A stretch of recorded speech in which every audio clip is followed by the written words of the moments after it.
for you to achieve the Shivatva, the ultimate Shiva consciousness. Krishna is the bridge for you to achieve the Krishna consciousness.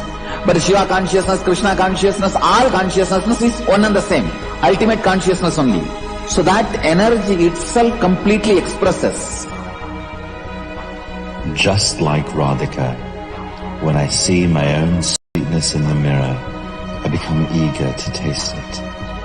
I find that the only way to relish this sweetness is through the constitution of Sri Radhika.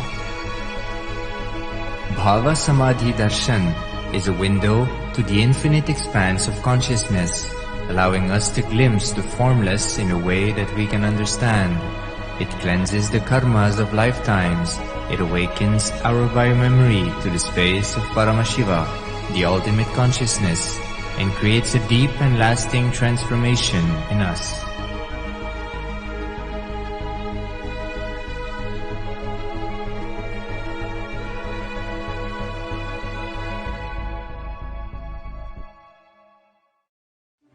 One or two times have Ganapati Darshan, Venkateshwara Bhava Samadhi Darshan, Devi Bhava Samadhi Darshan. By third time, fourth time you will see every prayer you are asking those beings, Ganapati or Venkateshwara or Subramanya or Parashakti.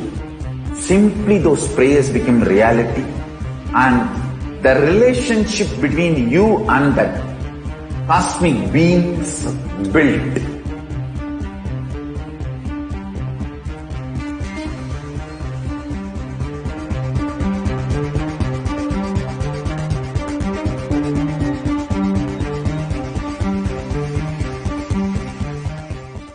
I tell you, each Bhava Samadhi Darshan is a spiritual treat, enjoy. Spiritual feast, enjoy. Don't miss it.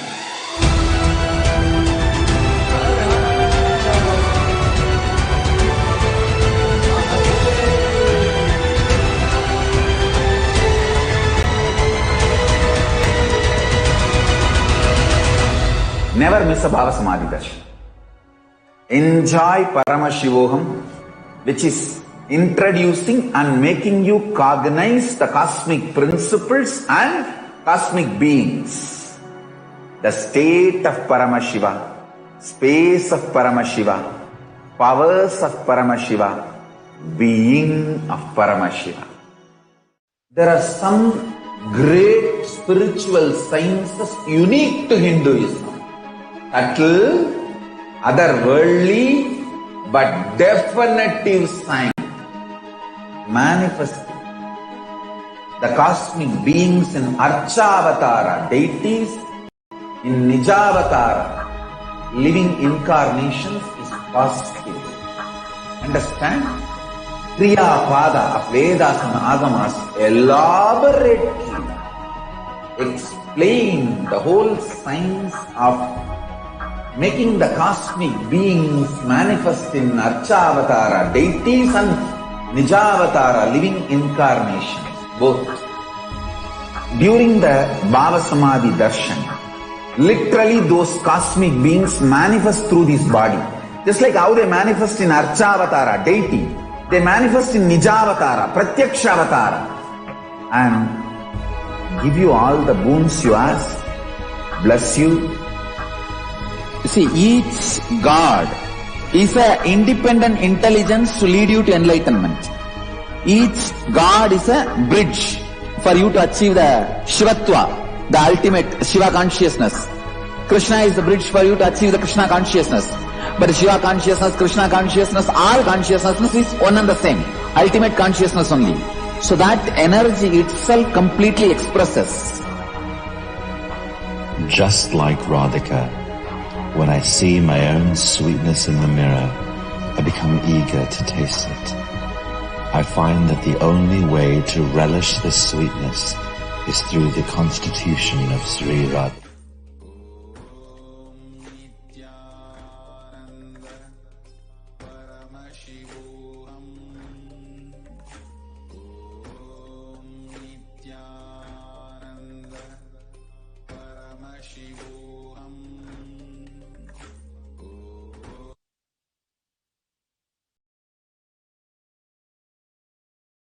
नित्यानन्दं परमसुखदं केवलं ज्ञानमूर्तिं द्वन्द्वातीतं गगनसदृशं तत्त्वमस्याधिलक्ष्यम् एकं नित्यं विमलमजलं सर्वधी साक्षिभूतं भावाधीतं त्रिगुणरहितं सद्गुरुं तं Namami.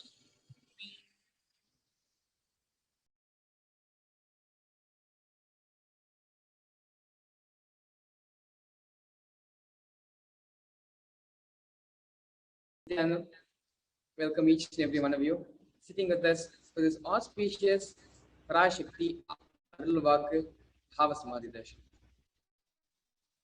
Continuously for the past couple of days, Devi has been gracing us, blessing us, in the whole world through the Supreme Pontiff of Hinduism, Jagatguru Mahasanidhanam, His Divine Holiness, Bhagavan Sri Nityananda Paramashivam, given the Akashic readings, which are the cosmic archives, and answering prayers, giving boons, and keeping herself available to the whole world, to the entire cosmos.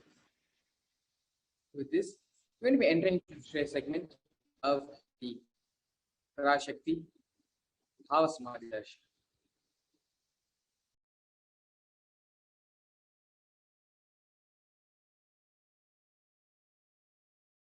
Have a few security measures from Kailasa's NSA and some important cautions. In today's session, we're going to be going over a few things, starting with the introduction of today's program, followed by the demonstration of the extraordinary powers of third eye. After that, we're going to be understanding and learning about Devi Parashakti. Who is Devi Parashakti? And then we're going to be understanding about the Akashic readings. Exactly what are the Akashic readings? How can we benefit by attending and experiencing an Akashic reading session? Followed by this, we're going to be having the darshan and diksha, as well as the Akashic reading by Devi Parashakti herself, manifesting through the Nijavatara of the Supreme Pontiff of Hinduism, Jagatguru Mahasanidhanam, His Divine Holiness, Bhagavan Sri Nityananda Paramashivam. And then finally, we'll be ending the session with the manifestation of the extraordinary powers of third eye. Understanding about the Bhava Samadhi Darshan. What does Samadhi mean? Samadhi means one with the source. Bhava means attitude or aspect. Bhava Samadhi means being one with the source with his aspect. The aspect Bhava you choose, through that Bhava, being one with the source, Samadhi is Bhava Samadhi. Knowing this aspect, Bhava, is the ultimate Adhi, and being in oneness, Sama, with that is Bhava Samadhi. The divine cosmic beings are here, and they manifest from Kailasa, which is the enlightened time-space zone, through deities and incarnations. The divine cosmic beings manifest through the Archavataras in the temples, which are the deities, and they manifest through the Nijavataras as well. Nijavataras are the incarnations, and they manifest through the Nijavataras during the Bhava Samadhi Darshans. The Bhava Samadhi Darshan awakens the Kundalini Shakti, which is the latent potential energy in every human being. Awakening of the Kundalini Shakti results in the extraordinary ability expressing through us like third eye awakening, ability to have remote vision, ability to scan anyone's body, levitation, teleportation, and materialization. The awakening of the Bhava Samadhi Darshan awakens the Kundalini Shakti in your whole brain becomes alive. This influx of superconscious energy visibly slows down the aging process and improves immunity to disease. With increasing levels of coherence, the whole brain becomes alive, turning into a superconductor of conscious energies that heal, empower, and transform our lives. Having darshan, or even a glimpse brings lasting transformation in us, cleansing lifetimes of karmas and raising it to the next level of superconscious breakthrough. It is like hitting the reset button on your being. During the Bhava Samadhi Darshan, our neurons mirror that of the avatar. Mirroring of neurons activate and process all the absorbed movements or information of the avatar just by seeing. Our entire body, silently and without movement, recreates what is happening distances far away, experiencing the superconscious energy radiated by the avatar. The Akashic readings. The Akashic readings are not a prediction. They are readings from the cosmic archives. There is no such thing as past, present, and future. Beyond space, creation and destruction happen simultaneously. The dimension of time starts the past, present, and future. But in the Akashic records, there is no past, present, and future. And that is why what you call as happened, happening, and yet to happen are all already clearly recorded in the cosmos. The Supreme Pontiff of Hinduism.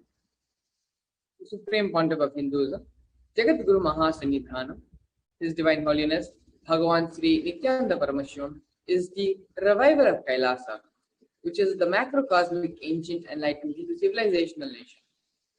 The Supreme Pontiff of Hinduism is the 1008th incarnation of Paramashiva as per Hinduism, recognized by his predecessors who are enlightened masters and adepts. Supreme Pontiff of Hinduism has made the science of power manifestation, yoga, and temple-based universities a lifestyle for humanity.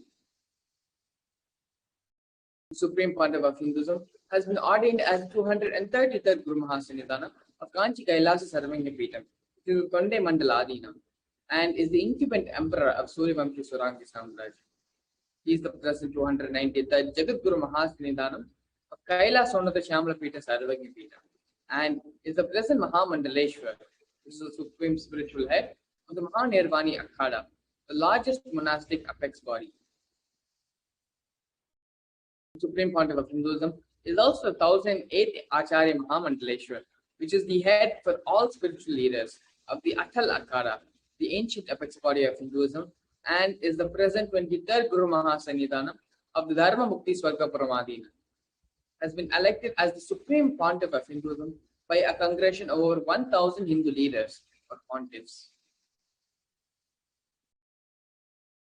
Honored as a leader of Hinduism, the most awarded, internationally recognized Hindu leader, reviver of the 108 ancient Hindu Sampradayas, including the Rudrakanyas, Rudras, Rishis and Rishikas, Bhairavas and Bhairavis, and Sannyasis.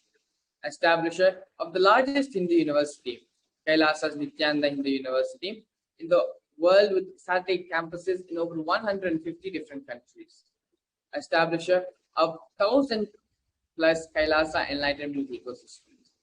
Founder and reviver of over 100 Sarvanya Peethas. Collector of the largest Hindu library with over 1 million books, 1 million Pali scriptures, and over 20 million digital books. So with this, we're going to be entering into the next segment of today's program, which is the manifestation of the extraordinary powers and Shaktis.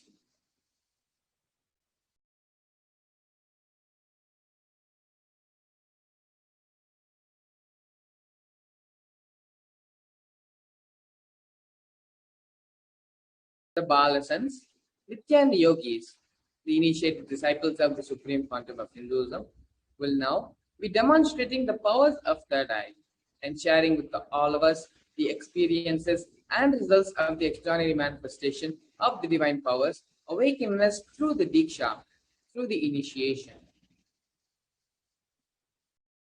Today's Bhava Samadhi Darshan, all of us will be receiving the initiation into third eye awakening with various other powers, with the blessings and grace of the Supreme Pontiff of Hinduism. We will be manifesting the following powers of third eye, which is seen with the eyes blindfolded. Third eye is the cosmic browsing center located between the brows, which upon initiation, one can effortlessly express the powers and see through the third eye just as you would with two eyes. What are Shaktis? Manifesting powers or Shaktis are described in the Vedas and in the Agamas as a system, a methodology, and a science for human beings to explore the various possibilities and powers and have access to various states of consciousness. Shaktis manifest from the fundamental cognition that you are divine. You need to manifest divine, and not you are man need to reach divine. Here, the foundation is you are Paramashiva.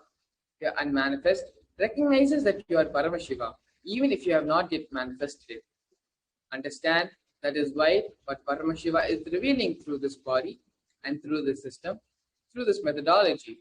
Any samima you do on the powerful cognitions, you manifest only Shaktis, powers, not Siddhis. These are the direct words from the Supreme Pontiff of Hinduism on the science of non-manifestation and Shaktis. What are the differences between Shaktis and Siddhis?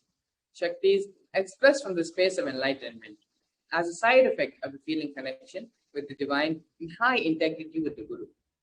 Shaktis are the source of enlightenment, whereas Siddhis are powers which manifest as a side effect of the tapas of penance on the path towards enlightenment.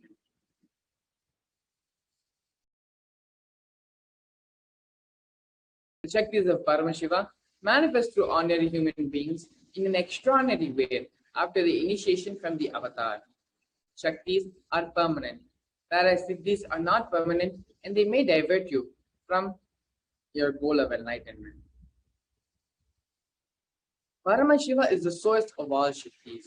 He is the primordial divinity of Hinduism, the ultimate reality and cause, which is self-effulgent, Swayam Prakasha, all-pervading, unchanging, beyond time, space, form, and causality.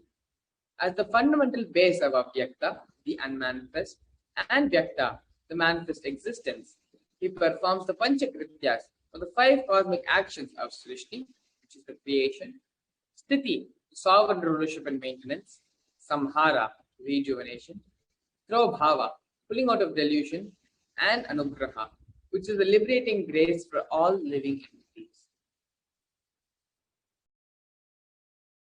The Supreme Pontiff of Hinduism, Jagat Guru Mahasannidhanam, His Divine Holiness Bhagavan Sri Nityananda Paramashivam, is the 1008th living incarnation of Paramashiva and the representative of and the reviver of Kailasa, which is the ancient enlightened Hindu civilizational nation, the great cosmic borderless Hindu nation. Ever since the beginning of the civilization, the Sanatana Hindu Dharma has been the cradle of enlightened beings in highly advanced sciences. It was where the science of enlightenment and powers, Shaktis, was lived and taught as a lifestyle. For the first time in modern day, the Supreme Pontiff of Hinduism is reviving these yogic sciences and transmitting it to the world at a record-breaking pace which has never been accomplished before.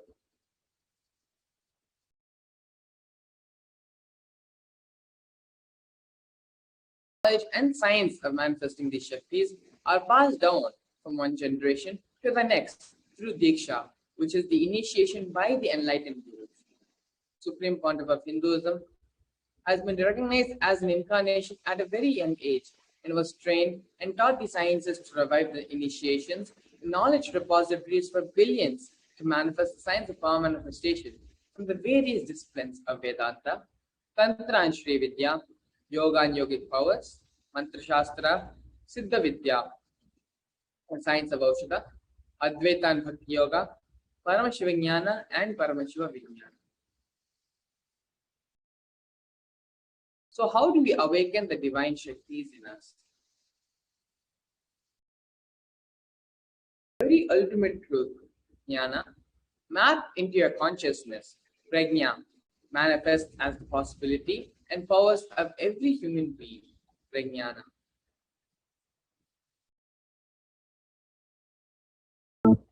Diksha is the direct transfer of spiritual energy by an enlightened being through look, word, or touch. The traditional Vedic book Navaratneshwara states, Sarvasamapi dikshanam muktihi phalamakhanditam avirodhat bhavanti eva prasangyastu bhuktayah. The main benefit of all initiations is moksha, enlightenment. As a side effect, health, wealth, leadership and well-being happen. And in Rudrayamala Tantra, Shiva says, Devi Diksha Vihinasya Na Siddhihi Na Cha Sadgatihi Tasmat Sarva Prayatnena Guruna Dikshito Bhavet. The one who is not initiated does not attain liberation nor a better future. So by all efforts, one should get initiated by Guru. What is the science of initiation? Neuroscience has proved that the process of initiation floods the brain with energy. This is the superconscious energy of Kundalini, our own highest inner potential energy. As the Kundalini flows from the thalamus to the cortex, it sets up a powerful energy loop within the brain, which awakens the latent non-mechanical parts which we have never used before. With increasing levels of coherence, the whole brain comes alive, turning into a superconductor of conscious energies that heal, empower, transform our lives, bliss and fulfillment. Initiation creates high awareness, visualization, creativity. It also slows the aging process and improves the immune system. Kundalini awakening, healing experience, levitation, teleportation, materialization. Experience the power of initiation through a range of exclusive programs conducted at the ashram. Nityananda Dhyanapitham, Nityananda Nagar, Birdi, Bengaluru. Contact 97422-03311 82774-90091. Visit www.nityananda.org. Yes, beautifully. Science of initiation and Diksha is explained. Purpose of Diksha is to achieve moksha, to achieve the enlightenment. As a side effect of achieving that moksha, that enlightenment, various other benefits, health, wealth, leadership consciousness, and well-being all manifest as a result of the side effects of Diksha. The science of power manifestation is authenticated through four aspects or evidences, otherwise known as pramanas. The first is the Shastra Pramana, which is the eternal unchangeable truth revealed in the source scriptures of Hinduism. The second is the Apta Pramana. The Apta Pramana are the experiences and results of the Aptas or the authorities on Hinduism, such as the Vedic rishis and scientists who have time tested and verified the science of power manifestation. The next is the Atma Pramana. So the Atma Pramana is the personal account of this millennium's avatar, supreme pontiff of Hinduism, his personal experience on this science of power manifestation, followed by the Pratyaksha Pramana, which is the empirical evidence from observations and scientific experimentations.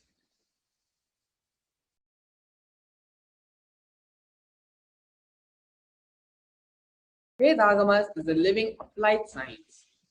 Vedas are the ultimate superior authority for Hindus. The Vedas are the pure science where the ultimate truths are explained. Agamas are the scriptures where the applied technology, the applied science is expanded upon. Vedas and Agamas, the Vedagamas are given the status of Shruti as they are directly revealed by Paramashiva. They are the ultimate, eternal, unchangeable truths. A reference cited from the Shastras or source scriptures is called the Shastra Pramana. Let us now get ready to witness a very unique and exciting demonstration of the power of third eye. Here we have the Shastra Pramana, which is the scriptural reference to manifest the power of third eye. Kapalantarmanonyasya तिष्ठन्मीलितलोचनः क्रमेण मनसो दाद्यात् लक्ष्येल्लक्ष्यमुत्तमम्. By fixing the mind on the inner space within the crown center and sitting stably without any movement, having the eyes closed in succession, by that stability of the mind and inner space through the power of the third eye, one directly sees the ultimate goal, Lakshyam, by having the vision beyond the sight that reveals any object or place, attaining the space of oneness with the source, Paramashiva. Here we have the Apta Pramana of this power of third eye, where Bhagavan Sri Krishna initiates Arjuna into third eye. Nato mam shakyase drishtum anenaiva swachakshusha divyam dadami te chakshuhu pashyame yogamaishwaram. Bhagavan Krishna says to Arjuna, but you cannot see my cosmic form with these physical eyes of yours. Therefore, I grant you the divine third eye vision. Behold my cosmic opulence. In the Hindu Purana Bhagavad Gita, Bhagavan Krishna initiates Arjuna into the power of third eye to behold his Vishvarupa Darshan, the vision of his cosmic form. The 11th chapter of Bhagavad Gita contains the description of Bhagavan Krishna's cosmic form, which is completely narrated by Arjuna as he sees Bhagavan Krishna through his third eye.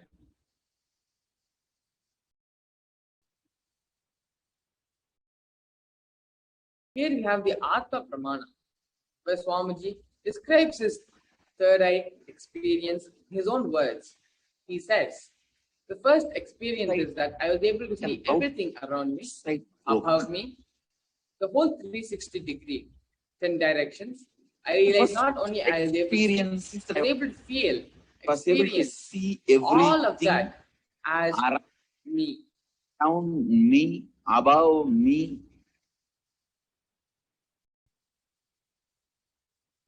Here we have the Pratyaksha Pramana, which is the empirical evidence from observations and scientific experimentations. Study measures and compares the metabolic cell activity of the brain in conscious and meditative open of third eye states using the positron emission tomography, otherwise known as PET. When performing daily activities, high activity is measured in the brain where the third eye is located, and when in deep samadhi states, only the third eye region is active. In the rest of the brain, almost 90% of the brain is at peace.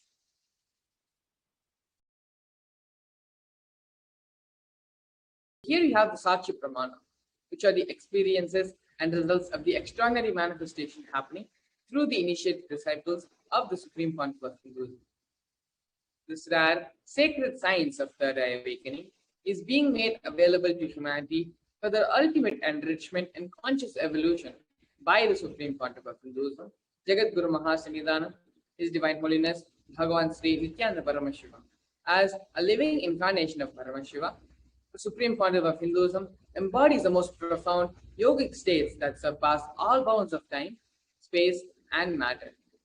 The Supreme Pontiff of Hinduism is gifting this pure, great science of third eye awakening, along with many other spiritual sciences, through the initiations and dikshas, where millions of people have already been initiated by the Supreme Pontiff of Hinduism and are experiencing the profound results as extraordinary powers in their everyday life. Let us now get ready to witness the live Sakshi Pramana, the demonstration of the powers of third eye with the Balsans and the Nityananda Yogis. Joining us today for this power manifestation, we have Sri Shivashankarananda Maharaj and Sri Gangadhara Maharaj. Both of them will be joining us today for this third eye power manifestation session. Nityananda Maharaj. Nityananda Maharaj, thank you for today's demonstration and having me in today's segment of Power Manifestation Science. So my name is Srinitya Shivashankarananda. I am Balasant of Nityananda Gurukul, and I've been in the Gurukul for the past 8 years. In today's manifestation, we're going to be looking upon how to manifest. I'll just explain what we're going to do, and take it forward for the few steps of what we're going to manifest and the demonstration which is going to take place.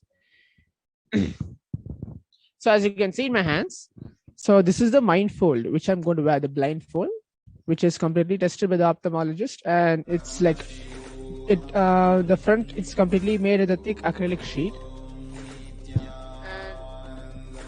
The behind it is the sponge which is there, so my eyes will be completely fitted into this. So like there will be comfortability of wearing it and getting used to that. And the sides are the adjustable straps which are there, so you can tighten it up loosely or wearing it accordingly. So this is the mindful which I'm going to wear, and you can see in the camera, the other cameras which are kept is the two plates which are kept of the building blocks, the Legos building blocks, and in one of the boxes are the full all the pieces of the building blocks which are kept. So in the first two plates are many building blocks which are kept. So anybody who is watching from the YouTube live, Facebook live, Nityananda TV, and other social media platforms, you can give a comment while I blindfold myself. Connect myself in the space of oneness with Swamiji by chanting the Mahavakya, Om Nityananda Paramashivoham, invoking his grace and blessings to manifest this power. At that point of time, for example, if a participant says, take a piece which is in red in color. So I'll be taking with my eyes completely blindfolded. I'll take a square piece which is in red in color, and I'll hold it with my hands. And next, if he tells take a yellow piece, and I'll take the red one first, as you said, and I'll take a yellow piece and fix it. So basically, I'll play with the building blocks with my eyes completely blindfolded, and there'll be many different blocks which are kept in front of me. So that's going to be today's manifestation, and we're going to play with building blocks with our eyes closed. Yes, thank you so much, Shiv Shankara Maharaj, for going through the demonstration for us today. And so, along with us for this manifestation, we also have Renoshan Edmund joining us from Canada for this power manifestation session. Shiv Shankara Maharaj is also an extraordinary power manifester who has been on multiple world tours, manifesting these powers and enriching the whole world with these Shaktis. Nityananda Renoshan. Yes, thank you so much for taking the time today to coming and being here for this power manifestation session. Yes. So as Shiv Shankara Maharaj is being blindfolded, you can go ahead and once Maharaj is ready, you can go ahead and start using out the building blocks for Shiv Shankara Maharaj. And as per your description, he'll pick up those blocks and he's going to construct in however way you describe it to be. You just instruct him, you just tell where you want it to be positioned, and Shiv Shankara Maharaj being in oneness with the space, being in oneness with Swamiji from that space of Advaita, going to be manifesting these powers for us. Sounds good, Maharaj. Nityananda, everyone. My name is Renoshan, and I am, as Maharaj said, I'm from Toronto, Canada. I'm very happy to be a part of this session today. Thank you. Yes. Thank you so much, Renoshan, for joining us here. So, going to be, yes, Shiv Shankara Maharaj, are you ready? Yes, I'm ready. You can go ahead. Renoshan, you can go ahead and tell what piece of the building blocks should I choose and should I start with? From the two plates which are kept in front of me. Okay. Please start with the square yellow, followed by the large white rectangular block. Both on the left.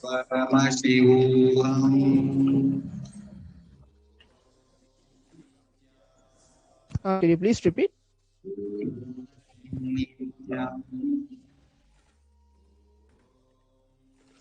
Yes, so start with the yellow square block, followed by the large white rectangular block. There will be specifically a large white rectangular block.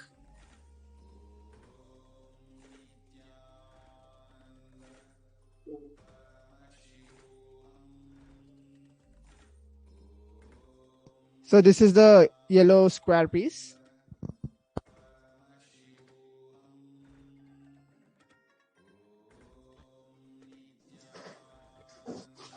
Shiv Shankar Maharaj has picked up the yellow square piece, Yes. followed by the white block. Okay, great. The white long piece, which you said, and the yellow one. The next is? Okay, next, let's do a skinny red piece. Yes, so Ranoshan has asked Shiv Shankar Maharaj to pick up the skinny red piece, and Maharaj has successfully picked up a piece and is attaching it to the building blocks which he is building now. So the first one is yellow square piece, and next is the white long one, and next is the red skinny one. Next. Yes, amazing. Okay, now there is one specific block. It's a very large white one. It'll be surrounded by a few red blocks. So this one specific piece.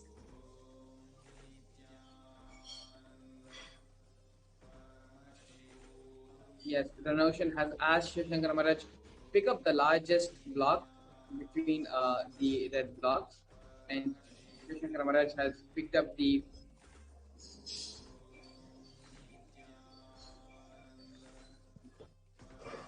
Shankar Maharaj has picked up the block and is attaching it to his building, creating with his eyes blindfolded. And as you can see here, yes, as you can see here, as Ranoshan is describing and asking Maharaj to pick up, Shiv Shankar Maharaj has picked up those pieces and is attaching them together. You can go ahead, Ranoshan. And then following this one, let's pick up one of the black blocks, square black block. I think from here it's black.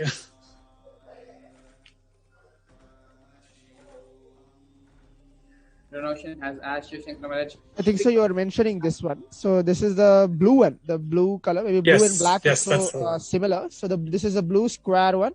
So I'll just take that. Great. Followed up with another yellow rectangular block. Yes.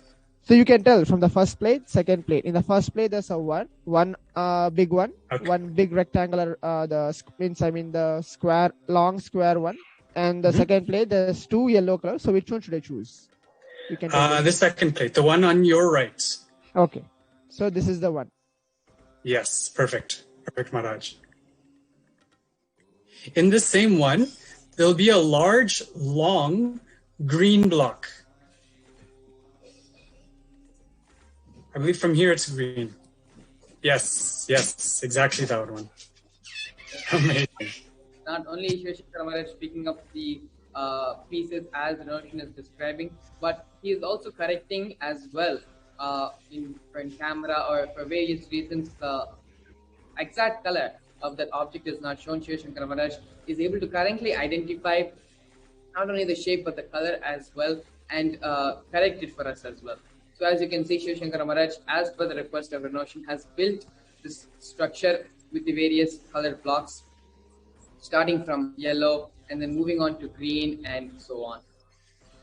Anything else, Ranoshan, you would want Shiv Shankar Maharaj to accomplish with his building blocks? You can go ahead now and request.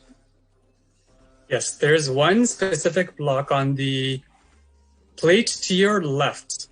There's one long, it looks skinny. It looks, I don't know if it's yellow or white from here, but there's one specific long skinny. Yes, yes, that's exactly the one.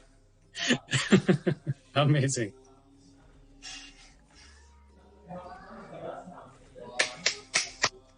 So beautifully, Shiv Shankar Maharaj has built, even if Ranoshan is having a little bit difficulty in describing the object, this is a power of even intuition. Shiv Shankar Maharaj manifested for us, reading the mind of Ranoshan in a way and picking up that piece and building it for us. Thank you so much, Shiv Shankar Maharaj, for this extraordinary power of manifesting the power of third eye. You can go ahead and remove your eye band. Thank you so much, Maharaj. So this actually we're going to be entering the next power of today's segment, which is the power of body scanning.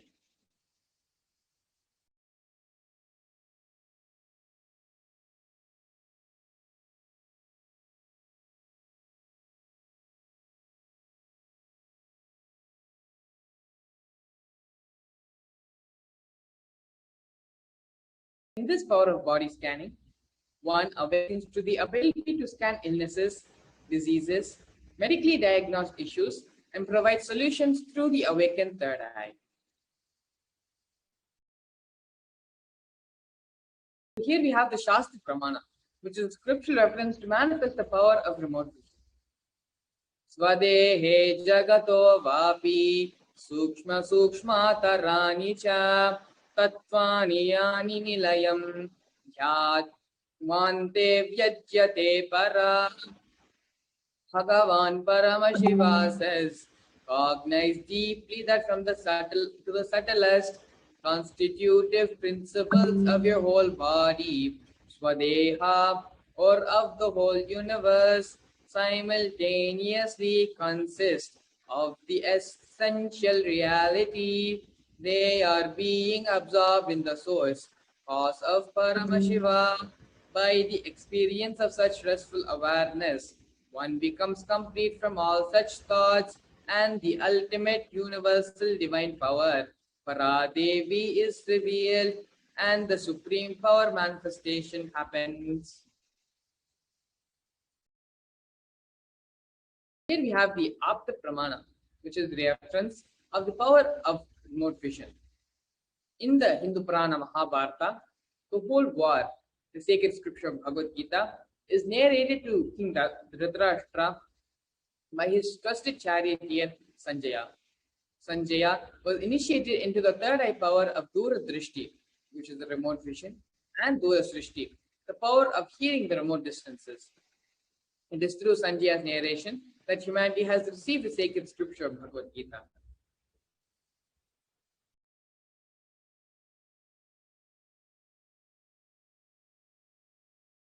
Here we have another Apta Pramana, which is the reference for the power of body scanning. Tarayar was a Siddha and one of the prominent disciples of Agastya.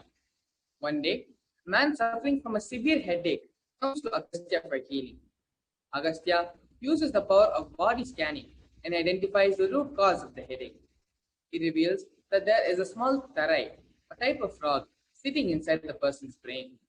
Agastya immediately instructs one of his disciples to perform a open head surgery and remove the frog. After the surgery is completed, the person was healed and cured of the headache. Thus, the disciple attained the name Tarayar.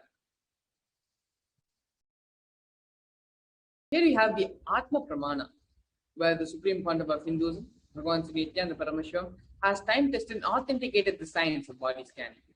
On the 22nd of December 2019, the supreme pontiff of Hinduism, Bhagavan Sri Nityananda Paramashiva, reveals to all of us how he used the power of body scanning.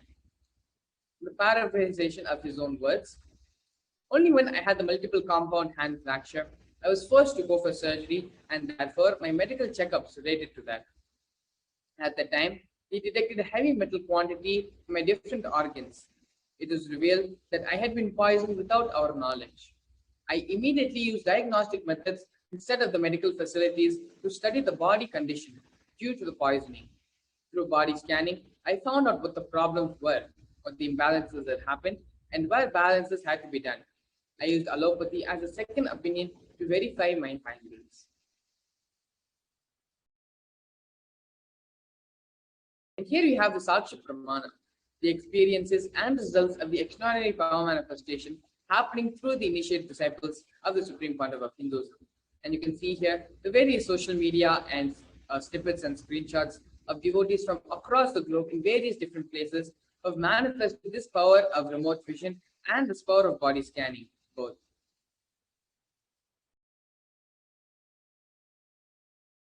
So now we're going to be having the live demonstration of this power of body scanning. Again, for this demonstration, Shiv Shankara Maharaj and Renoshan, both of them are joining us with this power of body scanning, and Shiv Shankara Maharaj, through the power of third eye, connecting with oneness and being in the space of Advaita with Swamiji, is going to be scanning Renoshan and diagnosing, giving him the healing and spiritual advice as to what he should do and correct the imbalances in his body. Shankara Maharaj is now connecting with Swamiji and getting into the space of Advaita. all. Now start chanting the Mahavakya mantra. Om Chant the Paramashivoham and connect with Swamiji. Get into that space of oneness. Stress is extraordinary power in body scanning.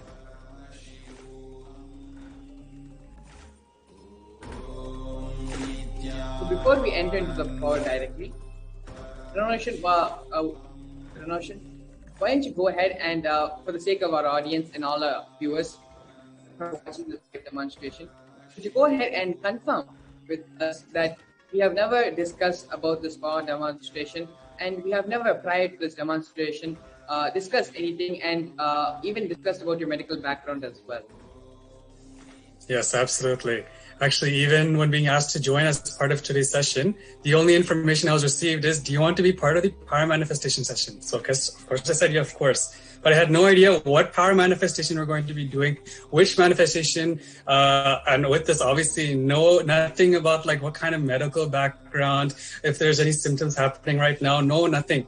So completely, not only it's double blind actually. Like for me, I had no idea what was going on. And on the other side too, obviously I'm not talking about like what's happening medically or like internally or anything like this. So on both sides, it's completely unknown, completely avyakta. So this is, I can completely affirm that, again, as I said, neither I've shared anything about my medical history. I've never shared with anybody here.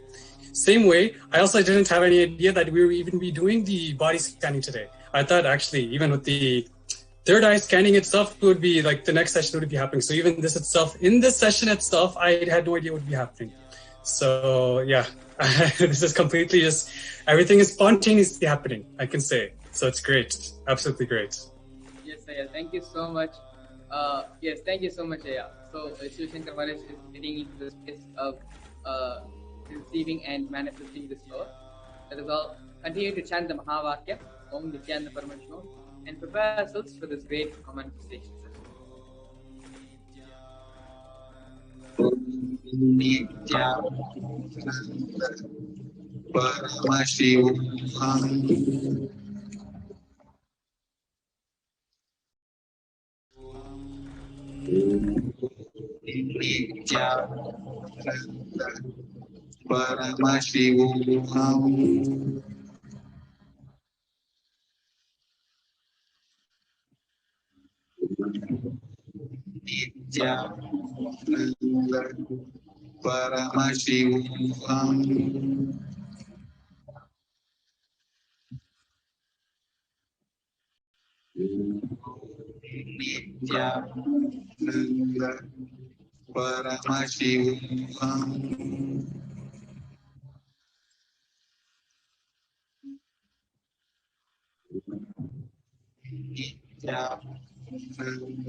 Maharaj, can I go ahead?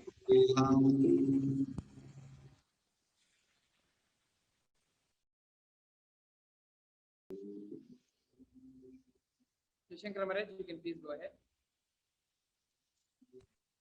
Yes. So for Radoshan, for you, basically this I'm what Swamiji very beautifully said. There's no major issues which is affecting your body right now, but you are thinking there is an issue which is related to your throat. Maybe while you're consuming something, either you're eating or drinking something, you feel some not feeling good, not feeling something is all right in your throat, that is there, and you're not able to lift some heavy things or something, some kind of issues of lifting and keeping in some other place, that is always there in your lower back and in your stomach. These both areas getting affected, that we are not the digestion is not happening accurately. I'm able to see these three things, and sometimes towards the day, maybe the end of the day, evening, close to the afternoon or mid evening, towards your right thigh, the knee area, it's the lower part of the knee area, that gets numbed, or you feel that you have to do some kind of exercise or something related to activeness you're supposed to do. Otherwise, your leg get the stiffness happens towards your right side of your leg. So these are the few things which I'm able to see through the day which Swamiji showed, and you have a kind of a worriness that something may get affected in your body, maybe as soon as possible. If I don't take either Haritaki if I don't follow of what Swamiji does. That is kind of worriness, which is that your mind moves. So that is the one major issues which I will see, which is related to your mind, where you're not able to control, which is affecting your body. And very particular thing which Swamiji is showing me is you follow Swamiji's instructions and listening to satsangs and watching Bhava Samadhis very regularly. That is very I'm able to see that which is happening, which Swamiji very clearly showed. But sometimes at some point of time towards the day, where maybe if there is no Swamiji sessions or this kind of power manifestation sessions is going to happen, your mind it takes you away from the space of this Kailasa's ecosystem. At that point of time only, you feel your body, you're not able to relate to the body of how your mind tells. So whatever it is, like you get affected, some kind of small illness which happens. So when Swamiji, I was requesting him for the solution for all of this, and obviously when Swamiji's study falls on a particular person, the healing happens. So for me, when I was scanning and seeing, Swamiji very beautifully says that every morning, do not miss yoga, do not miss puja for any reason, even though you slept late or for any reason, whatever it is, or you are going to go for work, you have some online sessions. Forget all of that and do the yoga and puja every day morning. So do not miss that. These both are very prior for your life, and do this both. And towards the evening, maybe before the sunset happens, do the Trinetra Kumbhaka. I'll just repeat the steps where you have to inhale from your left nostril as slowly as possible. Then inhale through the right nostril as slowly as possible and hold it. Inhale through both of the nostrils as slowly as possible and hold it, and exhale through your left nostril as slowly as possible. So do this Trinetra Kumbhaka 7 to 11 times. So do this maybe before sunset. Do this process of Trinetra Kumbhaka. You will see the rejuvenation happens. Then you'll see that you will have a new breathing energy, the new prana of life energy, which happens to you. You always wanted. I'm able to see Swamiji was telling that you always wanted the new life energy. The prana means to happens inside you, and you should feel always active towards the day. Some point of time, the tiredness comes and you feel low. That comes and goes, and you basically do not want that. You want the stableness of activeness, want to contribute to Sangha, contribute to Swamiji. That is always there in your life, but at some point of time, it is not happening. But try doing this for next 2 days of this routine. Do the yoga and puja, which is a mandatory thing, and do the Trinetra Kumbhaka before sunset. So when at that point of time, within 48 hours, you will feel the rejuvenation happens in your body and the activeness be there. And you'll see there'll be no symptoms of any illness or the worriness which you have or whatever you want to happen. You want to make it to happen through your own body, which is not, you're not able to make it happen. It will be as a reality. You will see that happening in next 48 hours and you will get completely healed. Wow, where to start with this one?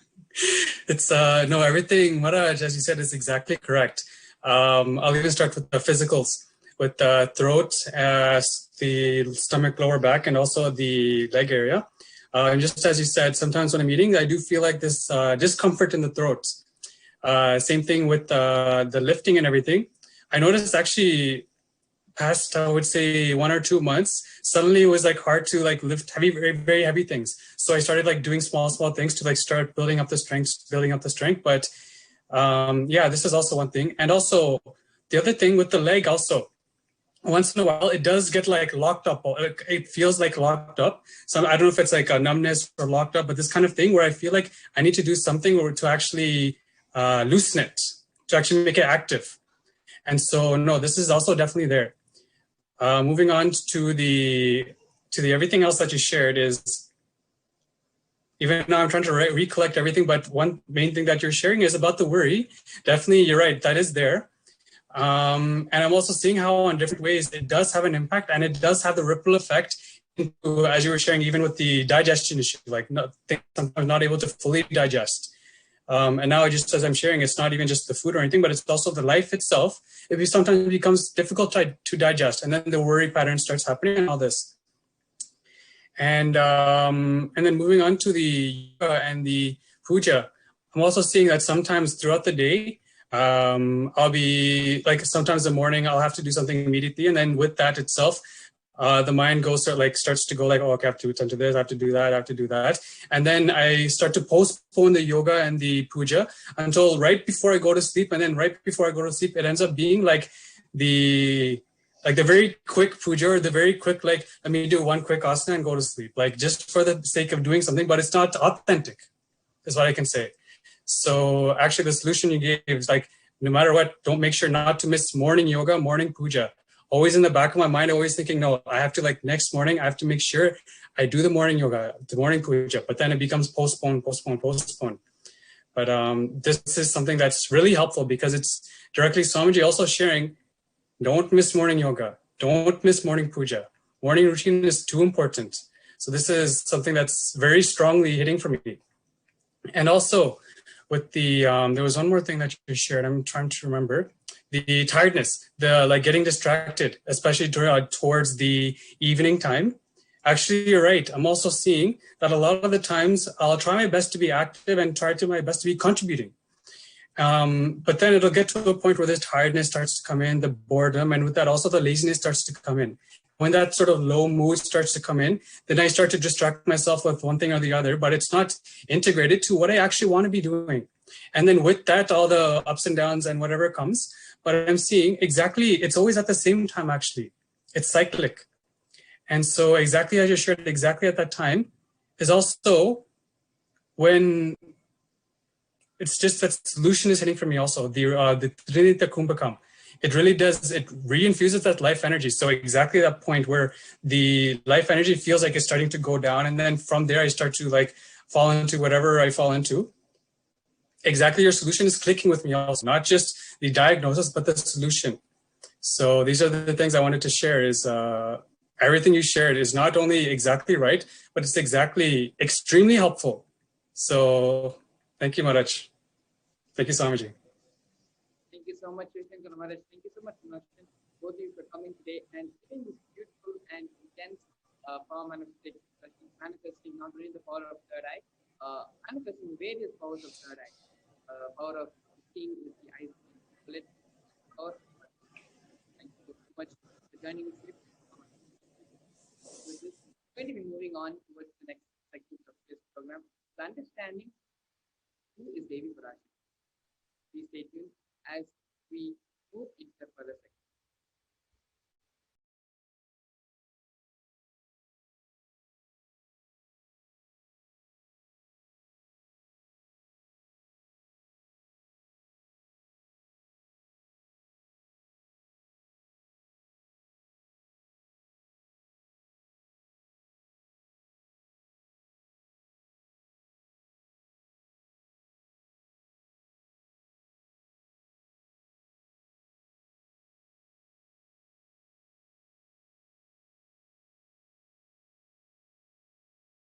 Yes, we're back. Now, let us understand who is Devi Parashakti. So here we have the Dhyana Shloka of Devi Parashakti. Shakya yukto yadi bhavati shakya prabhavitum na chedevam devo nakashala spanditumapi atasvamaradyam harihara viranjadi bhirapi pranantum stotum va atamakrita punya prabhavati. Lord Shiva only becomes able to do creation in this world along with Shakti. Without her, even an inch he cannot move. And so how can one who does not do good deeds or one who does not sing your praise become adequate to worship you? O Goddess mine, who is worshipped by the Bhavani Tvam Dase Mai Vitaradrishtam Shakarunam Iti Stotum Vanchan Hadayati Bhavani Tvamiti Ya Hadaivatvam Tasmai Disasi Nija Sayajya Padavi Ukunda Brahmendras Kutamakuta Nirajiti Padamam. Anyone has a wish in his mind to pray, you Bhavani, my mother, please shower on me a part of your merciful love. Even before he says, you Bhavani, you, my goddess, would forgive him, would give him to the waters, falling from the crowns of Vishnu, Rudra, and Brahma at your feet, and granting the eternal life in your mind. Devi Parashakti, the pure, ultimate feminine consciousness. All great things can start only with the mother. Bhuvaneshwari is the cosmic mother, the cosmic womb from which billions and billions of universes come in and go out. The source where the Big Bang and black hole goes. Parashakti is the source of all of us. We all came from Parashakti, stay in Parashakti, and go back to Parashakti. Listen, we are literally waves in the ocean called Parashakti. Parashakti is the source Shakti, source energy, source power from which all of us came, which all of us are even now residing in which all of us are going to merge back into. It is like a wave starting from the ocean, stays in the ocean, arises in the ocean, and falls back into the ocean. We all start from Parashakti, stay in Parashakti, arise in Parashakti, drop in Parashakti, and merge in Parashakti.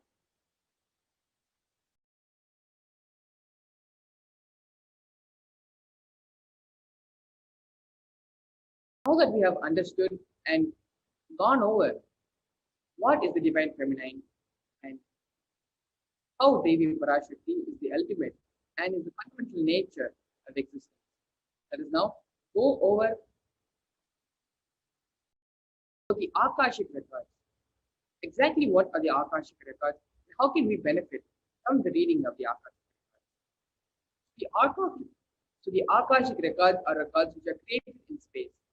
Whatever has happened in time is there as a file. Nothing can be destroyed. Please understand, none of your actions, thoughts, plans, emotions, words, nothing can be destroyed.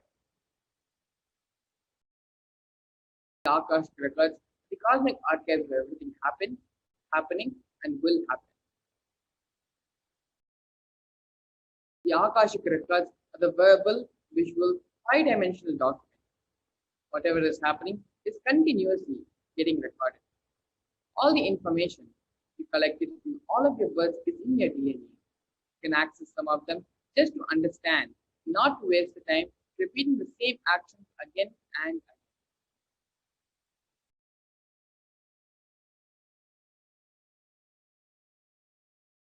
Akashic readings are not predictions. They are reading from the cosmic archives. There is no such thing as past, present, and future. Beyond space, creation and destruction happen simultaneously. The dimension of time starts the past, present, and future. But in the Akashic Records, there is no past, present, and future. And that is why what you call as happen, happening, and yet to happen are all clearly recorded. In Swamiji's own words, nobody has the right to comment on these readings. Nobody has the right to manipulate these readings. Nobody has the right to interpret, comment on these readings. They are complete unto themselves. For anybody to live in tune with the cosmos, the Jivan Mukti, the living enlightenment, does not need any special practice other than listening to these great readings again and again. When you listen to these great readings, naturally your negative logic is penetrated, broken, and these great truths settle in your inner space and they make you live enlightened. Only an avatar can decode the Akashic.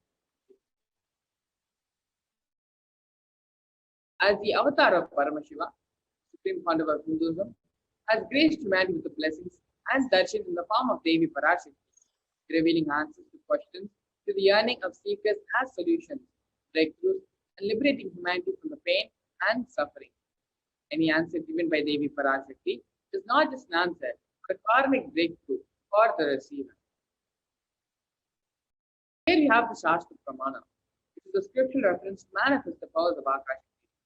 The Shastra Pramana is taken from the Vijnana Bhairava Tantra, 61st Dharana, 84th Sutra.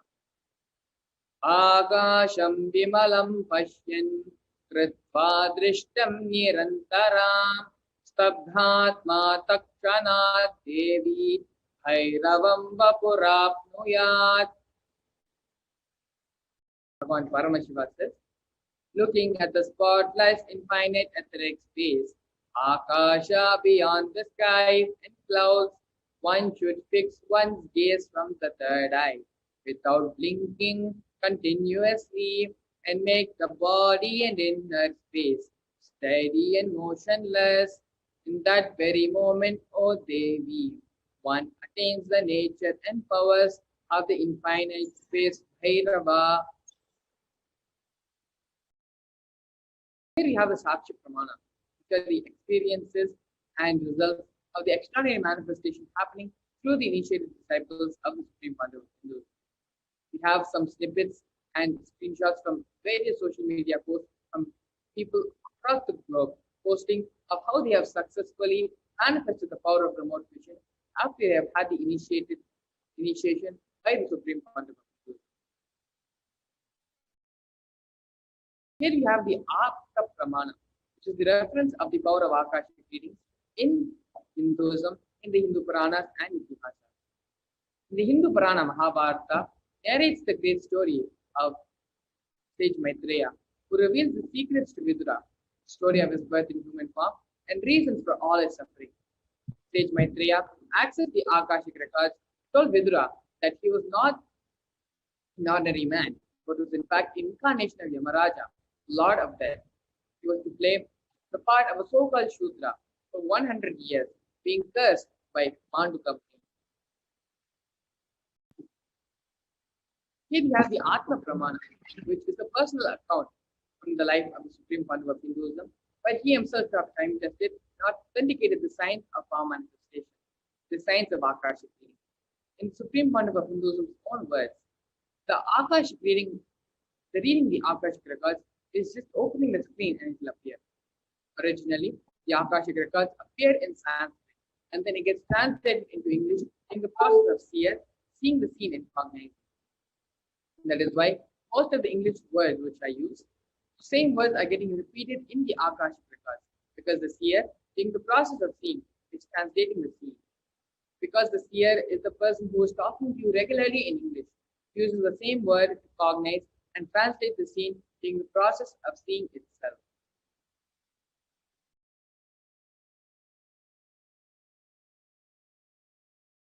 So here we have some of the benefits of having the Akashic readings, experiencing the Akashic reading session. The Supreme Pandava of Hinduism says, all the information you collected from all of your birth is in your DNA. You can access some of them just to understand and not to waste the time doing the same actions again and again.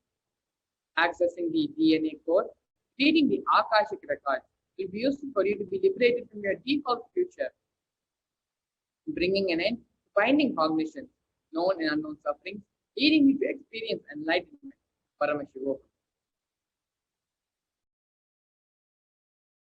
Only an avatar can alter the Akashic readings. The initiated Balsam can view the Akashic records. However, only an avatar can alter, edit, upgrade, and change the Akashic records. Doing the Darshan and Diksha, the Supreme Pandava of Hinduism blesses and upgrades the Akashic records as per the prayer of the devotee. What can you ask in Akashic reading? The most accurate and unbiased answer to any questions about your life, destiny, and purpose, or any and everyday part of your life. You can be spiritually healed of physical and emotional problems with just a look or a word. Understand the reasons behind your life's happening and receive blessings to fulfill your right desires. Get the clarity to redesign your future. So these are some of the things which you can expect and which you can ask in an Akashic reading. You're now going to understand how the divine feminine consciousness is unique to Hinduism. The unique contribution of the spiritual consciousness from the Vedic tradition is the sacred feminine worship. Even if everything from our Vedic tradition gave is lost, when just the sacred feminine tradition is there, the whole thing can be revived back, because the sacred feminine worship is the seed of the Vedic tradition. Hinduism has at least 10,000 sampradayas. All sampradayas are lost for some reason, and only this one sampradaya of Devi worship remains. The whole thing can be brought back, because the whole thing is centered on this one, Mother worship. Mother worship carries the blueprint, the hologram of the whole Vedic tradition. The sacred feminine worship is the hologram of the Vedic tradition. There is no enlightened being on the planet Earth without worshipping the sacred feminine, including me. I am basically a Shakta. I myself follow Devi worship. From the beginning, if you see my biography and all the deities I cards, darshan I had, they have all been mother-based, Devi-based. These are the direct words of the Supreme Pontiff of Hinduism on the 17th of September 2010, where he describes the importance and the significance of the sacred feminine worship, of mother worship in Hinduism. Sri Ramakrishna Paramahamsa, a great avatar, beautifully explains Shiva is Brahman, but Devi has the key to reach Brahman. Unless she opens, nobody can reach. He beautifully describes a scene. Even though the husband is the owner of the house, the key to the house will be on the hip of the mother. Either you have to fall at the feet of the mother, or the small sons of the mother. Only they can touch that place and remove the key. Nobody else can touch. So either surrender to the mother, or the people who are close to the mother who can reach and get the key. So here we have a story.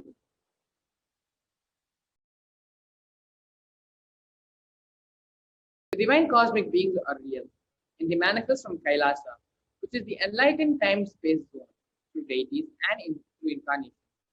In Madurai, Paramashiva as Bhagwan Somasundareshwara and Devi Parashakti as Devi Meenakshi came down from Kailasa and established the greatest enlightenment ecosystem. In Madurai, Bhagwan Somasundareshwara has graced the people of Madurai with various miracles, and he stays in a frequency where he can immediately assume the human body and relate with us, answer us, respond to us, and praise us. Sur Shiva Leelarnavan Madurai, beautifully Paramashiva reveals in every time when he assumes the form, he manifests the certain powers and grace the devotees.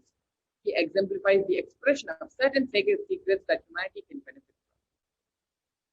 Here you have a beautiful story where Lord Somasundareshwara brings back Malayadwaja from the dead.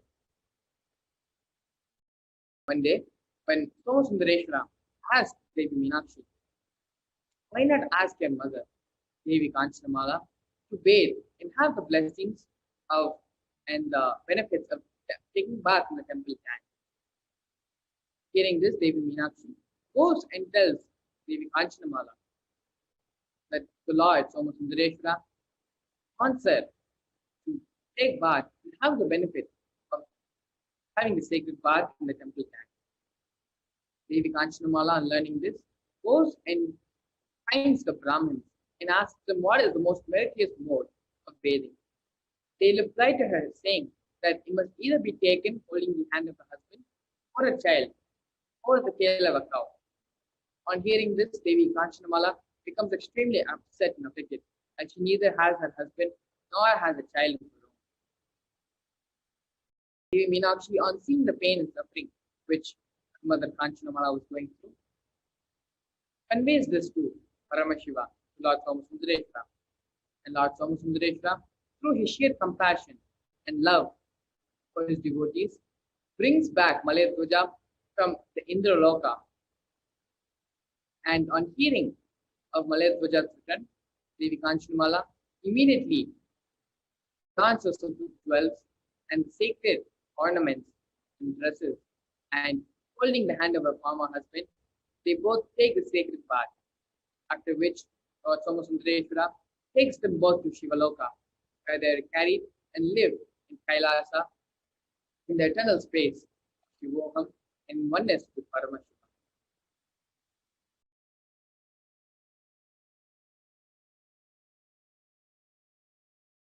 Here is another story from the life of Jnana Sambandha. In Mylapore, there lived a merchant by the name Shivanesa. He was a staunch Shiva Bhakta. He had all the wealth but no children. In answer to his sincere prayer, Lord Paramashiva blessed him with a female child. They named her Pumpavai. She was extremely beautiful. Shivanesa heard of Jnana Sambandha's greatness and felt that Jnana Sambandha was the only suitable match for his daughter. Mentally, he offered Jnana Sambandha his daughter, Pumpavai. One day, when Pumpavai was gathering flowers in the garden, she was bitten by a very poisonous snake and she died. Shivanesa even announced that he would give any amount of money to anyone who was able to revive her. But unfortunately, no one did. He then recollected that he had already mentally offered Devi Bhumpavai to Jnana Sambandha. This instilled great courage into Shivaneswar, and he once cremated the body of the girl, collected her ashes, and preserved them in a pot. Daily, to decorate the pot with flowers and sit near the pot, meditating on Jnana Sambandha. The news of Jnana Sambandha staying in Tiruvattriyur reached the merchant. At once, he erected a big pandal from Mylapore to Tiruvattriyur. Followed by the Shiva Bhaktas, Shivaneswar then proceeds towards Tiruvattriyur to meet Jnana Sambandha. Meanwhile, Jnana Sambandha was on his way towards Mylapore, and they both meet each other halfway. Jnana Sambandha hears about Shivaneswar and his worship of the god which contained the ashes of his daughter. Wanting to help Shivaneswar by bringing the girl back to life, they reach Mylapore, and after worshipping Lord Paramashiva, singing hymns and coming out of the temple, Jnana Sambandha asked Shivaneswar to go forth and bring back the pot of ashes. Jnana Sambandha then addressing the pot says, O Bhumpavai, the very purpose of human birth in this world is to serve the Lord and his devotees, and to feast the eyes by seeing the festivals of Lord Shiva. If this is true, arise in the presence of all. Are you going to go away without seeing the festival? Sambandha began singing a padigam, Lord Shiva, describing the strategy of Bhumpavai. As soon as he finished the first stanza, Bhumpavai began to assume her form. When he finished 8 stanzas, her life is restored and she becomes a 12-year-old girl. Then, by the ending of the 10th stanza, she comes out of a pot, just like how Mahalakshmi comes out of a lotus flower. All were amazed at this miracle, and Shivaneswar and his daughter, Devi Bhumpavai, both worshipped the feet of Jnana Sambandha. Shivaneswar then entreats Jnana Sambandha to accept Devi Bhumpavai as his wife. Jnana Sambandha, however, explains that the original Bhumpavai, who Shivaneswar had mentally offered to Jnana Sambandha, was dead, and that the present girl had the relationship of a daughter to Jnana Sambandha. Shivaneswar then bows to the wishes of Jnana Sambandha and builds an ashram for his daughter, where she spends the rest of her days in worship of Lord Paramashiva and attaining Shivaloka. Here are the stories where when Paramashiva and Devi Parashakti, when they themselves came down into human form, the Leelas and the experiences and blessings which they have given their devotees, happening so many thousands of years ago.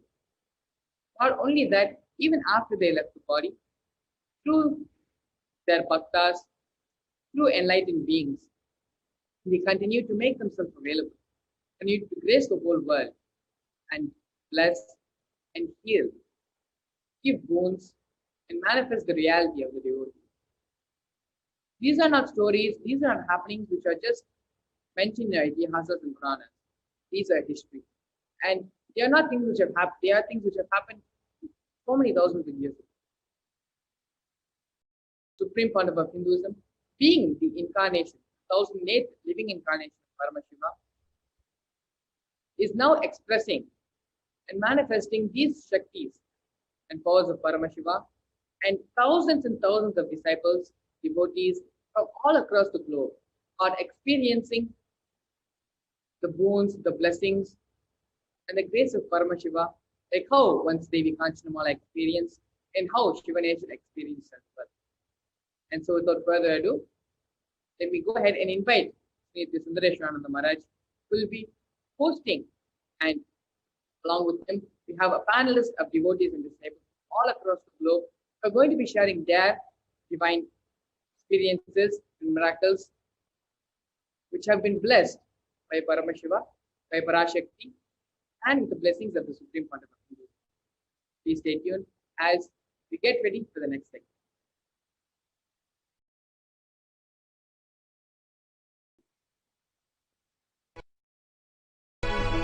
Bhava Samadhi Darshan is a window to the infinite expanse of consciousness, allowing us to glimpse the formless in a way that we can understand. It cleanses the karmas of lifetimes. It awakens our biomemory to the space of Paramashiva, the ultimate consciousness, and creates a deep and lasting transformation in us.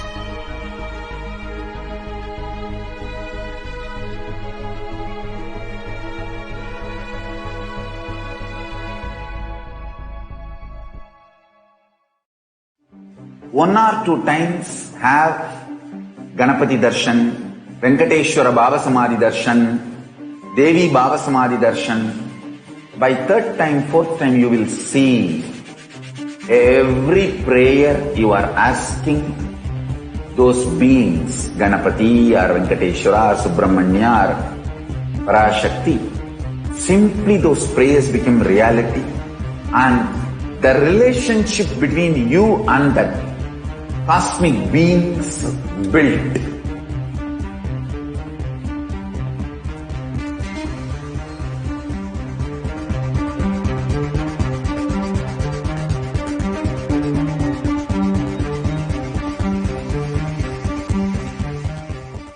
I tell you, each Baba Samadhi Darshan is a spiritual treat, enjoy. Spiritual feast, enjoy. Don't miss it.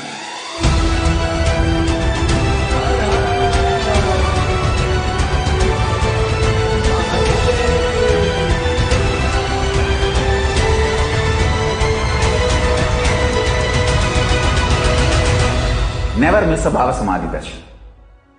Enjoy Paramashivoham, which is introducing and making you cognize the cosmic principles and cosmic beings. The state of Paramashiva, space of Paramashiva, powers of Paramashiva, being of Paramashiva. There are some great spiritual sciences unique to Hinduism. Subtle, otherworldly, but definitive sign. Manifesting the cosmic beings in Archavatara, deities, in Nijavatara, living incarnations is possible. Understand? Kriya Pada of Vedas and Agamas elaborately explain the whole science of making the cosmic beings manifest in Archavatara, deities, and Nijavatara, living incarnations, both. During the Baba Samadhi Darshan, literally those cosmic beings manifest through this body. Just like how they manifest in Archavatara, deity, they manifest in Nijavatara, Pratyakshavatara, and give you all the boons you ask, bless you. See, each God is a... Yes.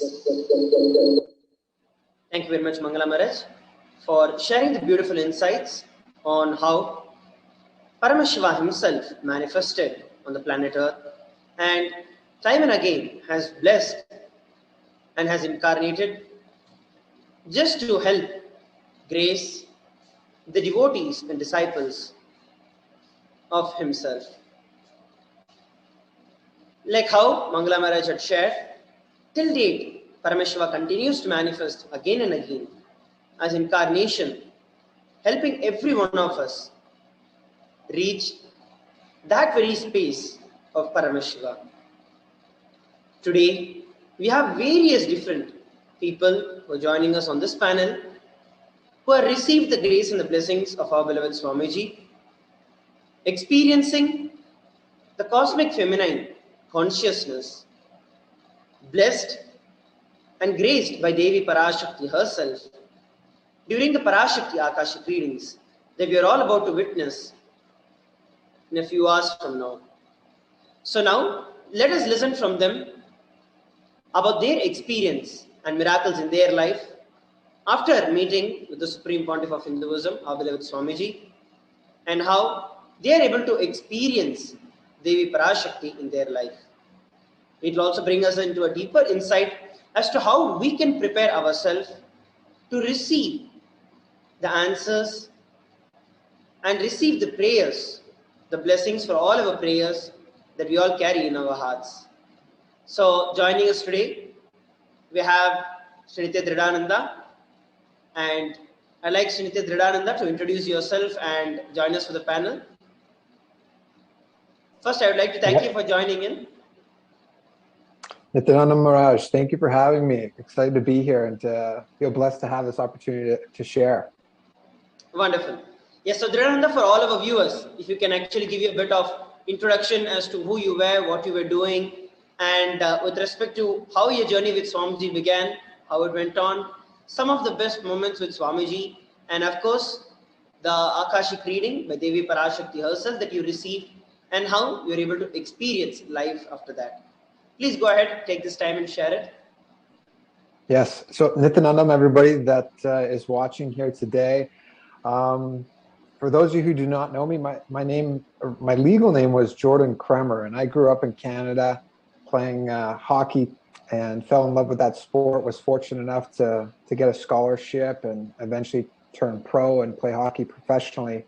And I came across Swamiji in about beginning of 2013, and just through YouTube, and he rocked my world right away. I was all the way up in Alaska at the time, and he did a guided meditation. It was like he was in my inner space. I had this incredible experience just through this YouTube video. And so for me, as soon as I heard about Inner Awakening, his 21-day program, I jumped and went over there as soon as the season was over. And, that was really the beginning of a long journey with him. And I'm fortunate enough to say that I have lived with him in Adi Kailasa, being at Adina Vasi. I decided to hang up the skates, so to speak, and retire from hockey and go to India and live there. And I was there for about 3 years in total. And it was an incredible time. I was fortunate enough to be ordained Nityananda Yoga Acharya and be trained directly by him. And today I'm back in Kailasa, Los Angeles. I live about 2 blocks away from the Nityanandeshwara Hindu temple here, Kailasa, LA. And I'm fortunate enough to be being trained as a pujari here now. And it's just filled with so many blessings. You said, maybe share a few things. With Swamiji, it's like I wouldn't even know where to begin and how he's blessed my life and the various experiences. I just feel so blessed to have him as my guru and for him to know me by name. And of course, yes, he answered my question the other day. And just to hear him say your name, to respond to you, is like your being just lights up inside, even if you don't know what he's saying initially. So I had a blissful experience then during the Akashic reading.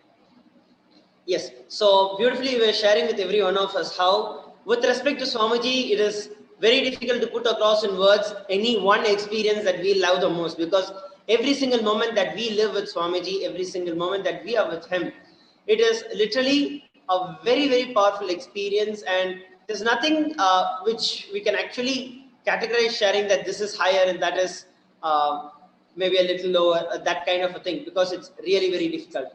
And I completely understand what you're sharing. And just like how you shared, right? So you recently had asked your question to Devi Parashakti, and the moment Devi Parashakti took your name, it is such a powerful experience that whether you understand, because I know that especially, of course, you'd have learned a bit of Tamil here and there as you were in Adi Kailash for quite some time.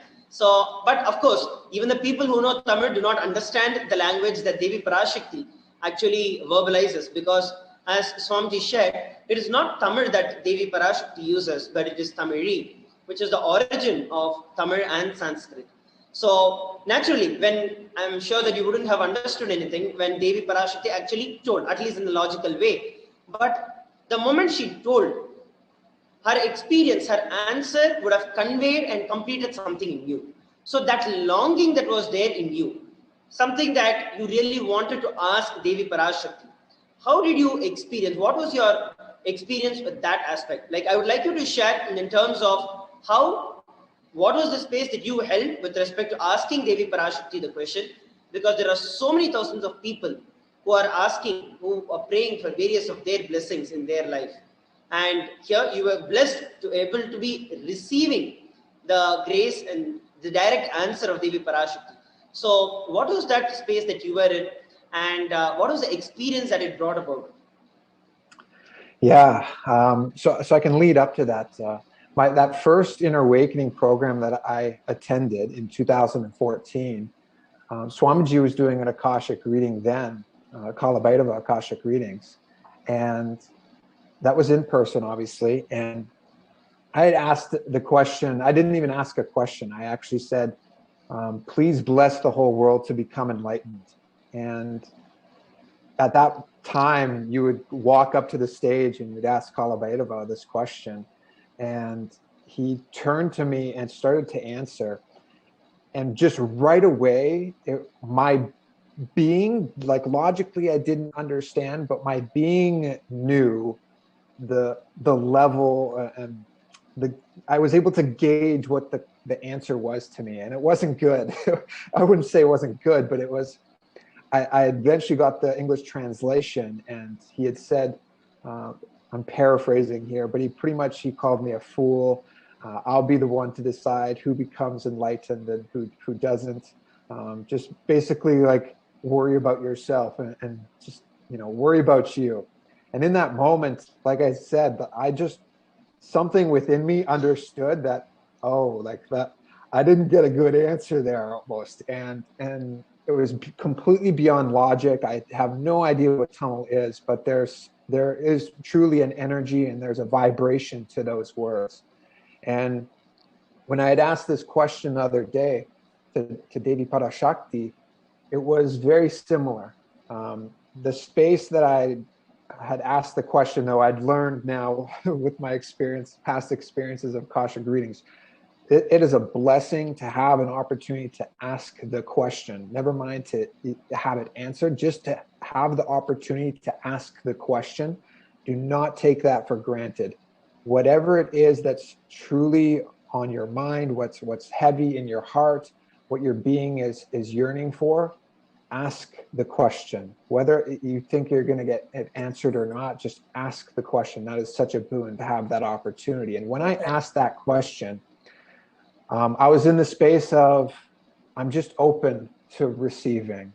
I am fearful of what the answer might be. I am uncertain of whether I could even do what is required or asked of me. But I was in a deep space of yearning and wanting to know what Devi's words are for me, what her advice is, and what her guidance was. And just being in a deeply open space is so important. And when you're in that space, it's a beautiful thing that happens. I actually, after Swamiji had spoken to me, I recorded I went back on the YouTube video and I cut the clip and I recorded it. And I literally just listened to it again today. Just having him like over here and then gazing over and just saying Vridananda and then like just speaking his message to me. In that moment, I had a different experience than I did in 2014 with Kalabhairava. I understood that, this was really important.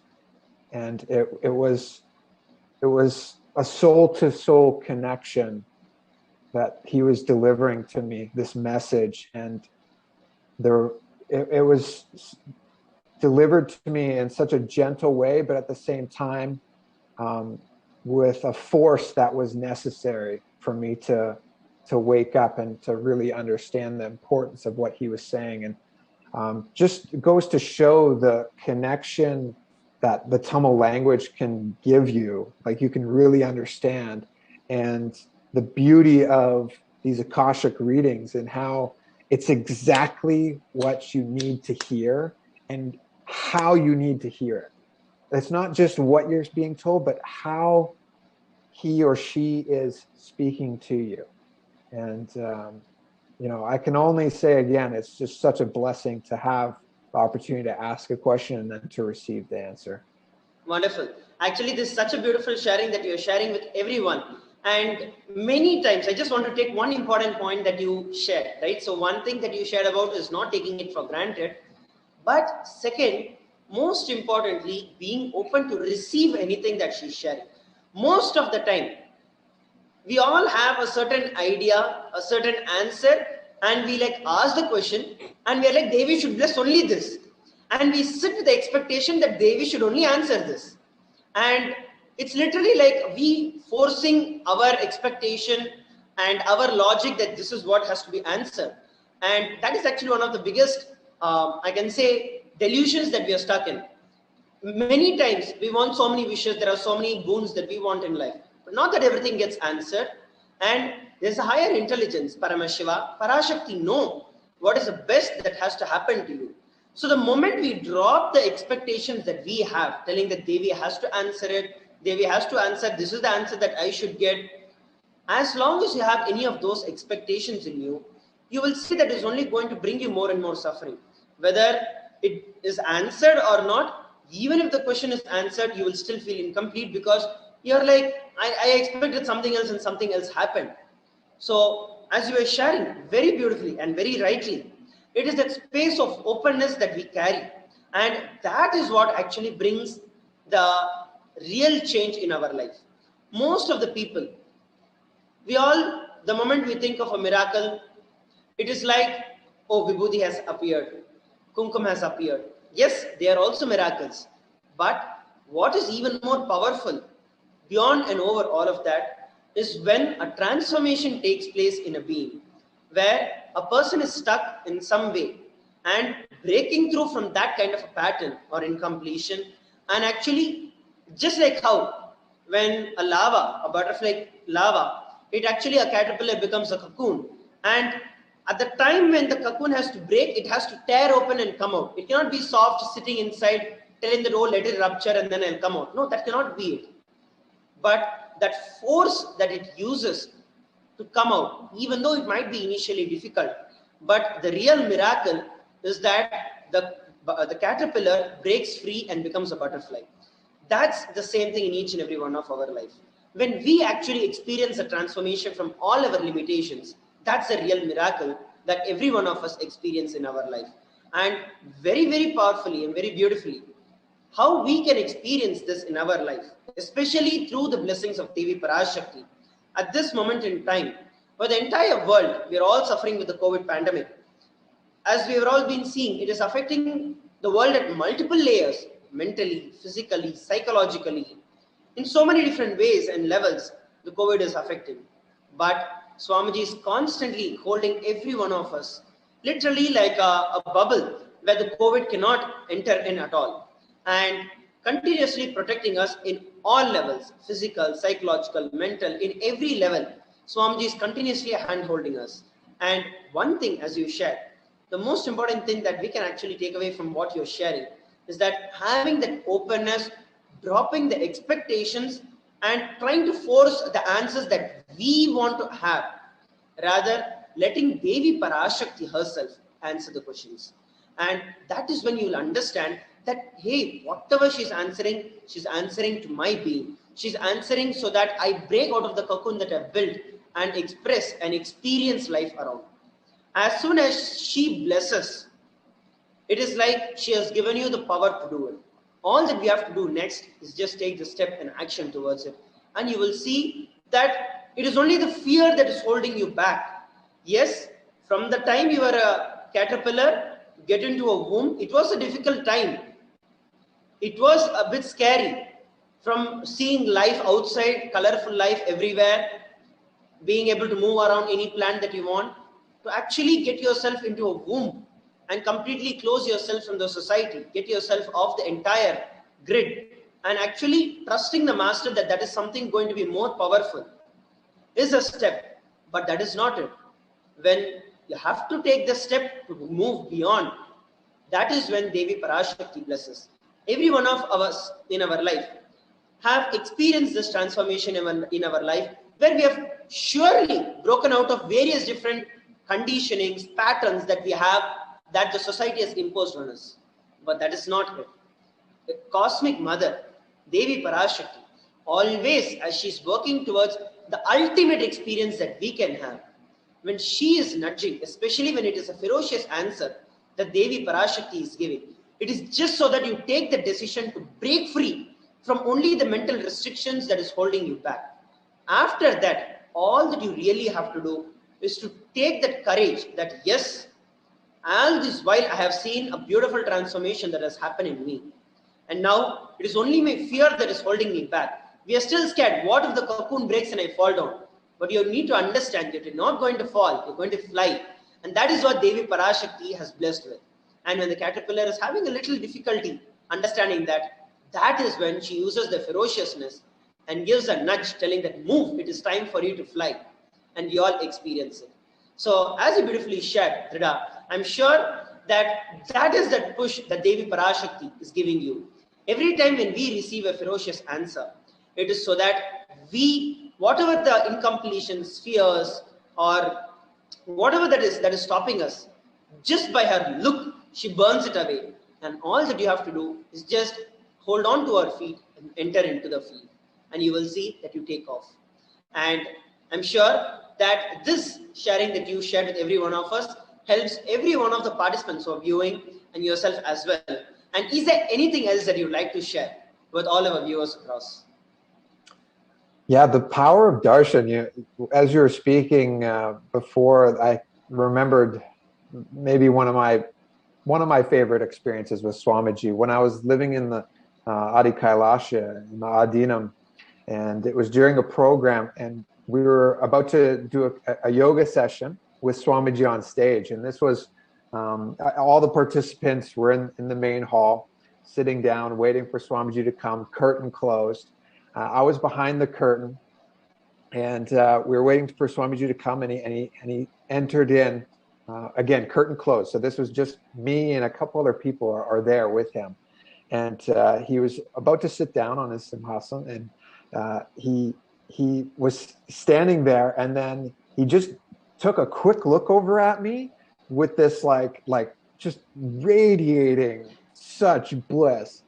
And he looked over at me, and as soon as he made eye contact, it was just like this euphoric kundalini shot up, and I was just overwhelmed, like sitting there like this, like I couldn't control myself. I was laughing so much, and he was 30 feet away from me or something like that, and he just turned and looked at me. And in that moment when he looked, it was like a darshan that I have never experienced. And I've had like countless physical darshans from him where he's touching or hugging me, but the look in that moment that he gave me was so powerful, so strong. And he still has that ability for anybody in the entire world. He just needs to see you. He just needs to look at you.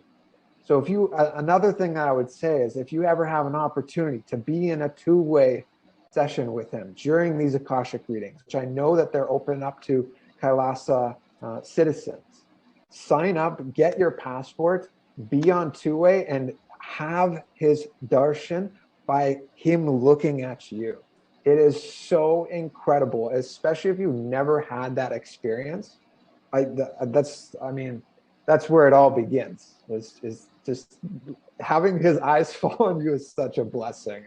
It's only something that you can experience. Like, I could talk about it all day, but I can't express enough how great it is to have that opportunity. So I would say maybe that would be my final thing to share. Yes, wonderful. So thank you very much for coming up on the panel. And that's a very, very important point that you mentioned. And of course, Swamiji, out of his compassion, is offering it completely free of cost. The e-passport to Sri Kailasa is completely, absolutely free for any person from any part of the world. You can just sign up to become an e-Kailasa. You can visit kailasa.org, and you'll be able to acquire your free e-passport, and you can receive the direct Nayana Diksha, which is the direct darshan of Swamiji, where Swamiji, not only you have the darshan of Swamiji, but Swamiji is physically able to see you. And as he's sharing, there's nothing that can be compared to the darshan where we seeing itself is one level. Just imagine when he looks at you when you're looking at him. That's the ultimate that you can ever have. And so thank you once again, Drida, for joining us on the panel and sharing your experience with every one of us as to how you are able to experience Devi Parashakti in your life and your experiences with Swamiji. Thank you very much for joining the panel. Thank you, Marash. Nityanandam. Nityanandam.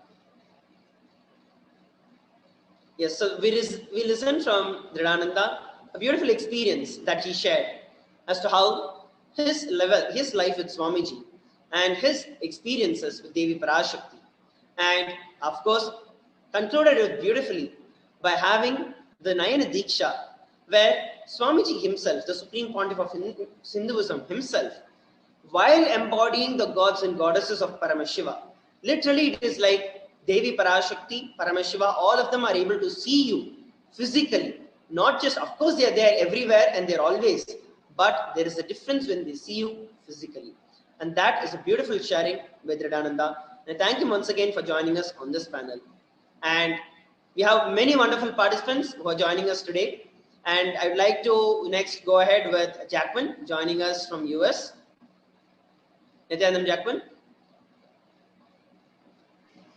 Nityananda Maharaj. Great. So Jacqueline, could you introduce yourself to all our viewers and participants all across?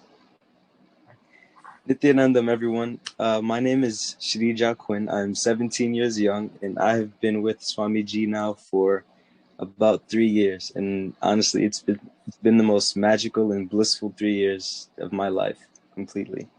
Wonderful. So Jacqueline, could you give a little more intro as to what you were doing a few years ago and how your life has changed after meeting Swamiji? Before I joined Swamiji, before I aligned with Swamiji, I was in the Christianity faith, and we believed in no shots, no TV, eating meat was fine, eating anything was fine. But really just the faith of, Jesus, and there was only one God, and we really didn't believe in ourselves and how we are God and how we can manifest and we can create our own reality. So with Swamiji, after aligning with Swamiji, that really empowered me and allowed me to realize that I can control my future. I can manifest whatever I desire. I can influence and help other people and not be powerless. I can have and realize my incompletions and complete and unclutch and just allow me to live a blissful and sincerely better life. So Swamiji has completely changed my whole outlook on life and my future. So I'm just so Wonderful. grateful. Yeah. Great. So Jacqueline is here with us. He's just 17 years old, sharing how beautifully his very understanding of life has changed after meeting Swamiji. Let us now hear from Jacqueline about his experience of Devi Darshan. So Jacqueline, you were blessed by Swamiji, by Devi Parashakti herself in your life.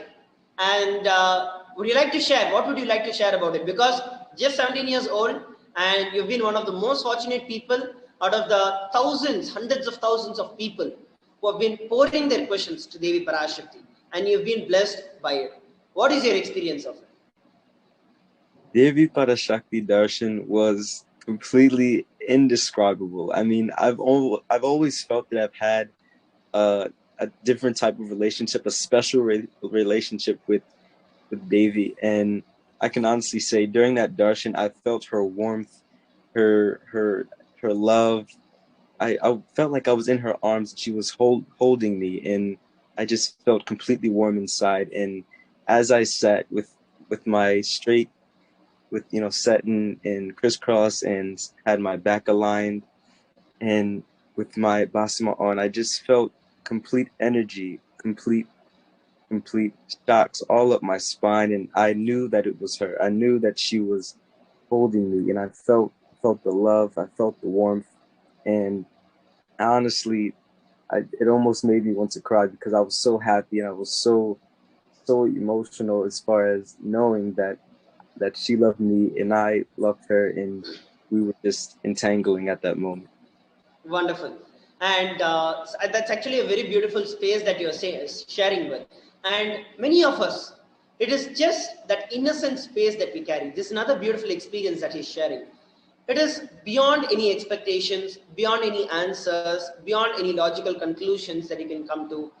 Just experiencing that innocent space of oneness with Devi Parashakti, where you're just there sitting and enjoying, just gazing at her and knowing that she is there continuously attending to me and is part of my life.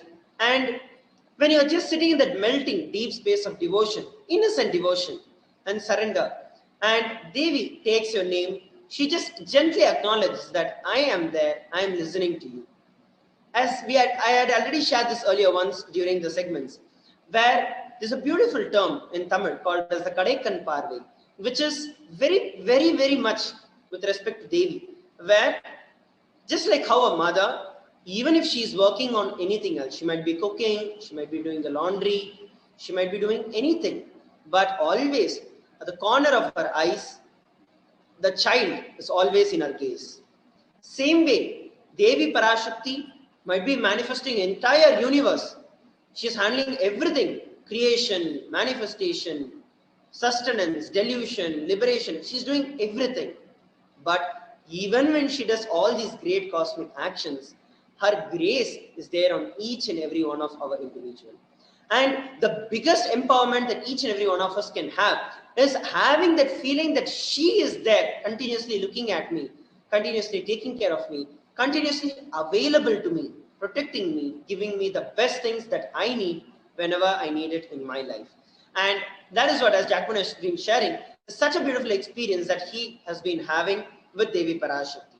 And Jackman, you were blessed with a specific answer for some of the questions that you had asked. So what was your experience when Devi Parashakti, when you got to know that Devi Parashakti answered your question? I was completely ecstatic because after I didn't even realize she answered my question until after. And once I realized that she did, I was completely just elated and ecstatic. And I had so many words that I couldn't even express at the time. So it was truly an amazing and just blissful, auspicious experience. Wonderful. And especially now that all of us know the Mother's Day.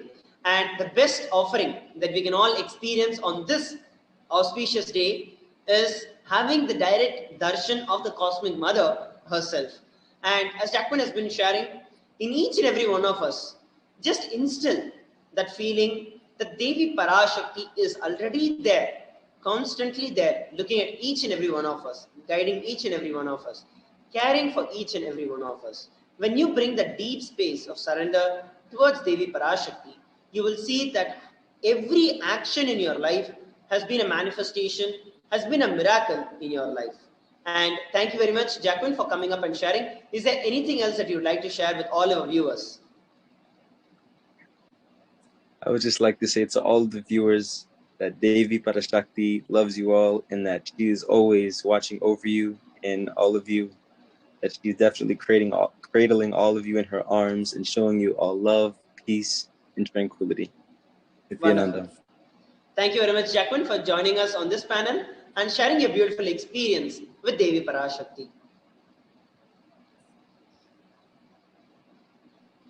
So there beautifully, Jacqueline shared with every one of us how innocently he was able to connect with Devi Parashakti. And irrespective of the age that we are in, we might be a 7-year-old, we might be a 70-year-old, but for the Cosmic Mother, we are all her children. And when you connect with the Cosmic Mother as your own mother, you will see that she does everything that is the best for you.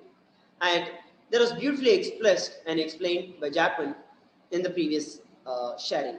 So now we're going to be entering into the next sharing. We have Sri Nitya Shivajnana Swarupananda joining us. And Nityanandamaya, please introduce yourself. And I'm excited to have you on the panel today with every one of us. Nityanandam, everyone. As Drida mentioned, my legal name is Madan Nityanandan, but I had the amazing, fortunate blessing to get a spiritual name from Devi and Swamiji. They're both the same to me just a few days ago as Sri Shivanya Swarupananda. So again, Nityanandam, everyone. My name is I'm trying to get used to it. Sri Shivanya Swarupananda. I live in Toronto, Canada, and I'm involved in Kailasa in Toronto in the temple here. So I have been with Swamiji since 2009. I mean, I've known Swamiji since 2009, but actively got involved in the Sangha like in 2016. And it's interestingly, I mean, my foundation for Hinduism started with Satya Sai Baba when I was young in 1996. But it's interesting that I've had that foundation, but never had a chance to see him in physical form. And I know we do have this reading called the Kandam, the Ole, the reading on the leaf, where it says that I will be meeting my actual guru in this birth, and he will be in close age to me with long hair and everything.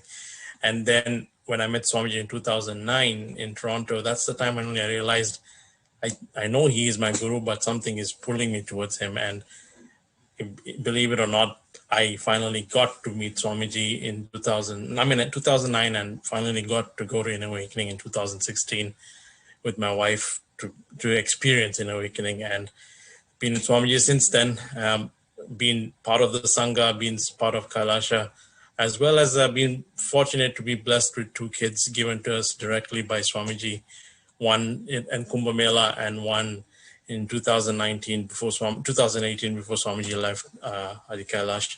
So, so we've been blessed to have those kids, as well as expanding ourselves within ourselves as expanding, also expanding Toronto.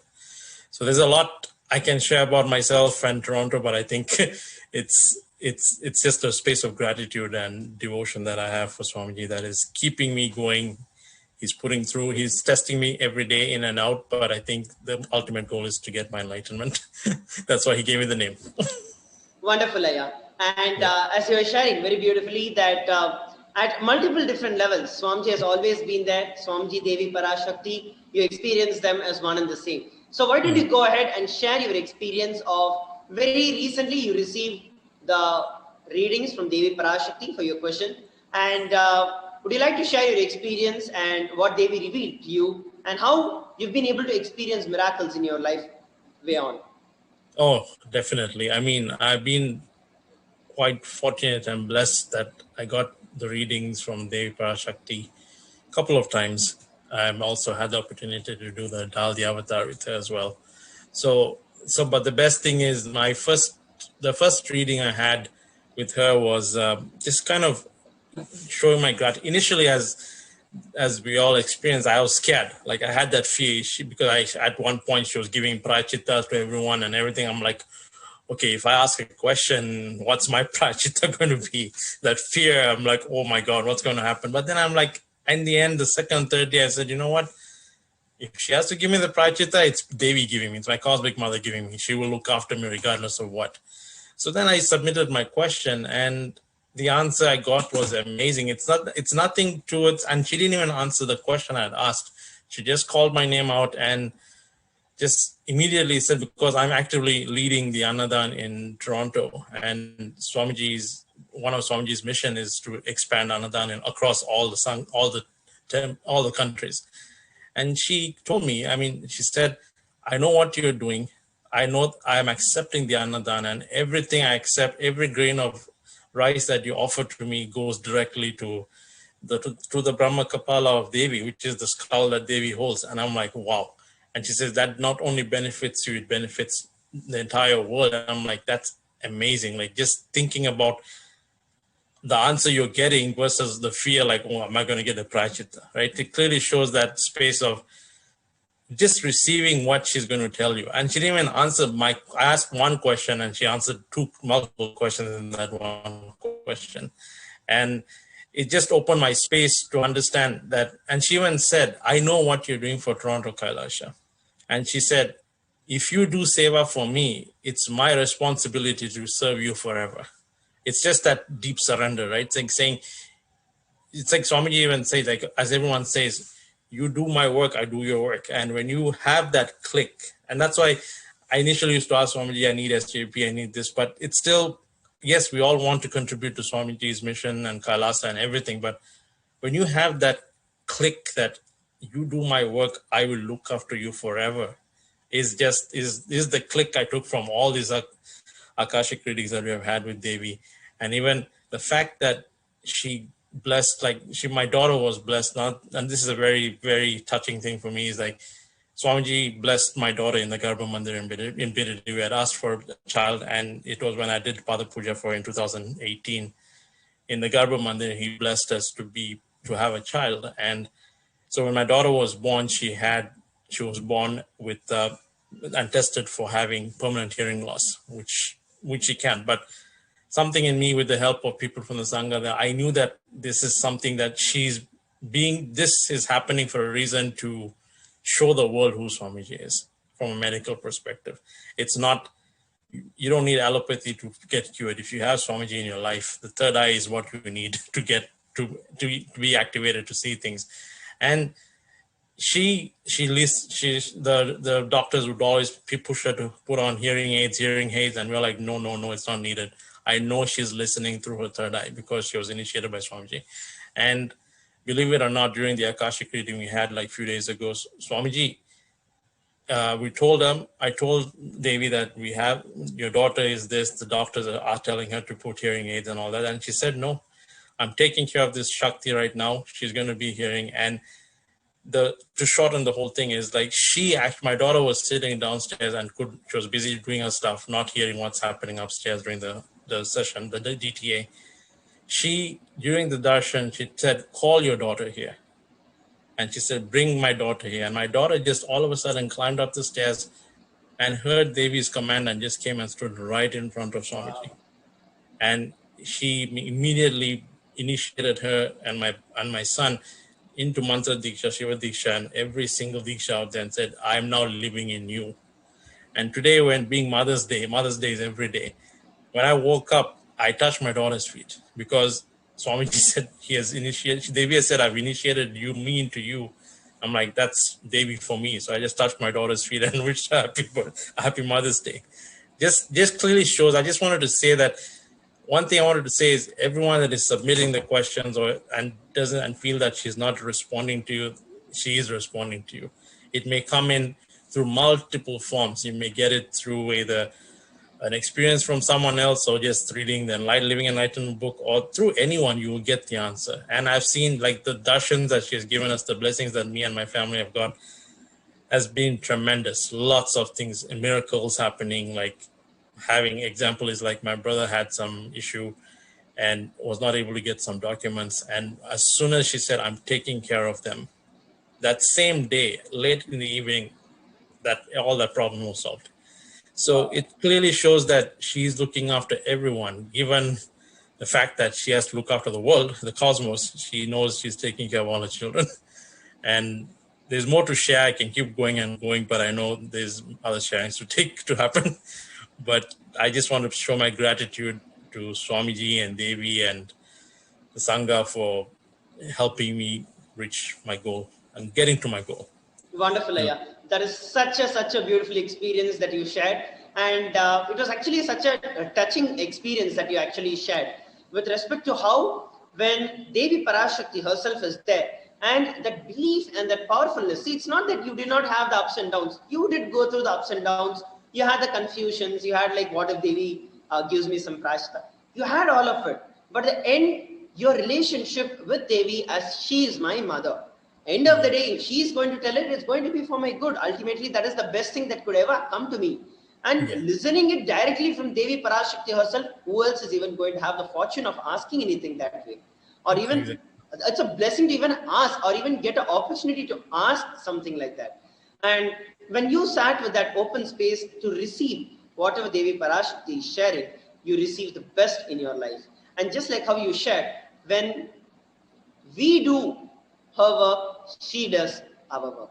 It is such a powerful message that you convey to all of us, where she practically demonstrated it, like just as a witness to every one of the people in the world. When she called out the daughter's name, immediately her daughter just walked in and came there.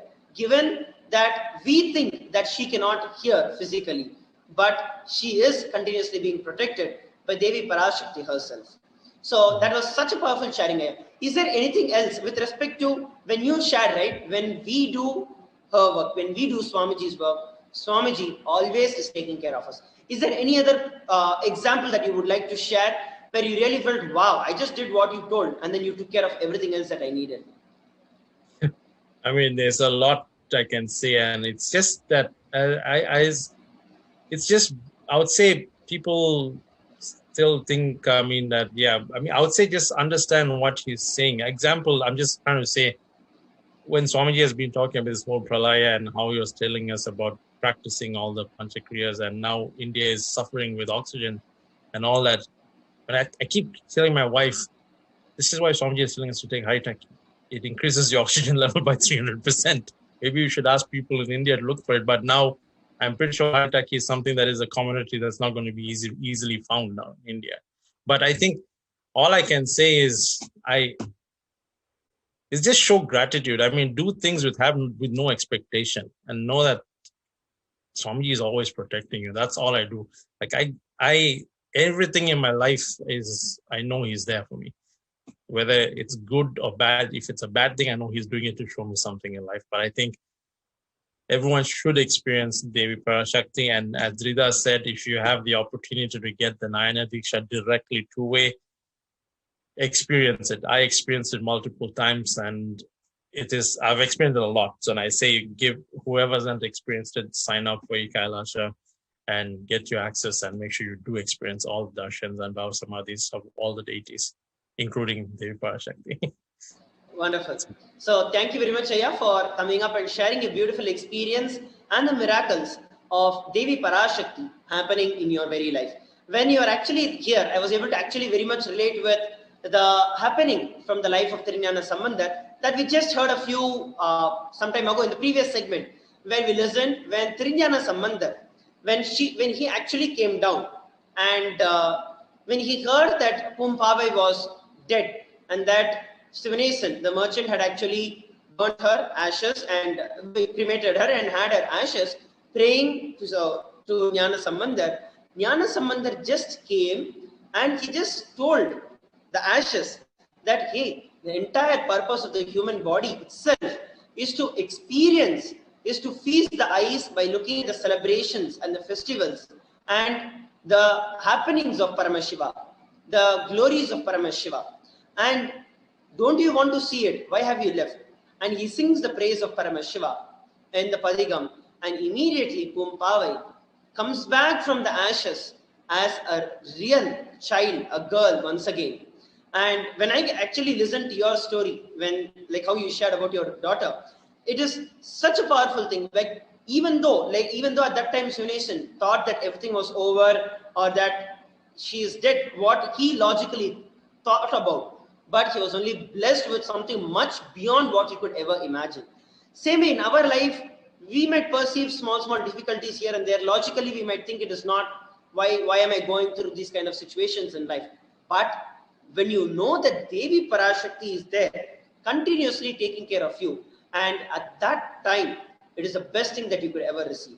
And just as you told, your daughter might not be able to hear physically, as that's what the doctors are saying, but she has experienced Devi Parashakti herself and is living.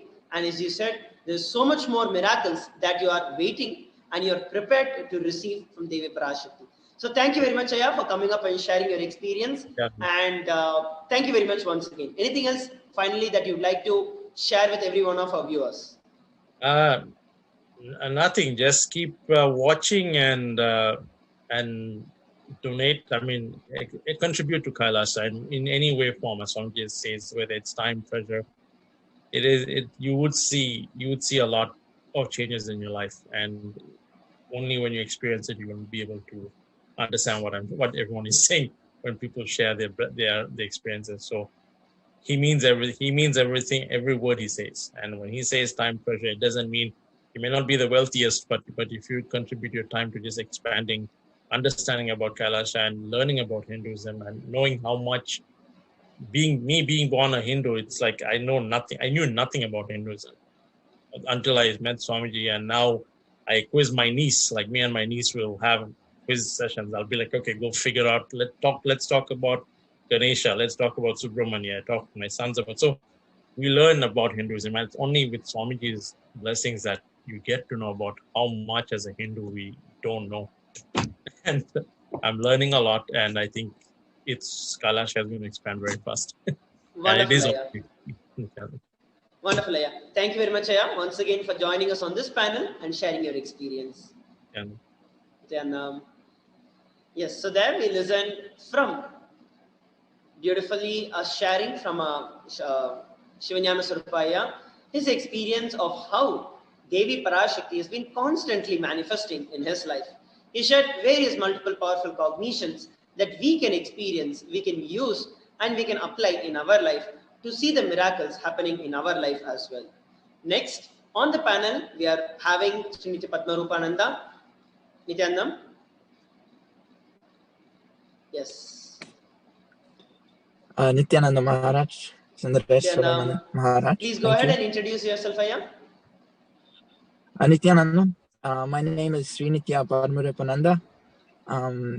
Thank you for blessing me to be a part of this, like Devi Baba Darshan, like on this platform. So I just wanna thank Samji and for giving this opportunity. So basically, I met Swamiji in 2016 with my wife and mother, and we attended our first inner awakening. And since then, we've gone through lots of journeys with Swamiji, and we are currently living in Melbourne at the temple in Australia. So we have my wife and 6 kids, and we are living this temple-based lifestyle, and it's such a blessing. Yes. Wonderful. So there we have Sriti Padmarupananda beautifully sharing his journey towards Devi Parashakti and how he's been with Swamiji over the last few years and able to experience it. So yes, Padmarupaya, would you like to share your experience about the Devi Parashakti Akashic readings that we are currently having and how it has been contributing to your life? And of course, you're also one of the coordinators who've been reaching out to so many people across the globe. And how has their experience been with respect to Devi Parashakti? Yes, definitely. So just in my experience, so when these Devi Darshans and Akashic Records were first announced and they started, the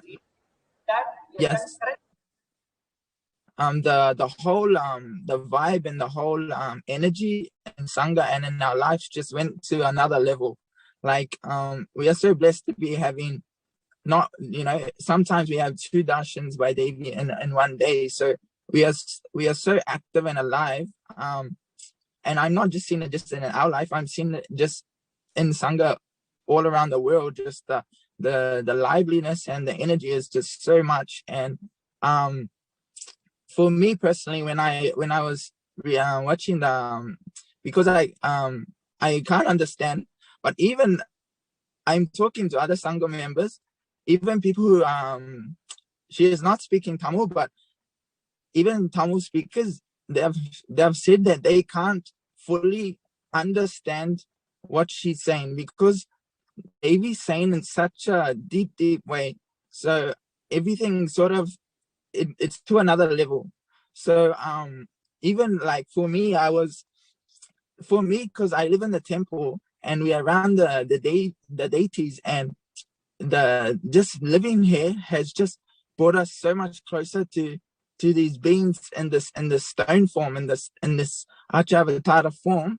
Like our connection to the deities now is just next level. So when Devi's coming in an Akashic reading, because we've never heard her speaking live before, so so when I was listening to her, and when I was got the opportunity to read like English translations, even though I know they are not exactly, we cannot translate her perfectly, but as close as we can, just reading it gave me such a, like somebody said it perfectly. I heard him say it, like the Shakti Pada just happens, and just like I'm not reading just for some information, or like I just read just to see how Devi is speaking, how she is, like what's her what's her attitude and how she is relating to people, and just seeing that it just took that relationship to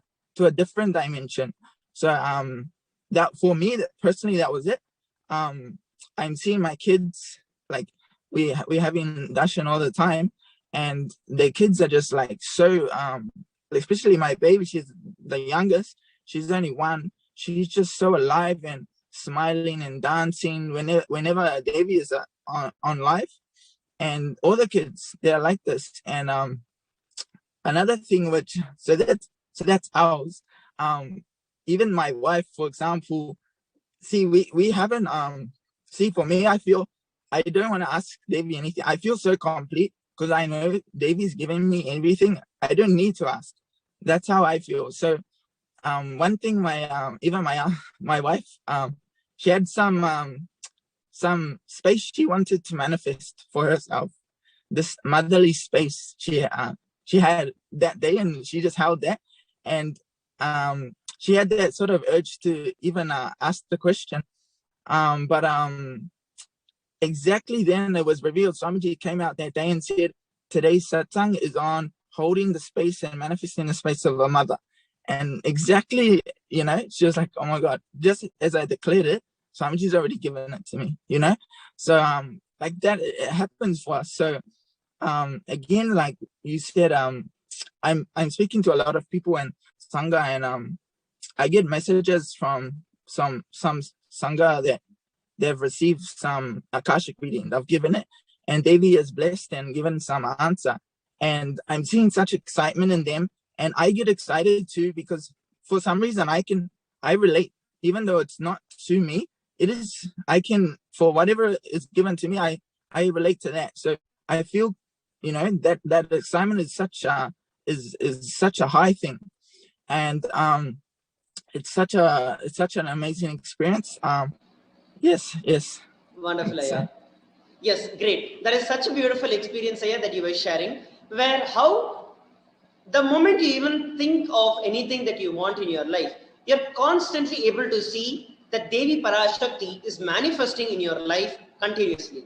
And especially the incident that you shared, where your little daughter, just being 1 year old, and how she becomes excited when Devi Parashakti starts manifesting, and how all your kids are becoming excited when Devi Parashakti is manifesting. And I'm very sure that you're one of the most blessed people, where you're able to gift this enlightenment, temple-based lifestyle to all your kids right from the young age, literally from the time they are born. And being able to see a child flower so beautifully is the best experience as a parent that any parent could ever have. And as you are sharing, especially that whenever you think, it's like, it's not that only after you ask a question to Devi Parashakti. Of course, you ask a question and you listen from her directly, gives you a superb experience. Like that's a very different experience altogether. But at the same time, knowing deep within you that she's always listening, and I don't even have to verbalize something. Even if I just think and remember her, she manifests herself and is manifesting in my life continuously. And it is actually we who have to just open our eyes to look at how Devi Parashakti is constantly manifesting. Whether it is the difficult situations of our life that we look at, or if it is the situations that are happening in our favor, both of them are actually manifested by Devi Parashakti. And that is a beautiful experience that you were sharing, Aya. And as you were telling, you might not know the language that Devi Parashakti is answering, but beyond the language, there is something that gets connected, that pulls you towards Devi Parashakti. And this excitement is not just any kind of excitement that we would feel, but this is something way beyond the normal excitement that we can experience. As you rightly used the word, Shakti Pada. And it is something that is beyond what words can describe. And it is something that really has to be experienced, that every one of us have to experience. Is there anything else that you'd like to share with every one of us? I just want to offer my gratitude and the blessings to be able to be a part of this panel, and like, because this is the panel, this is the program, a part of the Devi Darshan. So like, it's a blessing just to be on it. And please attend any sort of sessions and the darshans. Like, you don't know how powerful and they just do so much. Like, really, Devi just is sitting there like just my kids, they just see, like, she's like one of my daughters, she's looking at Swamiji, and she's just seeing Devi, and she just asked me, Dad, why has Davy got a bed? Why is Davy wearing a bed? You know, like just from that innocent space, just like just having your family there and just being such connected. And like I said, like I say to my wife, like Swamiji, I don't even call, when I see Davy in the photos, I don't call him Swamiji. I just say it's Davy, because literally the face, the eyes, everything is just so like beautiful, you know. And it's such a blessing to be a part of it. And please attend and join it with a. It's good if you can attend on two-way, have the 9 Diksha like Dreda was sharing, you know, get that darshan, but at least attend through any of our online official platforms. Yeah. Yes, so thank you. Thanks. Wonderful. Thanks, Maharaj. Thank you very much for joining on this panel and sharing with every one of us your beautiful experience with Devi Parashakti. Yes. So there we listened from Srinti Padmarupananda, his beautiful experience of how every moment in his life is constantly feeling so blessed by the experience of Devi Parashakti. Next on our panel, we have Reinosan Edmund and Nityanandam Reinosan. Nityanandam Maharaj, thank you for having me. Wonderful. So Reinosan, could you go ahead and give a brief introduction to yourself and your connection, your journey with Swamiji? Yes, definitely. So my name is Reinosan and I'm from Canada. And I've been with Swamiji since around 2013. 2013 is when I started to really start listening to satsangs and everything. And then 2014 is when Swamiji announced the Cambodia IA. There was something about how Swamiji said this is the last consciousness flight, which triggered like a call to action. And since then, it's been an intense journey, making my way to Swamiji's feet, basically. And then finally, after after a few years, I was finally blessed and graced by Swamiji to be able to attend Mahasadashivoham. And I was able to be in Swamiji's presence for this. And then from there, continuously being engaged with Swamiji, being engaged with Sangha. And then recently with the Paramashivoham sessions, which started to happen, then with everything on the lockdown, now it's more accessible. With the, more and more the closeness with Swamiji could happen in a way where it was like, even from your own room, you can completely engage. There was no distance, there was no gap. So more and more, the closer and closer and closer relationship with Swamiji started to build. And then from there, as the more programs were happening, as the more sessions were happening, as the more the Kailasa ecosystem became more and more involved and active, just the flowering of the feeling connection just continued to happen. And now today is, I can't even explain, like even right now, just leading up the build up to today. But even now, I can't explain exactly what it feels like right now, because even now it's continuing to flower. It's continuing to grow. I'm continuing to experience new things and continuously experiencing new dimensions of Swamiji. Like Swamiji really is Guru Linga Sangha. So new dimensions I'm still today experiencing. So this is just a quick little intro about where I'm coming from and what the background is. Wonderful. So thank you very much for sharing about your background and your beautiful journey with Swamiji. So now that you've been with Swamiji for so many years, it has prepared you a lot, and you've grown up in a completely different space. You've grown into a beautiful being with being able to experience and express the state, space, powers of Paramashiva. And now that recently, especially during the Parashakti Akashic readings, you are fortunate enough and you are blessed by Devi Parashakti herself, and you received an answer from her. So would you like to share your experience on that, what you had asked, what was the blessing that you received, and how it has directly changed your life? Yes, definitely. Leading up to the question, actually, so during the Arulvaka, the Akashic readings with Devi, continuously, naturally, like everybody else, there's yearnings here and there, but like small questions I want to ask Devi, because literally for me is, personally speaking, Devi is my Ishta Devata.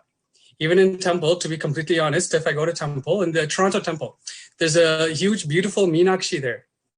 And so when we were able to freely go to the temple, like before the lockdown and everything, whenever I was able to come to the temple, I'll literally go to the temple. I'll first say hi to Ganesha, talk to Ganesha for a little bit, and then I'll go sit with Devi, and then just basically hours will pass. Like that's it. I just basically it gets swallowed by the whole experience, and it just literally the one-on-one connection and time itself completely loses meaning because I'm sitting with my mom. I'm sitting with Devi, Parashakti. There's nothing else after that. Like Devi herself, she's breathing life into me. So what else is there? Swamiji himself, he's breathing life into me. That's actually the nice thing too, is like when I'm sitting in front of Devi, Swamiji's also right there. Swamiji's right next. There's no gap. So this is actually a personal, the relationship with Devi is, she's my Ishta Devata. And even growing into the Hindu experience, because actually I grew up in a Christian household. So I had no idea about Hinduism or anything like this. The only context I had is coming from a Tamil background. So naturally the Hindu lifestyle is infused in different ways. And so just this is the context. So when Devi started to give darshan through the Arulvaka, naturally I was excited, like literally almost talking. Like having darshan of one thing that's already amazing. Like out of like the whole Brahmanda, just wants to have darshan of Devi, doing tapas for yugas, just to have darshan of Devi. And now we're having Swamiji coming, like Devi's literally landing in the Nijavatara of Swamiji to give us darshan, not just once, not just twice, but again and again and again. What kind of a rare opportunity is this? What kind of beings we are to have such a manifestation happening? Not only seeing Devi, but hearing her speak. The being who beings from all the lokas do tapas for yugas, just to have a glimpse. She herself is not only giving us a glimpse, but she's speaking to us. We're hearing her words. So naturally, the excitement starts to happen. Like I have to ask something I have to ask. So as the Arulvaka continues, I was asking a lot of small things that were coming up in the life. But also the big things also, like who am I, where am I coming from, what is the context of the life, like all these things, everything I would ask Devi, because it literally is like, just like how I would sit in front of Meenakshi and talk to her, same way I'm sitting in front of Devi and talking to Devi.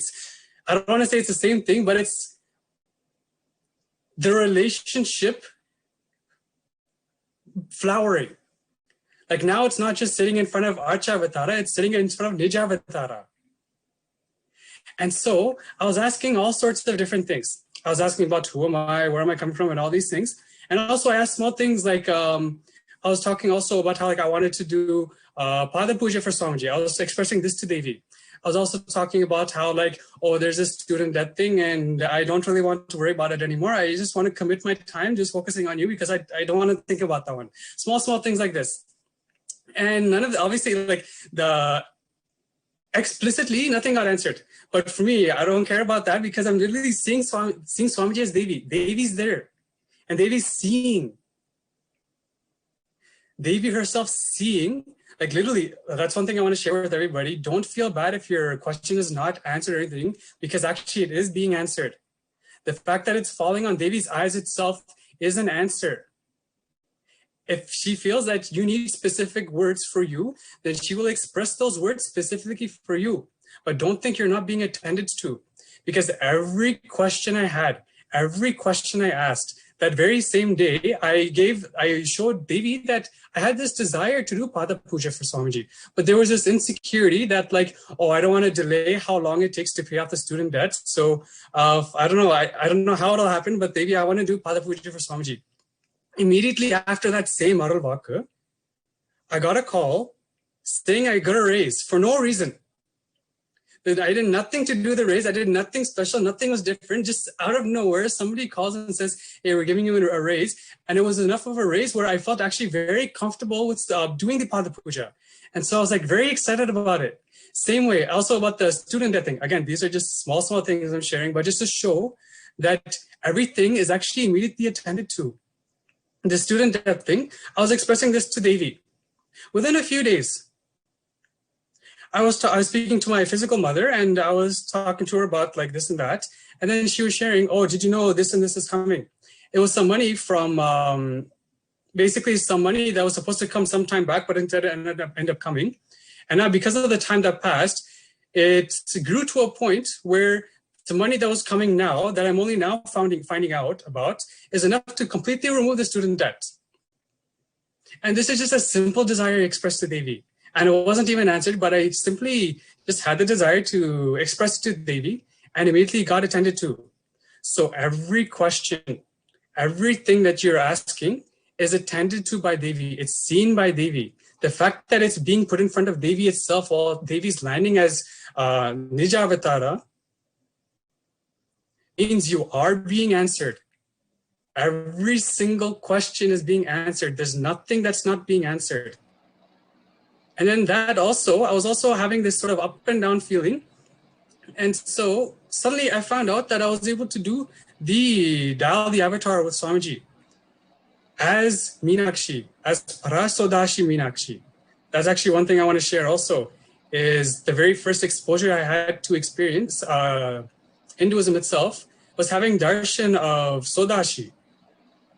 So this itself was, for me, there's a unique kind of feeling connection that I don't think I'll ever be able to actually explain, but it's basically I can share. It was like coming back to the basics, coming back to where I started. And this itself was a very strong experience for me, where Devi was not only manifesting as Parashodashi, but also as Meenakshi in Swamiji. Wonderful. And so I asked Devi, it's actually, that's another thing I want to say. So as these questions are coming out, that I was again and again asking through the Arulvaka, the questions were also maturing. I was really seeing, you know what, Devi's actually here. What is it that I have? What is it that I actually want to ask? Because during the pre-satsang sessions leading up to the Arulvaka, more and more context was given, more and more of like the maturing of the space was happening. Because Devi is here. There is a questioning in every being. There's some yearning. It's nothing but yearning for answering that question. What is that question? And I really wanted to see what is that question inside, because now Devi herself, she's here. She's here to answer. She's here for you. Devi, she's speaking. This again and again, I have to reiterate, but she's speaking. And so, day after day, as the Arulvakas were happening, I would be more and more maturing the space, saying, okay, let me see what is actually the mature conversation I can have with Devi. What is the mature question I can put in front of Devi? And day after day, this question itself also got matured more and more, where more and more they would be giving different experiences, which would mature my own inner space for me to really dig deeper to see what is actually the question. And then comes back the ecosystem of Guru Linga Sangha, where I was having this completion experience, and I was engaging with my team lead, and my team lead, who is Sangha itself, was giving some basically feedback on how to actually find out what that question is. Coming back to the root of where you feel you get stuck, really seeing there's somewhere you get stuck again and again and again. Look at that. See it is where it is you're getting stuck. Figure out where you're getting stuck and see what that question is. How can you attend to that and bring this to Devi? Exactly.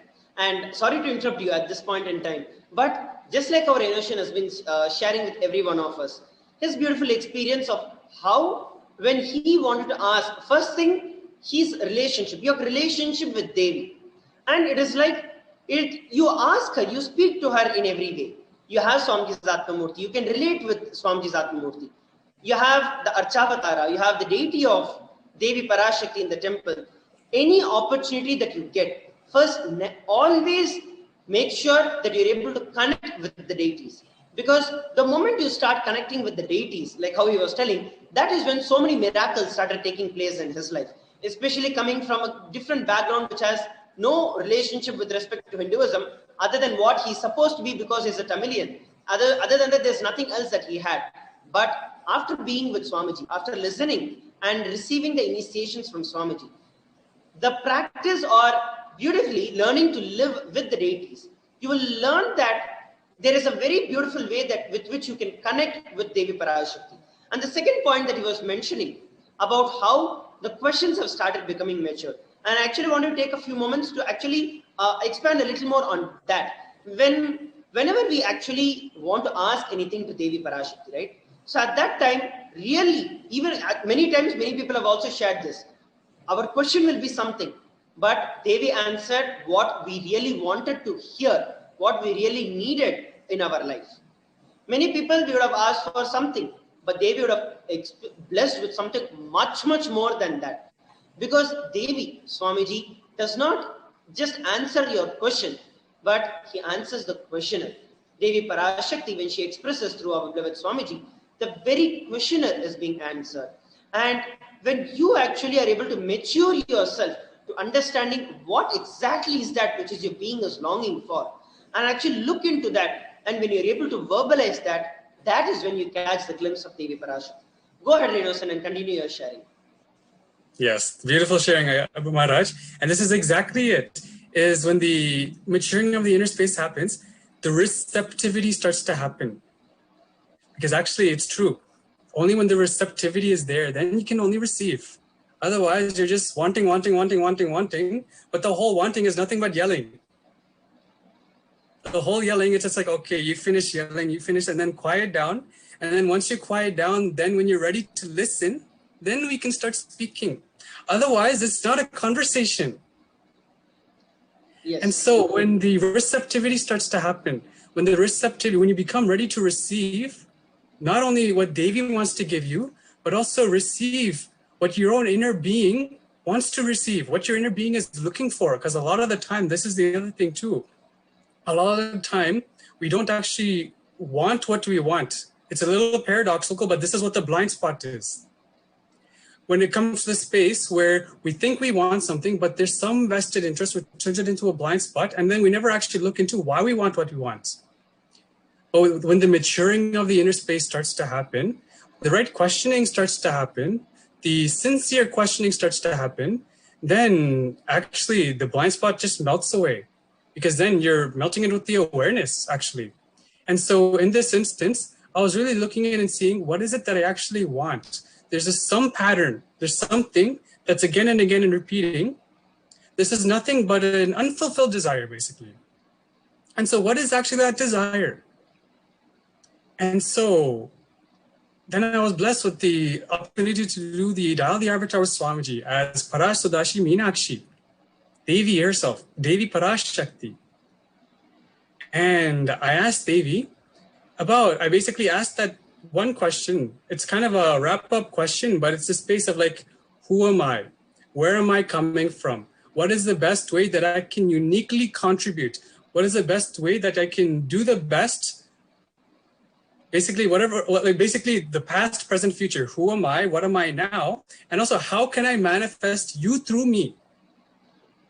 And then Devi beautifully shared.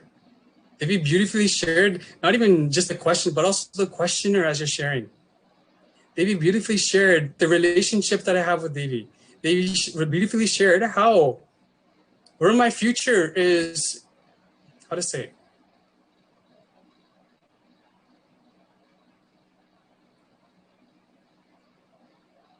basically, Devi gave me exactly my vision. She became my visionary. I can't even say she became my visionary because already that's it. I can say she clarified the vision. She gave me the clarity. And when this happened, she also said one specific thing. She just said, sincerely do my seva. Just sincerely do my seva. All the doubts you have, all the fears you have, they're nothing but delusion. Just sincerely do my seva. You'll have no fear. You have no worries. I'm taking care. Anandam is yours. Wonderful. And so with this, there's nothing else actually.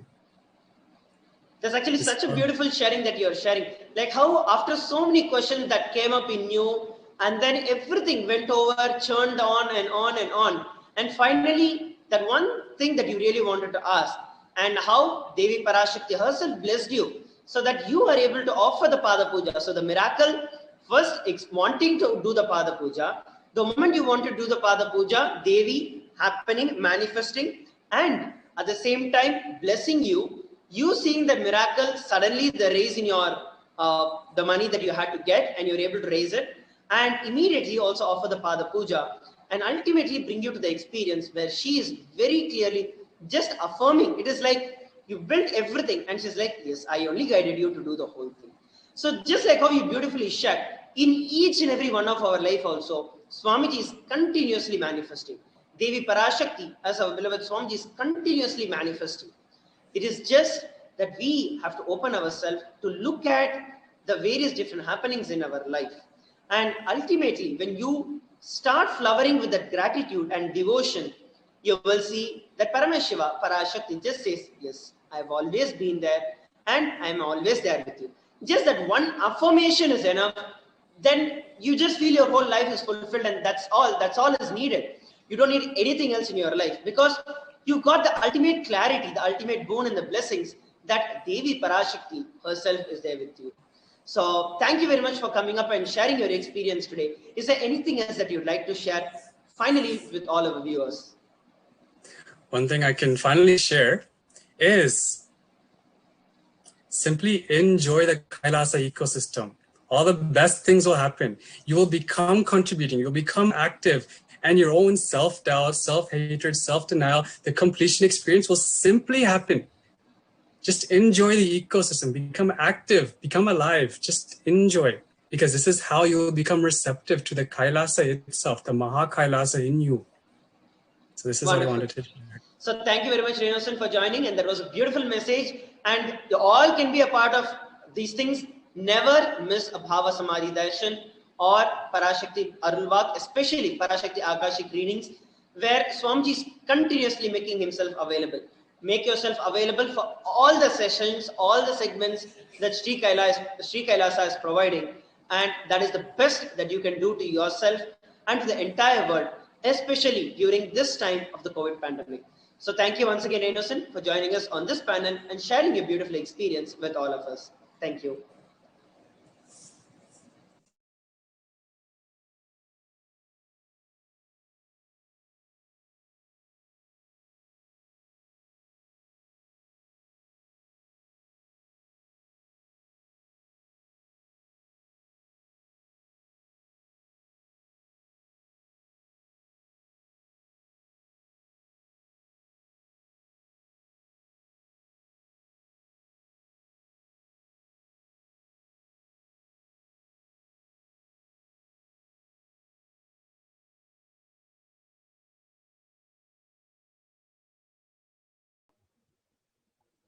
Nityananda Maharaj.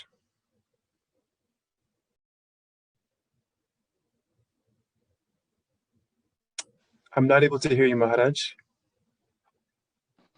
Yes, Nityananda Maya, are you able to hear me now? Yes, Nityananda. Wonderful. Please go ahead, Aya, and give a brief introduction about yourself. Yes, Nityananda, everyone. My name is Travis. I'm from the Los Angeles Sangha, and I have known Swamiji since 2017. It was actually just 1 month before the Inner Awakening, Mahashivaratri 2017. I met Swamiji through a Kalpataru, and I just felt actually like this warm embrace that I can say is very similar to what I feel with the, the Devi Parashakti energy that we've been experiencing. And I just felt this love, and so I jumped to Inner Awakening. Hadn't really watched much of Swamiji's satsangs.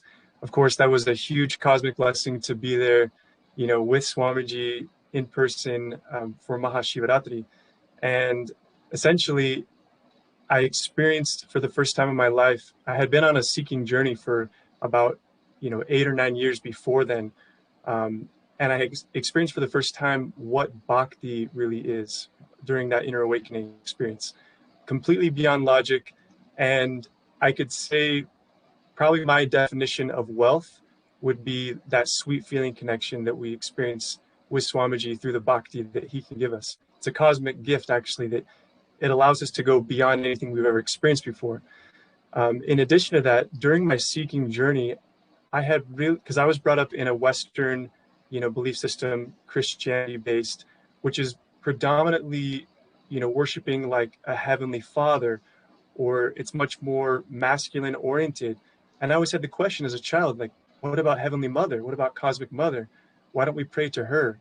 Why don't we connect with her and celebrate her and worship her? And I never felt like I got, a sufficient answer to that question until I met Swamiji, and I could say that dimension of me really, woke up. It was truly an inner awakening experience. And so that's the basis of, since 2017, I was really blessed to spend some time in India in the ashram. And one of the greatest blessings related to the motherly energy was taking care of Gau Mata, and doing Gau Seva in the Goshala in Adi Kailasa, which Swamiji had said before, it's literally like the Gau Mandir. It's like similar to doing Seva in the temple, that you experience such an amazing healing of the, muscle memory and biomemory. And it just happens spontaneously through that motherly energy. And so that was such an incredible blessing for me that I felt really deep in my connection with the Cosmic Mother. And then since then, I acknowledge I'm still new to the Sanatana Hindu Dharma, but what a blessing it is to have Guru, because he can take you beyond, the ego's version of knowledge, or, the ego's desire for wealth. I find that the Guru Bhakti is that it just expands every dimension of your life. And so I've just been really focusing on that the last 4 years since meeting Swamiji. And that's Wonderful. my background with Swamiji. That's such a beautiful experience that you've been sharing, brought up from a different culture, a Western culture, but from the young age, having an innate liking or an orientation towards experiencing Cosmic Mother. And today, a few days ago, you were actually blessed by Devi Parashakti herself. You were fortunate enough where you were able to physically ask a question and physically received an answer from Devi Parashakti. What was your experience, and would you like to share? What would you like to share from that for all of us? So one thing that's so beautiful about this process with these Auruvak Akashic readings is just by asking the question, it intensifies the seeking within us, right? And as many of the really nice sharings that have just come before us in the program already, they shared that it's not a matter of whether or not you get a direct answer with your name being called, because if you ask the question, you'll notice the way that you're relating with the Cosmic Mother becomes intense, and you're like hungry. You really, really you just want to feel her embraced in your inner space, right? And so for me, I can see how the questions I was asking they've been maturing, but I got a very different answer to the first question that I asked. I just asked for Cosmic Mother to shower me with bhakti and the grace of Guru, so that I feel more sweet friendliness with existence. And also I asked, for healing, because in these times we really need that healing energy with everything going on in the world today, to be a channel for that cosmic healing current, to be able to reach more souls. And, Parashakti gave me an answer that it was my Parabdha karma to eventually reach Adi Kailasa, and to reach her Kailasa is what she said. But there was such a feeling that in that moment when I actually received the blessings, it was like everything froze, time and space.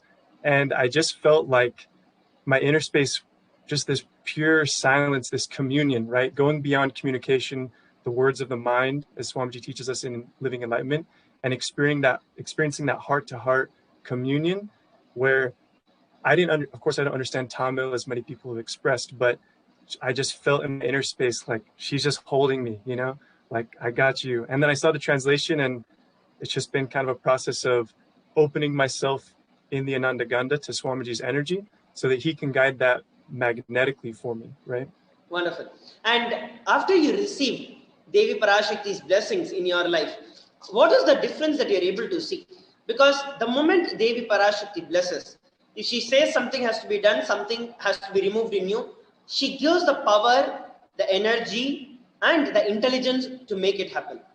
And would you be able to share any specific incident with respect to where you were stuck before the Akashic readings from Devi Parashakti, but as soon as you received the blessings from Devi Parashakti, how that situation manifested?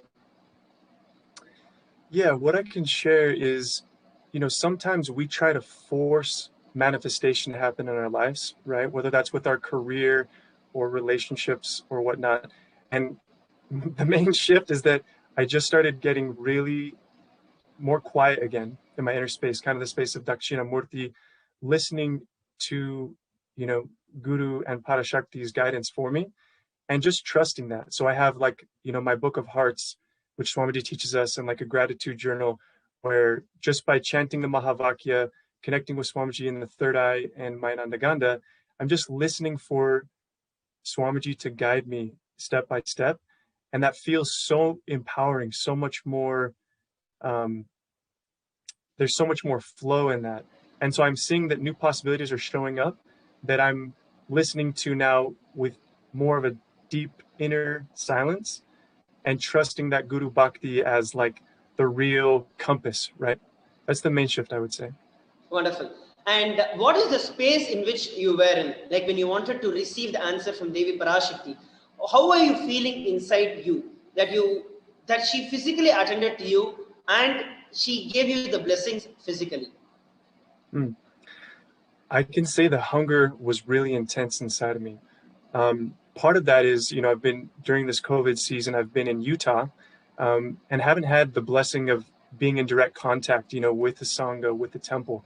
That's an incredible blessing to be able to do seva to the deities and to have that Vatavarana, right? But of course, I have my Swamiji Murthy and I talk to Paramashiva very often. And it really validated for me how much Swamiji is always listening to us, right? Just by having that constant prayer in your heart, talking to Parashakti, you'll realize that he really does hear you. He really does, and Parashakti, he manifesting in the form of Parashakti, like she knows what's in your inner space. And so that was the main thing. One thing that's interesting is like the moment that the Akashic readings happened, within 3 minutes of that, the power shut down in the home here. And it was like this beyond time and space experience for me, where it was like I felt like she just reached through all dimensions and gave me a hug, and just was very reassuring and beautiful. Wonderful, Aya.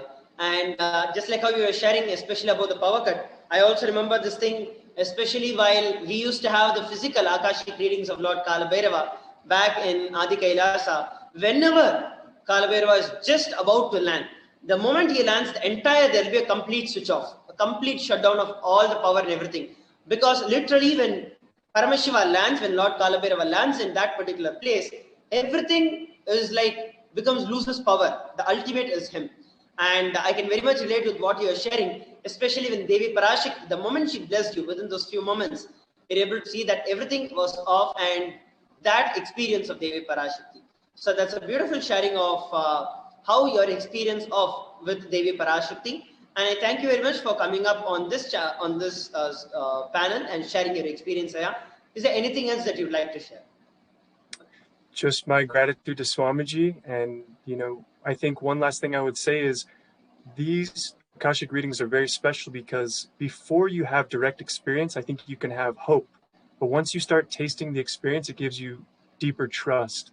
And that space with Swamiji, I feel it's so beautiful. Again, just to be in the space, keep your seeking intense, ask and just trust the process, be in that deep space of communion, of listening, and an amazing way beyond the intellect of the mind, Parashakti will reach you. So thank you, Swamiji.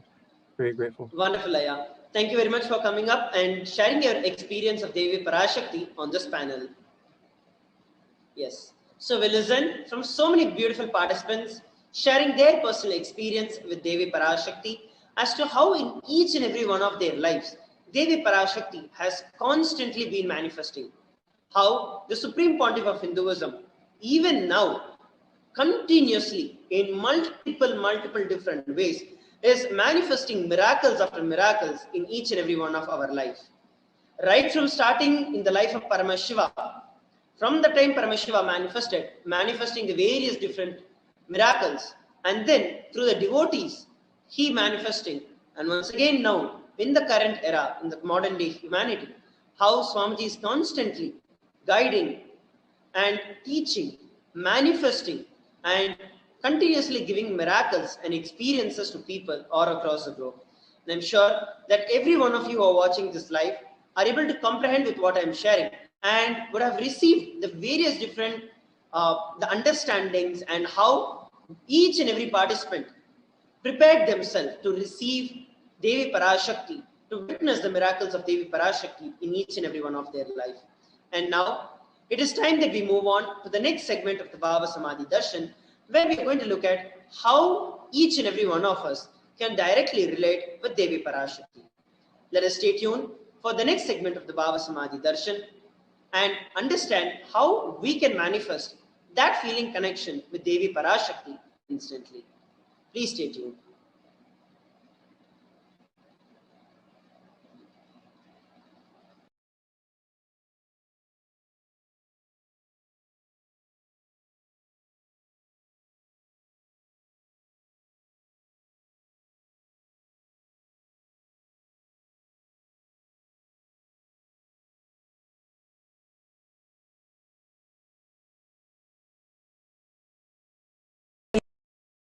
Intelligence to lead you to enlightenment. Each God is a bridge for you to achieve the Shivatva, the ultimate Shiva consciousness. Krishna is the bridge for you to achieve the Krishna consciousness.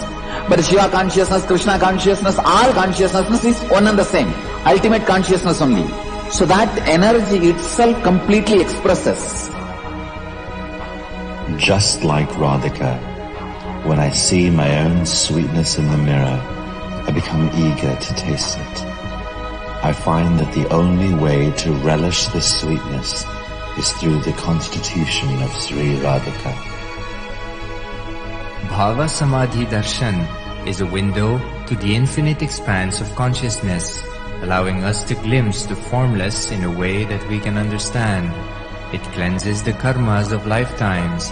It awakens our biomemory to the space of Paramashiva, the ultimate consciousness, and creates a deep and lasting transformation in us.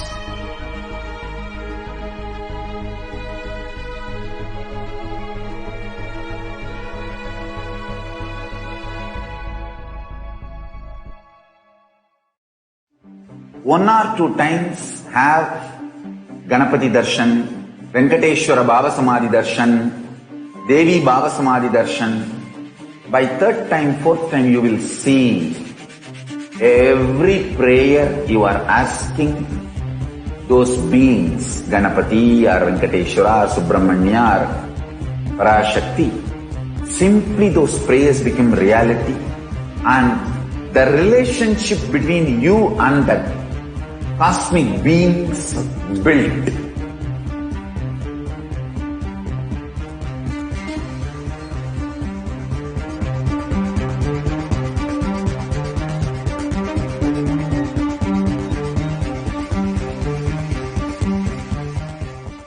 I tell you, each Baba Samadhi Darshan is a spiritual treat, enjoy. Spiritual feast, enjoy. Don't miss it.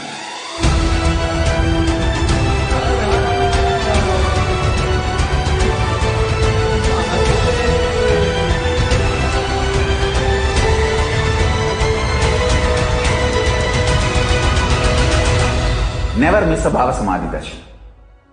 Enjoy Paramashivoham, which is introducing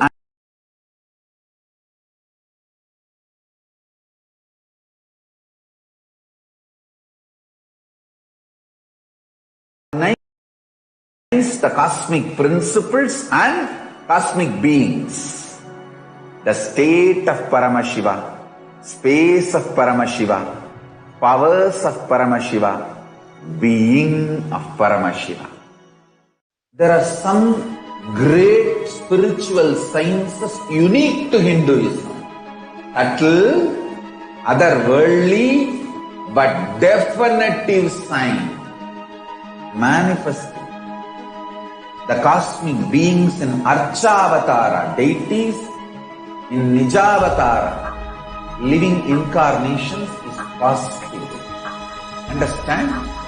Kriya Pada of Vedas and Agamas elaborately explain the whole science of making the cosmic beings manifest in Archavatara, deities, and Nijavatara, living incarnations, both.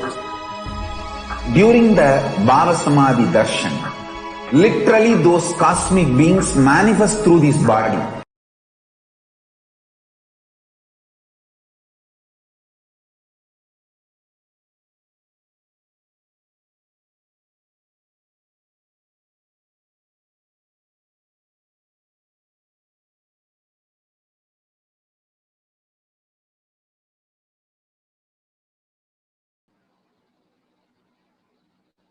Yes.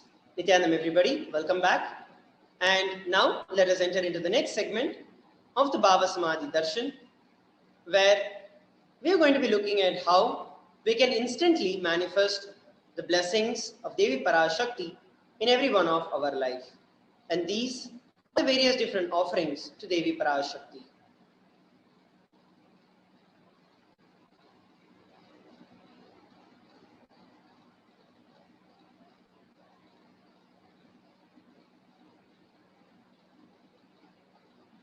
The offerings to Devi Parashakti.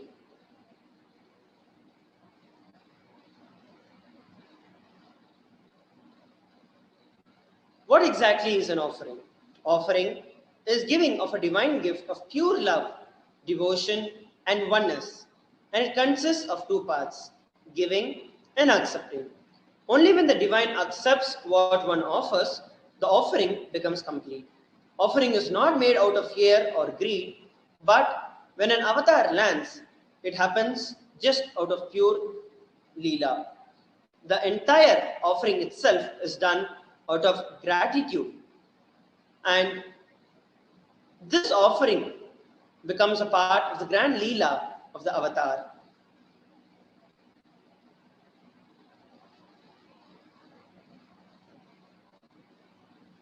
Some important cautions. There's a beautiful Dhyana shloka of Devi Parashakti. Indu nibaveda karavanhinayanam syat pankajavaraabhaya japa sharasayuktam angahimabhushana vichitravasanam syat tungamakutojvala manonmani swarupam.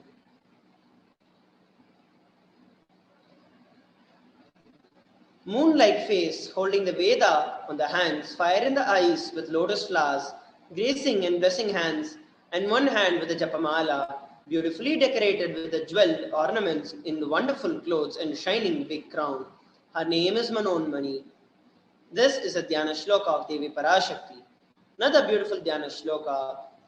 Dhyayet Devim Trinetram Shashini Bhavadanam Vedahastam Dadanam Savye Padmam Varadamaparadeh Chabhaye Chakshamalam Divye Rabharanai Vibhushitatanum Brahmadhivi Pujitam Devi Meva Manonmanim Pratidinam Kamartadatrim Shubham.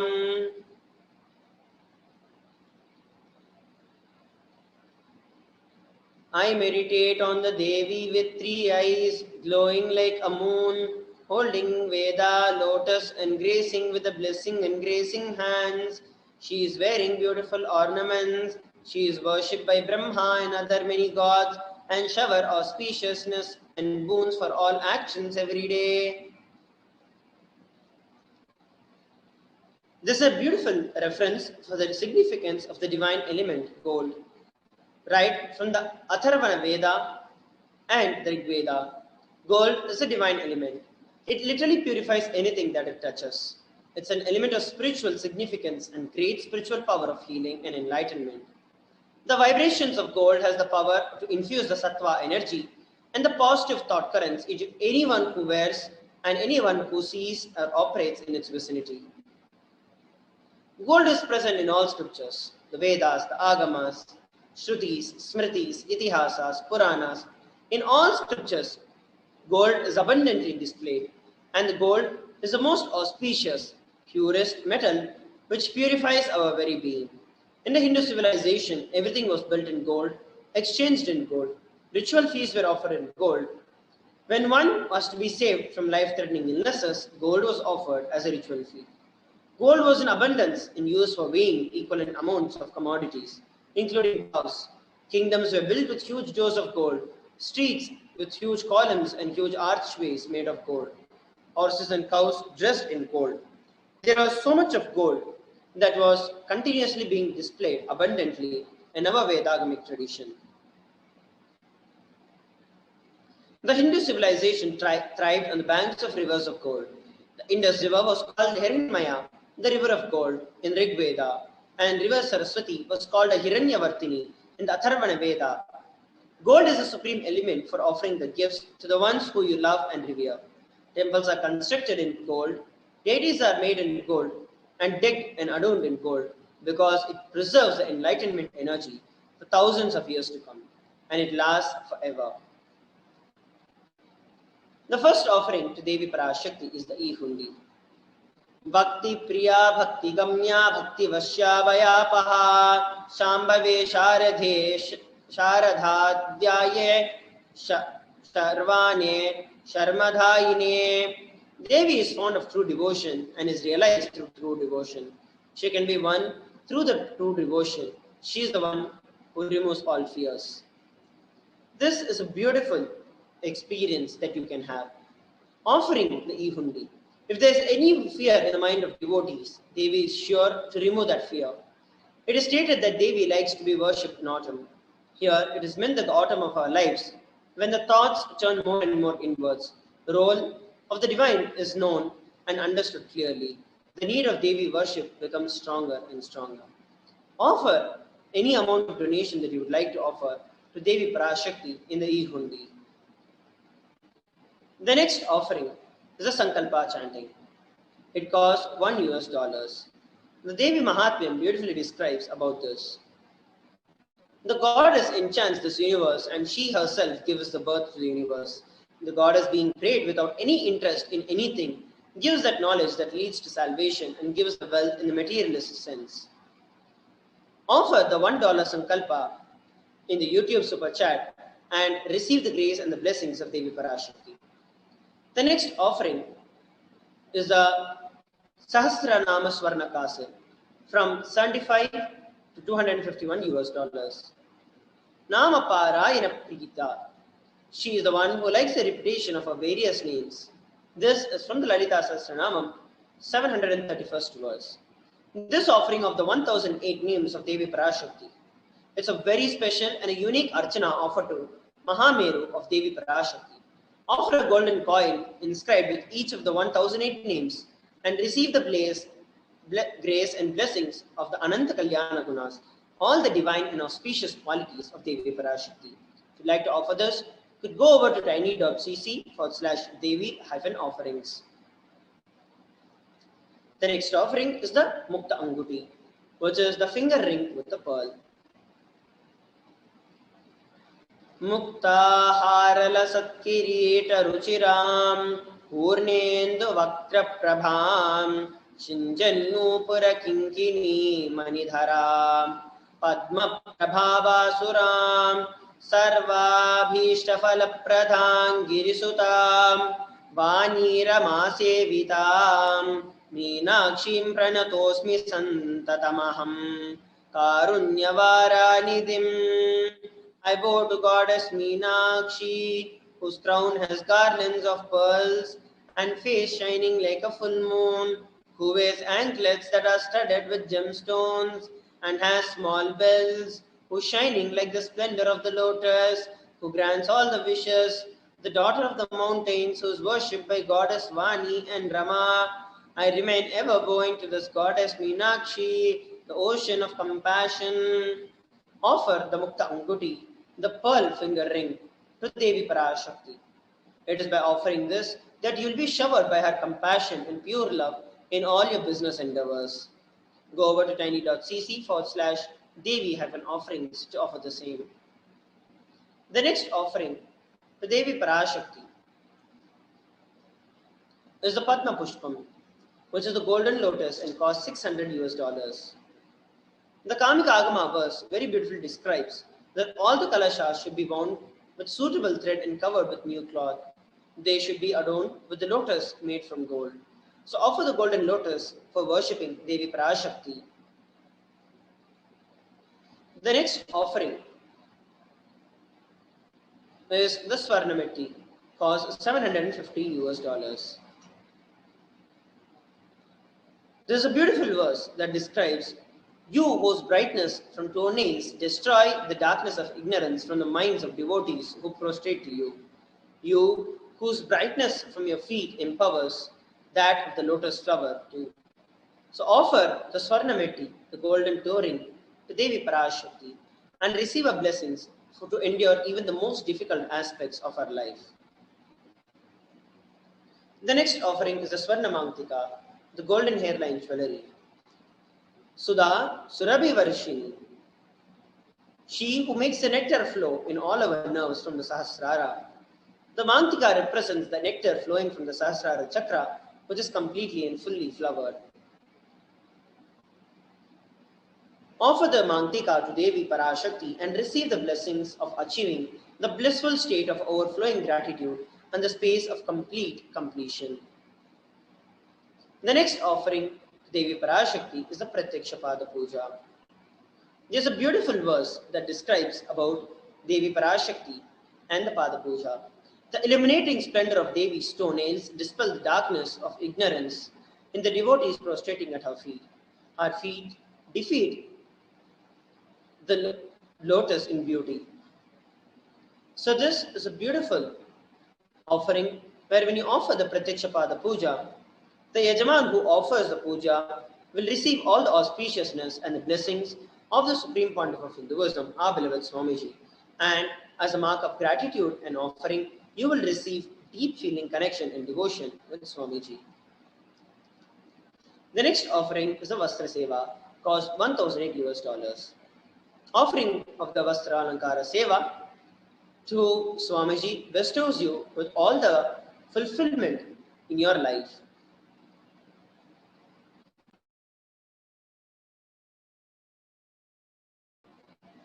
Sorry for the technical glitch. The next offering that we're looking at is a conclusion of the various different things that we can offer. So now, let us take a few moments to see how we can offer using the YouTube. So YouTube provides us a beautiful platform where every one of us can very easily offer any contribution that we want to Devi Parashakti. The Vedagamas mandate that there are 5 people. We should never meet empty-handed. Guru, God, king, child, and a pregnant woman. Today, we are blessed to have the darshan of Devi Parashakti and our beloved Swamiji embodying Devi Parashakti and as the ruler of Sri Kailasa. So, it is very, very important that we live adhere by these Vedagamas. There are so many sacred sentiments that are attached with the concept of offering. Ultimately, it is so that you receive the grace and the blessings of Devi Parashakti in your life. I request every one of our viewers who are watching this live, go ahead and at least offer $1, 1 unit of your currency. I'll now be showing how we can use the YouTube to actually go over and offer any amount of donation that we'd like to offer. So first, what we need to do is to go over, and I request you to go to YouTube and search for the official YouTube channel of Swamiji. It is, you can just search for Kailasa's SPH Nityananda, and you will see that you'll be directed to this page, which is the official YouTube channel of Swamiji. And under this, there is a live that is going on, the live stream of the Bhava Samadhi Darshan. So go ahead and click on that. And as soon as you click on the link, you're able to see the live where the Parashakti Akashic reading is currently happening. And what you need to do next is just scroll down to the chat section. As soon as you come towards the chat section, you have an option where you can offer the donation that you would like to offer. So there is a smiley emoji just under where you can type your comment. And beside that, there's an option with a dollar symbol in it. And for those of you who do not have a YouTube channel, you will not be able to comment it as per the YouTube policies. So you'd have to actually create a channel. It is very simple, and just follow the procedures that the Google itself, the YouTube itself will be providing when you click on create the channel. After you create the channel, you'll be able to come to this page. So go over, click the dollar symbol and click on the super chat. And once you click on the super chat, you can offer any amount of money that you want. So you can actually choose any amount of money, right from 20 INR to 10,000 INR based on the local currency of your place. Just click on the amount of currency, choose the amount of currency that you'd like to offer, click on buy and send. As soon as you click on buy and send, it will be redirecting you to a payment gateway where you can add in your credit card or your debit card details and just click on buy. And that's how you make a payment in the YouTube. So I request every one of you who are watching us live on YouTube, Facebook, Zoom, take a few minutes now to please go over to the YouTube and offer your contribution to Kailasa to receive the grace and the blessings of Devi Parashakti. Please understand, every one of us are blessed today to receive Devi Parashakti's Akashic readings. Every single day, literally Swamiji is coming at least 2 times a day and gracing us, blessing us just because of his compassion. And the least and the most that we can do is to participate in everything that is being provided to us. And this is one of the very, very important components to receive the most from the Bhava Samadhi Darshan that we are going to have today. So I request and urge every single one of you go over and offer at least just $1. Just $1. I request every one of you to offer at least $1 so that you inculcate the various different sacred sentiments and offer as a mark of offering your gratitude to Devi Parashakti for happening in your life. So please take a few moments now and go ahead and offer your contribution to Kailasa using the YouTube Super Chat. Next, we'll be looking at how we can offer the other sevas. Those of you who would like to offer the Pada Puja or any other sevas, we'll be looking at how we can do it in the next part. So please take a few moments now and offer at least $1 to Devi Parashakti. Please take a few moments to do it.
Yes, so while we are all taking this time to offer a contribution, we are also going to be looking at how, if we want to offer the other sevas such as the Pada Puja or any other seva to Devi Parashakti that we saw, I'll be showing you how we can do it. So all of us would have to head over to tiny.cc/Devi-offerings. And the next thing that we'll be showing, I'll be showing you what will be the next step.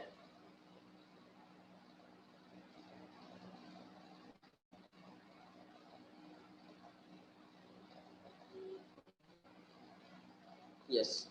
So here you can see I've just opened an empty tab and I'm pasting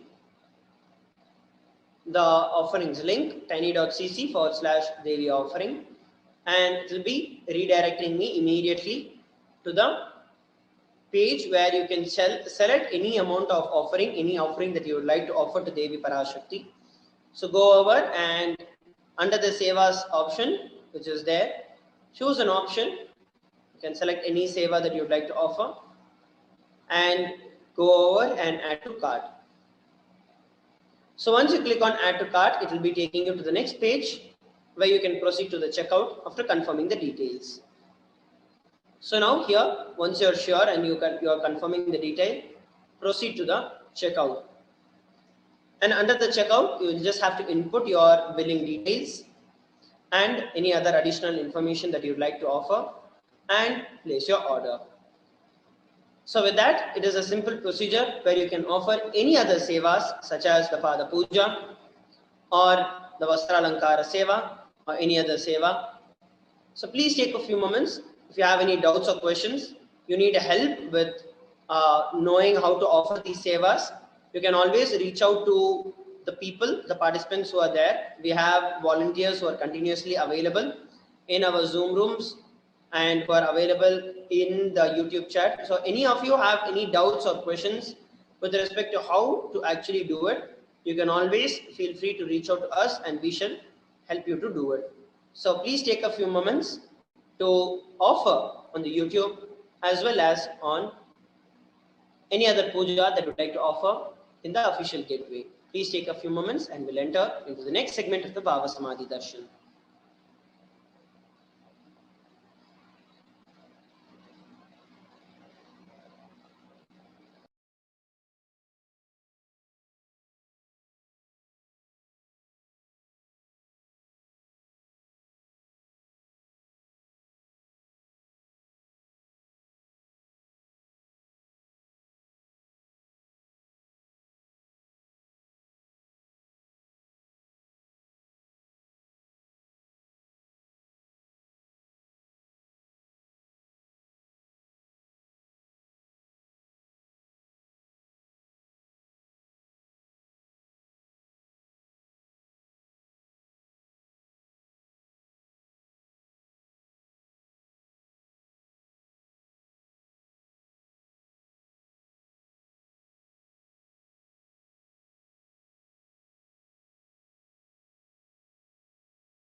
Nityanandam, welcome back.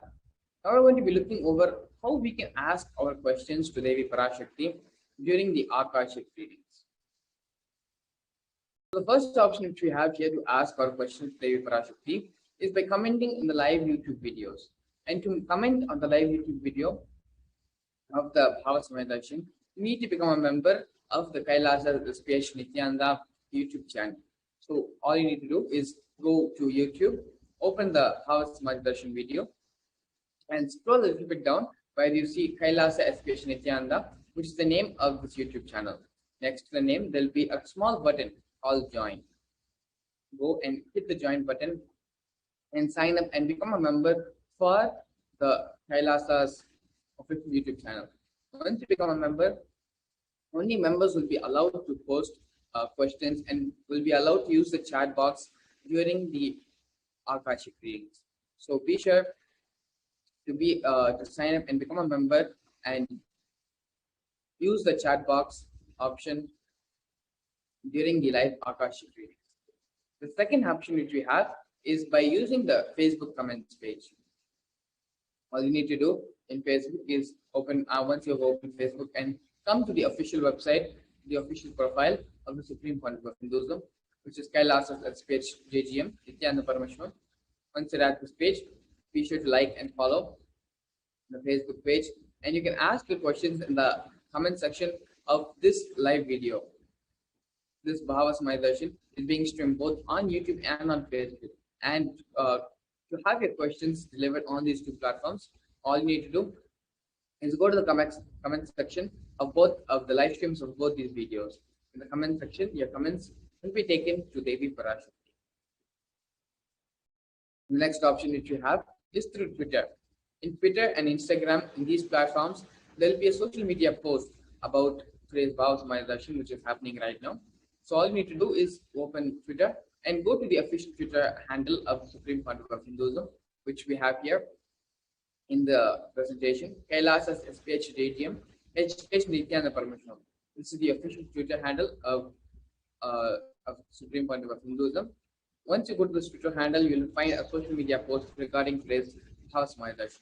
All you need to do is reply to a tweet, tweet a comment on this social media post with the hashtag #AskTheAvatar.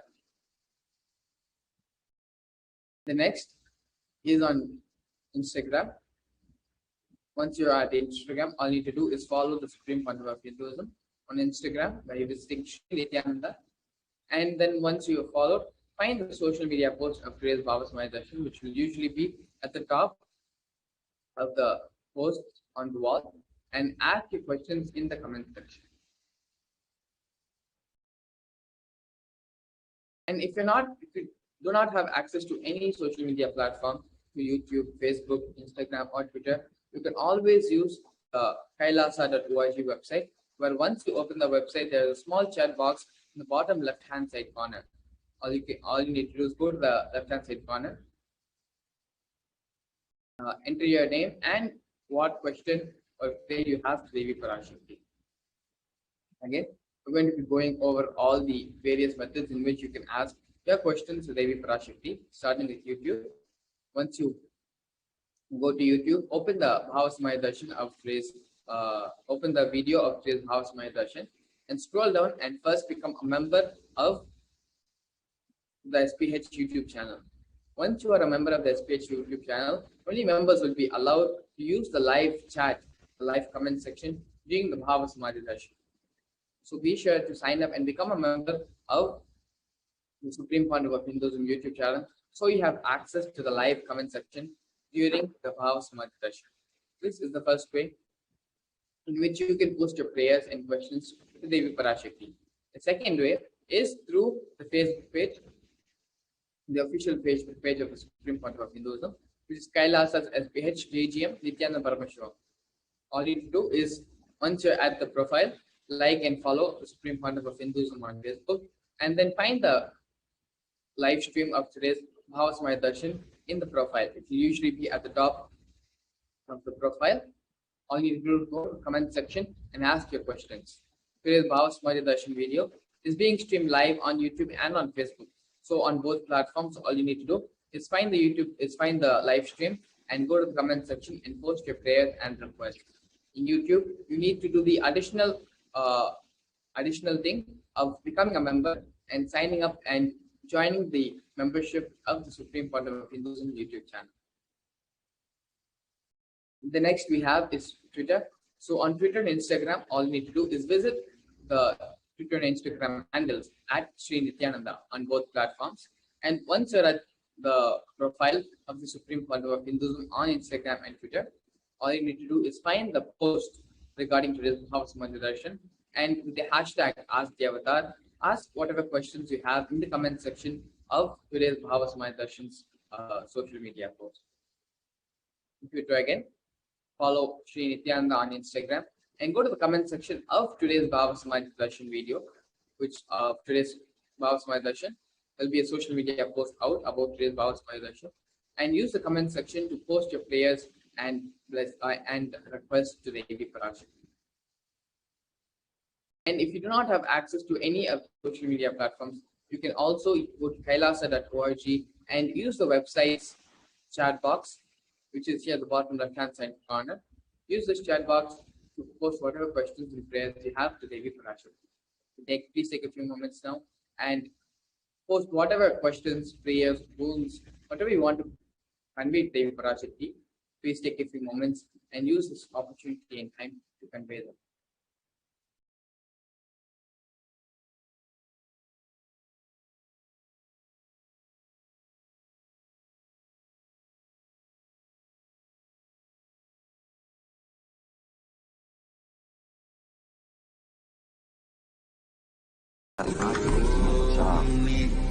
Pull you to that space during the energization, so you cannot escape.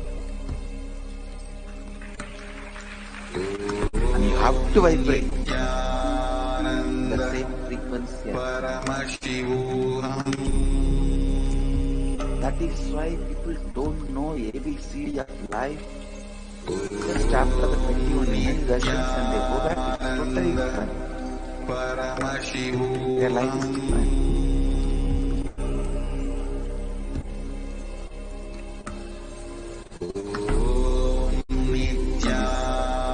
Level 4. Fortunate and blessed are you guys. I can take you to the next level of initiation.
going to be entering the next segment of today's program, which is the Bhava Samadhi Darshan.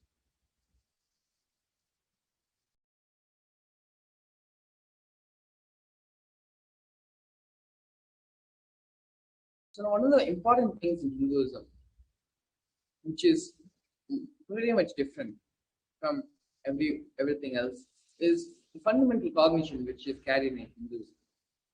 And that cognition was something which we had actually previously discussed in the power manifestation segment. Is how in Hinduism the fundamental cognition that we carry is that we are Paramashiva already. And you just need to be reminded of your Paramashivatva, of your Paramashiva, of your Paramashivaness. Other places they'll teach you that you need to reach the divine, you need to become the divine. In Hinduism, we tell you that you already are the divine. You just need to realize and manifest it. And as a direct practice, a spiritual practice, to make this realization into reality, we request everyone to spend some time and dress up like Devi and come and sit for the Bhava Samadhi Darshan as Devi herself. When you dress up like Devi, you're literally inviting Devi into your being. You're opening up and becoming receptive to having Devi manifest inside of you and be in the oneness with Devi. So be sure to take some time, take a few moments, go ahead and dress yourself up as Devi and come and sit for the Bhava Samadhi Darshan.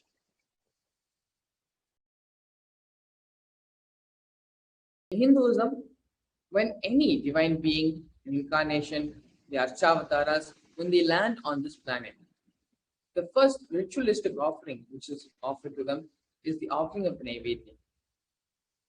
Even if you take in our own temples, whenever the Prana Pushta happens, whenever we invoke any devatas, any gods, the first offering which will be made to them is the offering of Naivedya.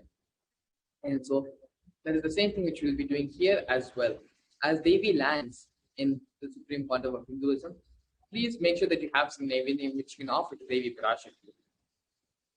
You can offer any of the following Naivedyams, like the sweet pongal, tamarind rice, curd rice, murukku, appam, adirasam, pal payasam, vada, and laddu.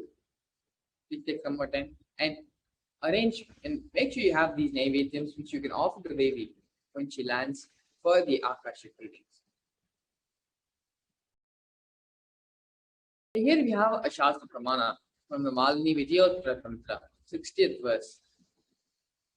Kathana Chaktipadhatva Yadhapadavaloka Kanat Prasadhat Suguro Swamyak Rapyate Paramam Padam. By the enlightening teachings of the Guru, by the Shaktipada, the graceful transmission of the spiritual powers from the Guru, by looking at the sacred feet of the Guru, or by the complete loving favor of the Guru, Prasada, ultimate goal and space, Paramapadam, is attained. Bhava Samadhi Darshan is not an event which happens in space and time. Rather, darshan happens at the moment when we are lifted out of space and time. During the Bhava Samadhi Darshan, our neurons mirror that of the avatar. Bhava is defined as directing and activating the emotional and spiritual energy that is created through meditation on the avatar. The brain neurons mirror, activate, and process all the absorbed movements or information of the avatar just by seeing, without the physical act of imitation. That is, our entire body, silently, without movement, recreates what is happening distances far away, experiencing the superconscious energy radiated by the avatar. The science of Bhava Samadhi Darshan knows no distance. This is a phenomenon modern science is just discovering and terming as quantum tunneling. Our thoughts per second reduces significantly and we relax into the space beyond thoughts, thoughtlessness, becoming mentally at ease in coexisting dimensions beyond duality. We and the divine become one, unconditioned by the parameters of time and space.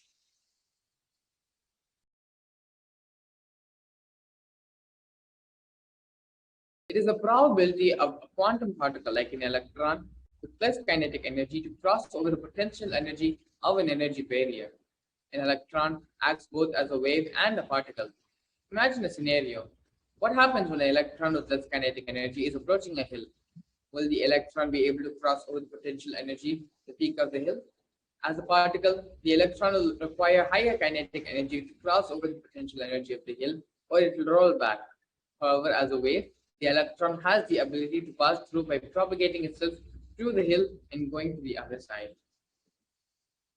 This is the science behind quantum physics.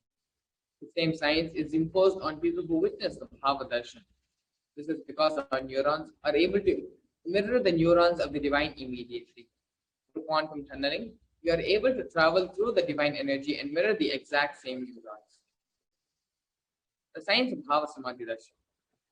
Once when Bhagavan Sri Krishna saw his own extraordinary sweetness reflected in a jeweled wall, he was amazed and said, "How unprecedented and astonishing is this deep and indescribable sweetness of mine. Alas, when I see it, even I become greedy to enjoy its sweetness, just like Radhika. When I see my own sweetness in the mirror, I become eager to taste it, but I can't.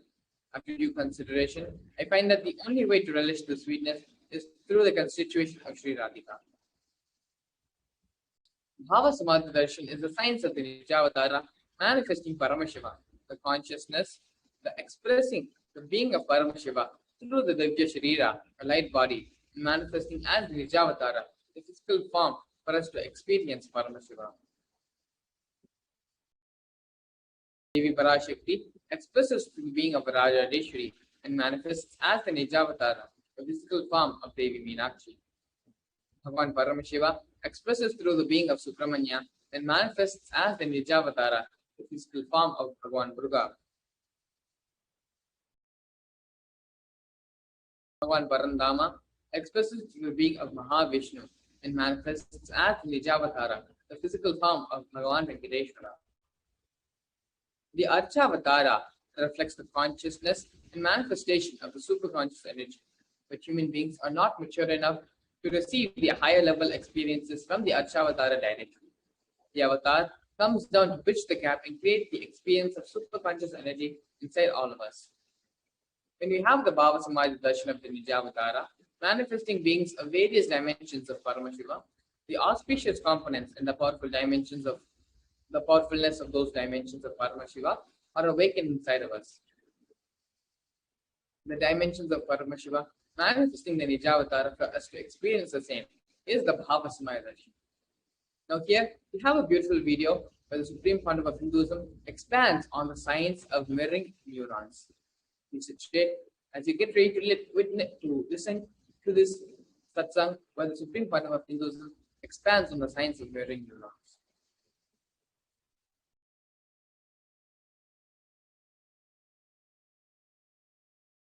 Replicated in your brain, meaning the same kind of electric and neurotic impulses are activated in your brain.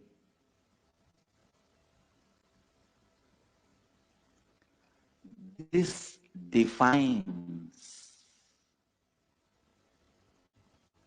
this demystifies many mystical phenomena.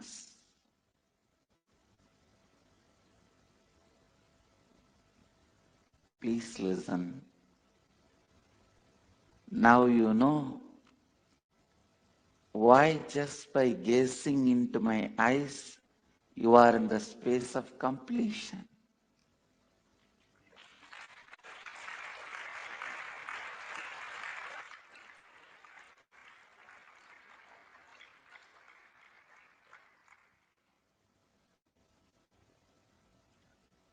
Why just looking at me?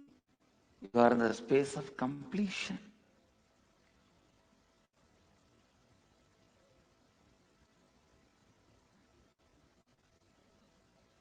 I am swimming in the ocean of consciousness in the space of completion.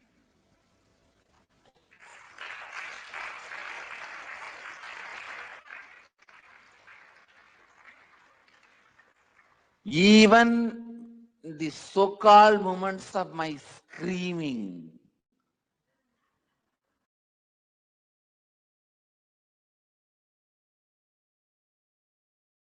whether I am smiling, telling a joke, or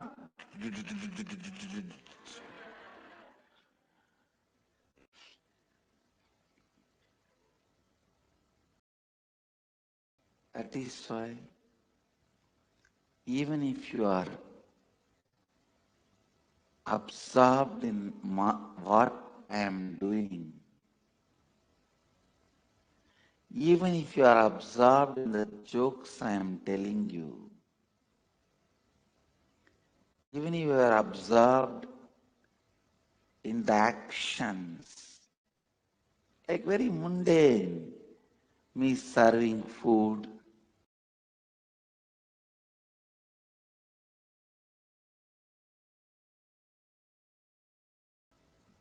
or ordinary actions, walking, sitting, talking, joking, even in the ordinary actions,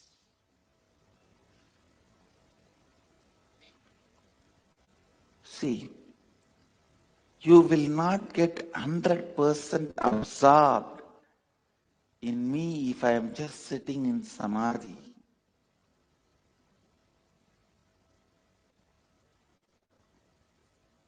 But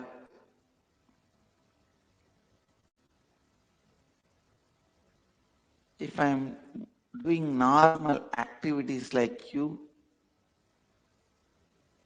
will feel comfortable. Oh, like us. Naturally, you will get absorbed. Even that feeling absorbed will put you in the space of completion.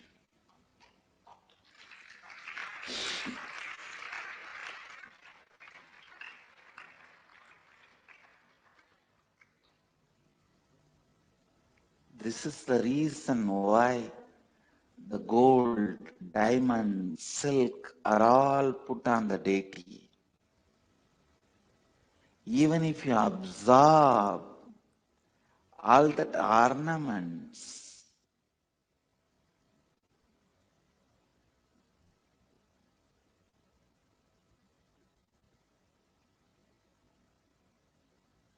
even that puts you in the space of completion.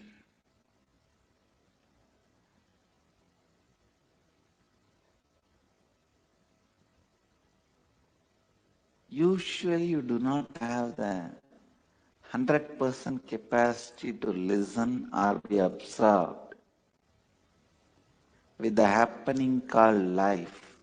But if you start doing both, your whole 100% will be on me.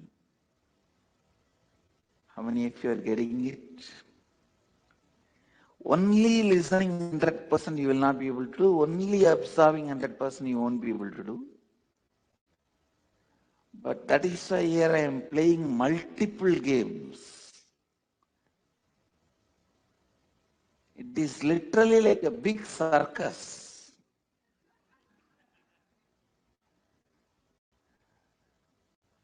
By that time you understand the joke and start laughing, I already moved on to some other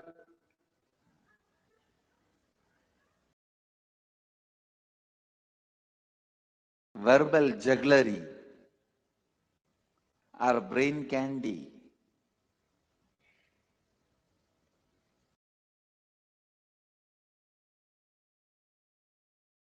So naturally, you are absorbed in total absorption.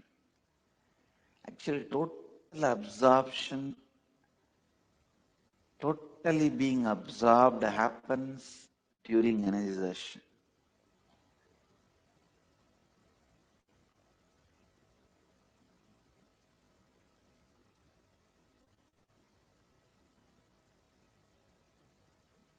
Whether you are there or not, it's my job. I just pull you to that space during the energization so you cannot escape.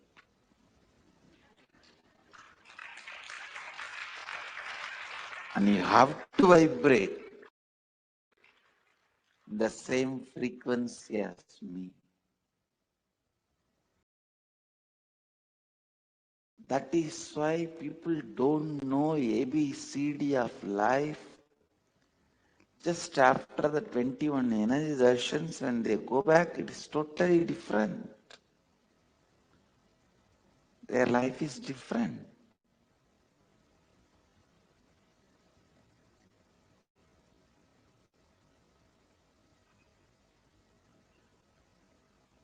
In this level 4,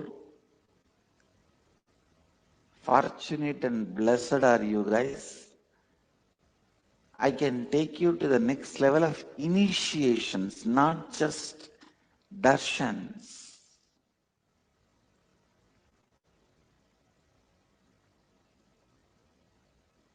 Because almost all of you have gone through the initiations, gone through the many initiations and darshans. Now your body is ready to vibrate.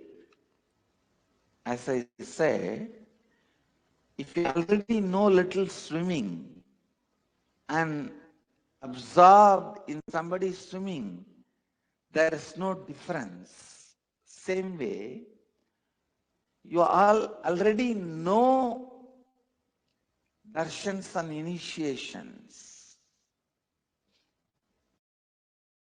See, if that person does not know swimming, not completely absorbed, only 80% mirrors. If he knows swimming, the observer, if he knows swimming and he is absorbed, 100% it just mirrors.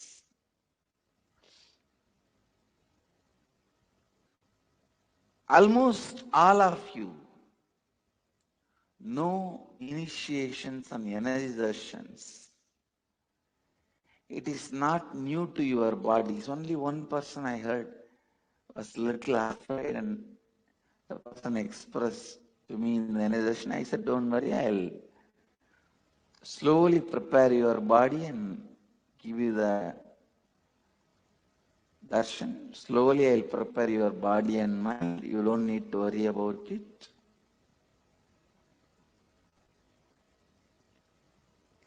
Other than that one or two people, every one of you know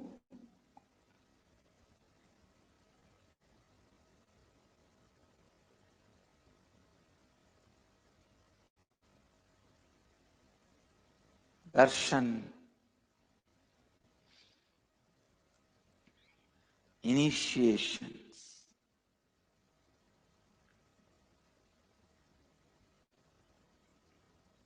From today, the initiations are going to the next level because I'm going to be using the yantra below you. You will be on the yantra. From the first day, I was using the yantra, but behind, I was preparing your body and minds. Yantra is a geometric, sacred, diagrammic representation of the various cosmic energies.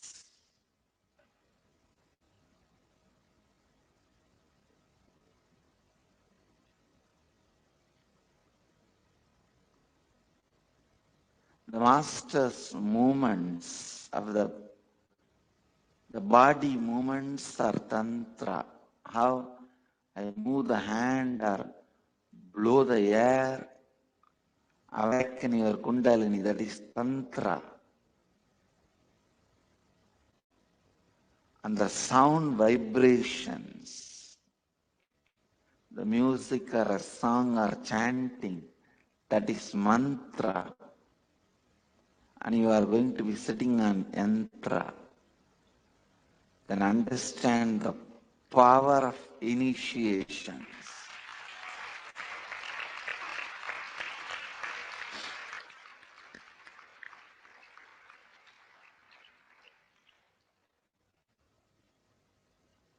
Initiation using the yantra is 1,000 times more powerful, but your body needs to be prepared. I'm so happy, other than one or two persons, every one of you are ready. Ready.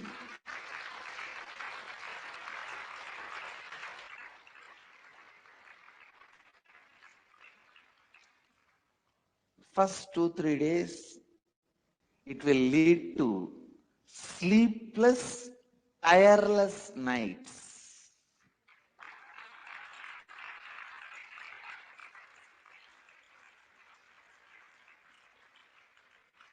But don't worry about it, because there won't be tiredness. There won't be tiredness.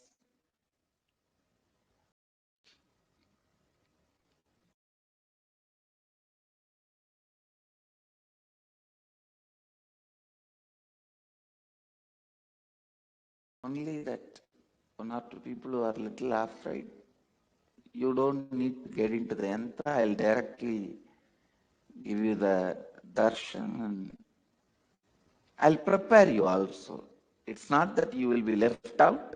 I'll prepare you for a few more days.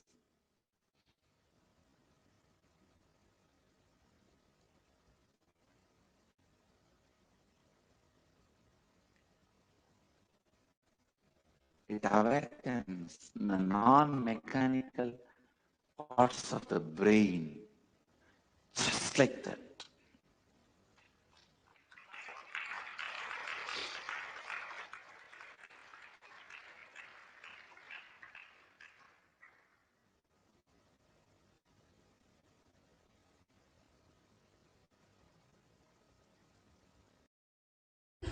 If you can't find a way to make money while you sleep, you will have to work till you die.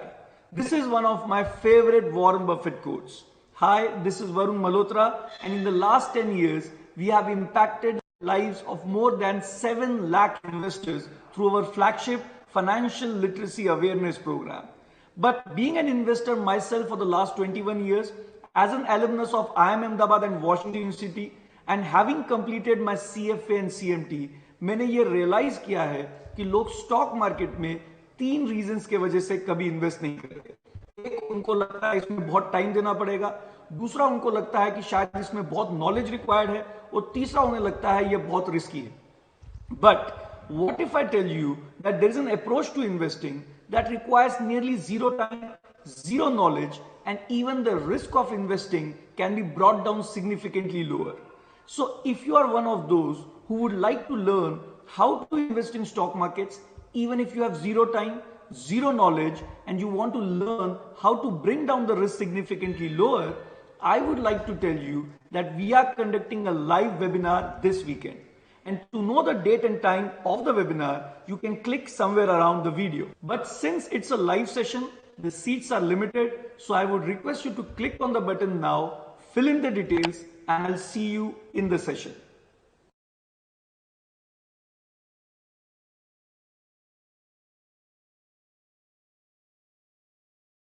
काम क्या करते हो सुंदर? जी मेरी tailoring की दुकान है. दर्जी, मेरी बेटी की शादी किसी प्रोफेशनल से होगी.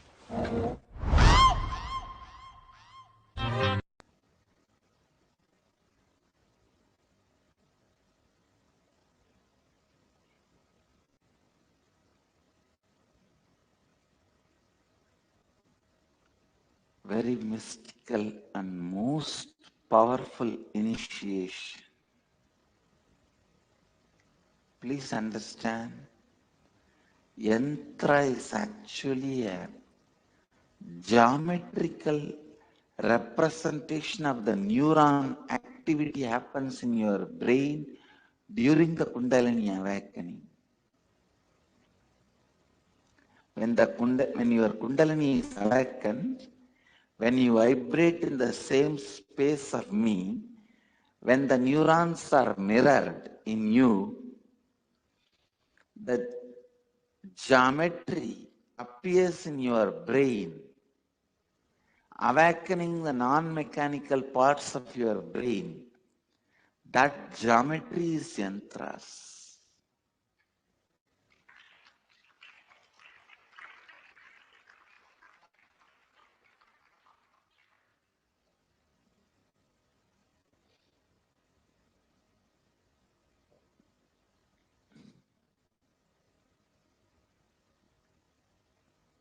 Almost every one of you, your Kundalini is awakened.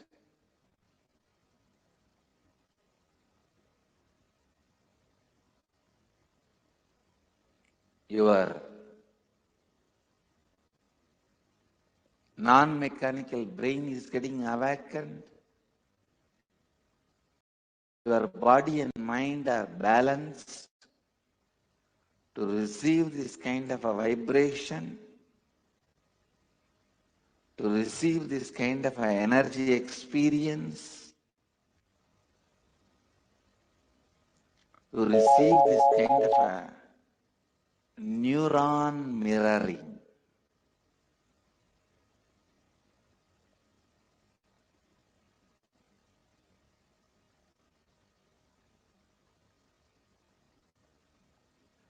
Please understand,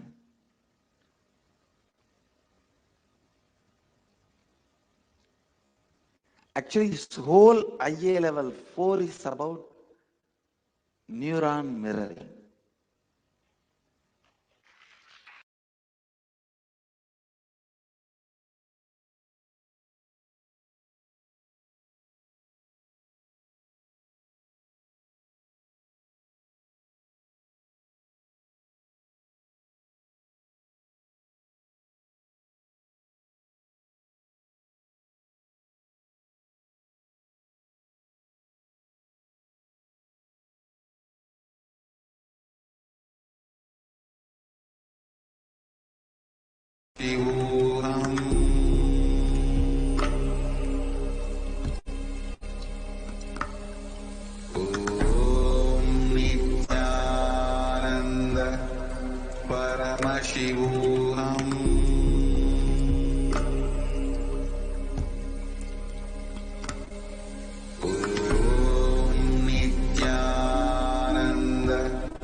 Bhavasamaya Darshan is the direct experience of costless bliss.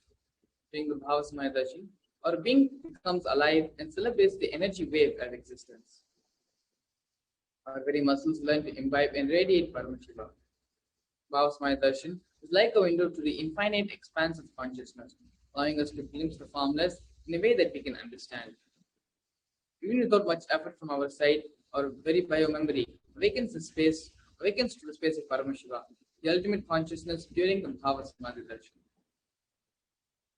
To have the glimpse of having the darshan of an avatar, cleansing the karmas of lifetimes, and creating a deep and lasting transformation in us.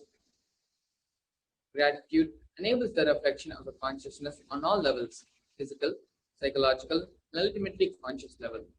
Darshan meditation, the preparation that helps us to fall into a space of gratitude, and it is during that time we drop our conscious resolutions, Satya Sankalpa, of anything we want or need in our life.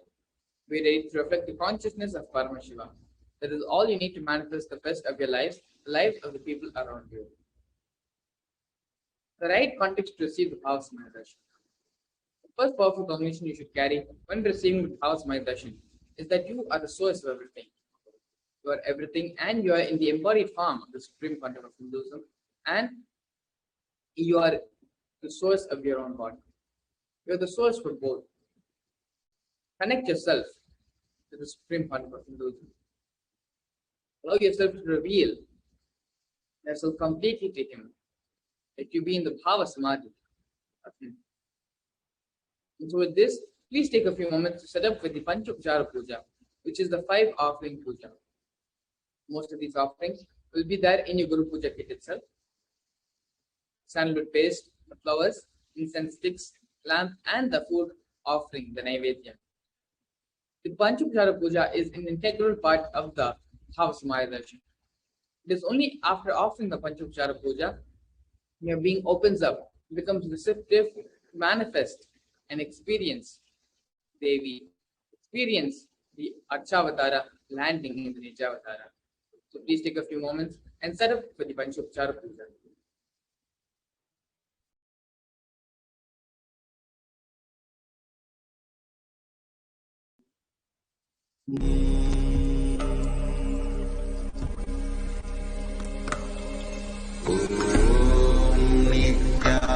Nityananda Paramashivoham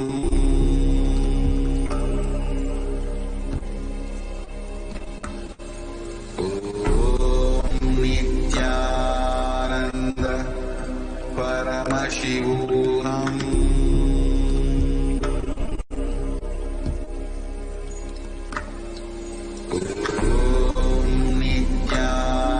Nityananda Paramashivoham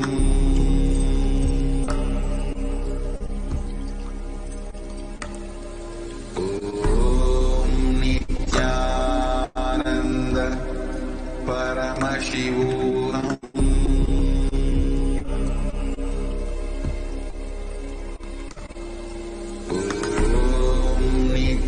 Nityananda Paramashivoham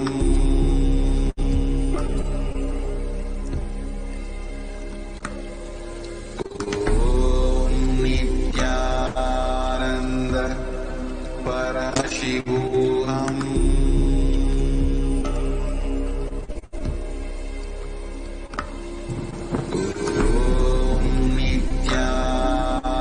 Nityananda Paramashivoham Nityananda Paramashivoham Nityananda Paramashivoham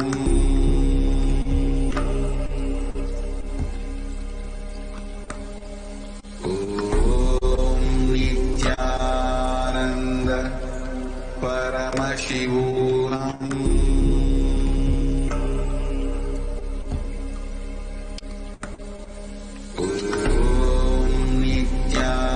Nityananda Paramashivoham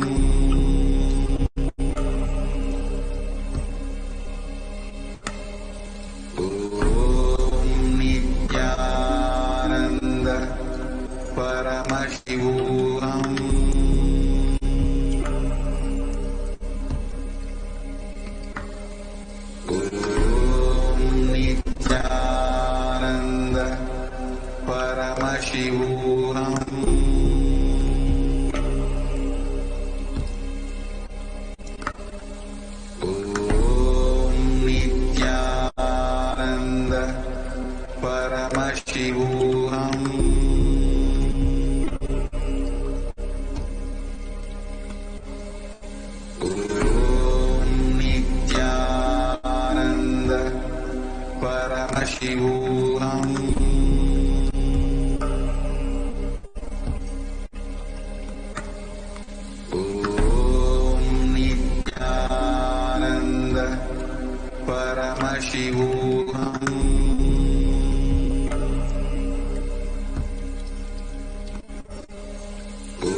We are now going to be watching a very beautiful video where the Supreme Pontiff of Hinduism directly speaks about the Akashic Records.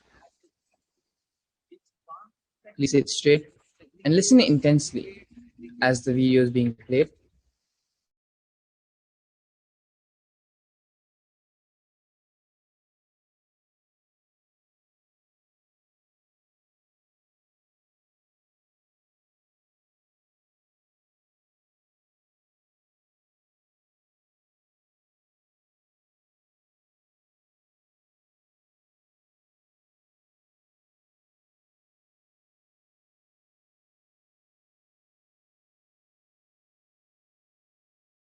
सदाशिवसमारम्भाम् शङ्कराचार्यमध्यमाम् अस्मदाचार्यपर्यन्ताम् वन्दे गुरुपरम्पराम्.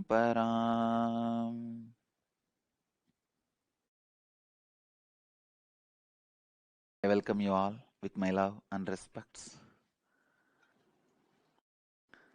Today's subject, Akashic Records, key to your future. Understand the few sacred secrets. Even these sacred secrets are from Akashic Records. First, nothing can be destroyed. Please understand, none of your actions, thoughts, plans, emotions, words, nothing can be destroyed. Everything is addition to existence.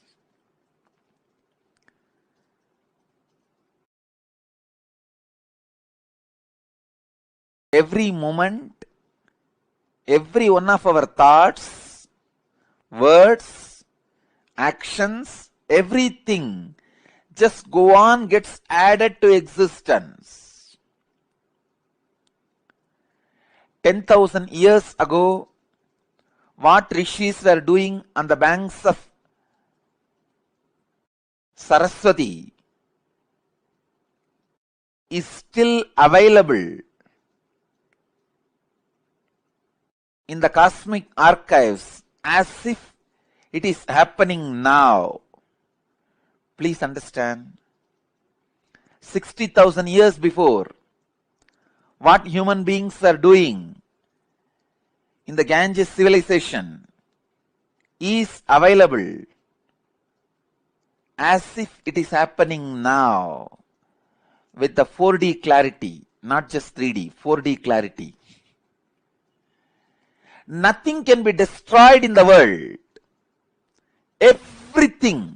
Everything is stored.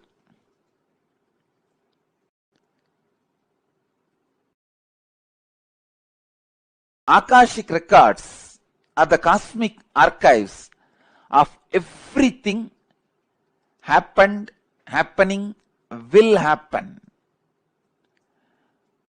And one more important sacred secret you need to understand: time is not 3 as you think, past, present, future.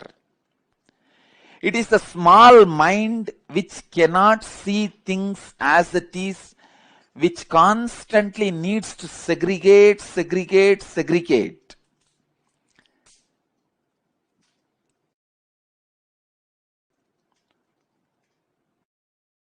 For example, if you keep a fruit basket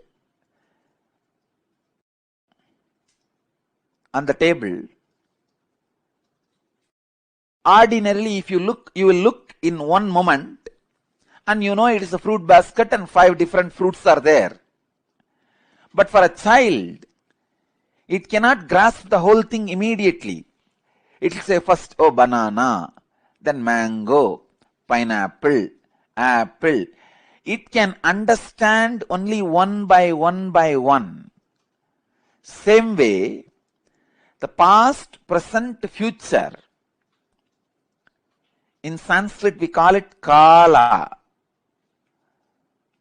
Only an ignorant mind which cannot grasp perceives as past, present, future. But in truth, it is not 3 different things. An enlightened being sees Kala as one entity, one experience, one reality. Continuously, wise men all over the world, again and again, in all religions, repeat this one truth. History repeats itself. Understand, the patterns are same. So it is not even repeating, it is rebeating. The whole life is certain rhythm with certain beats. That rhythm is continuously moving. Even the word repeating is not right word. Rebeating is right word. History is constantly rebeating itself.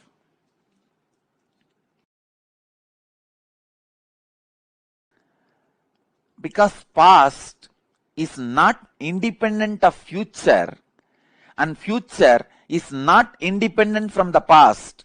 They are just single unit.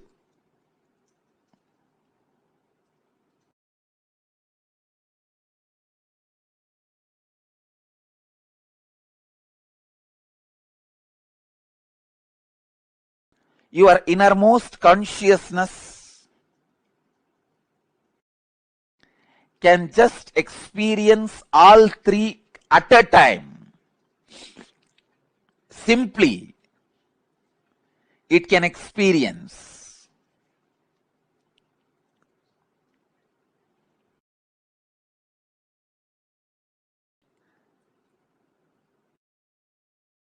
Past, present, future. All these three are just the very integral part of your inner space. When your consciousness leans towards past, it is caught in greed. When it leans towards the future, it is caught in fear. When it is sitting with the present, it is inspired. Please understand, when it moves towards the future, it is caught in fear. That is why it jumps to greed. Fear is a wound, greed is a medicine. When greed is a wound, fear is a medicine. Fear heals greed, greed heals fear. Fear reduces greed, greed reduces fear. Greed reduces the fear and brings you back to the reality. And greed reduces the fear and brings you back to reality.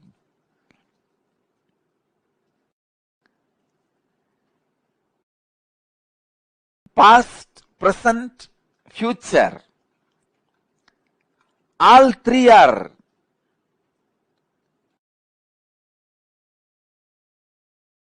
one entity, one existence, one unity.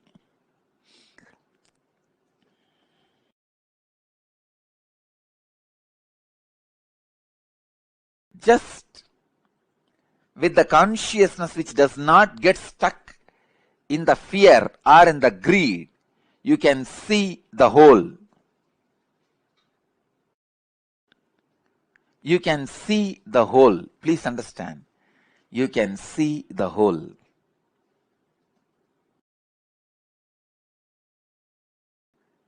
Past, present,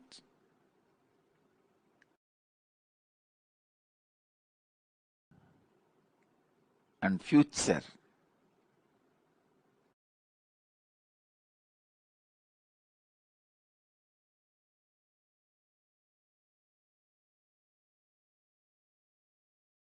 I'll give you a very simple understanding. As on now, each one of you will be having some fears about the future, some desire about the future. Constantly your inner mind will be projecting your fears are going to be reality. But your desires are saying, no, your desires should become reality. So now leave both. Leave the fight to your fears and desires. You just back out in the fight without supporting fear or desires. Please understand. If you just distance yourself from your fears or desires, even now, just distance yourself, back out, and look at the future without any of the projection. You will simply be able to see your past, your future, your present. All three of them does not have watertight compartmented separation or boundary walls. It is just one flowing into the another. I can't even say another. One is synchronized into the another. The word another has to be used because no other word. It is just extension of one into another.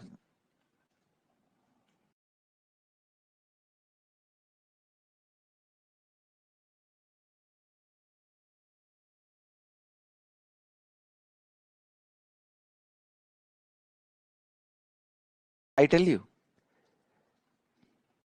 just today morning what was happening in me. I got up and sat. I was waiting for all of you to gather and get ready to come for the satsang. It's a beautiful morning.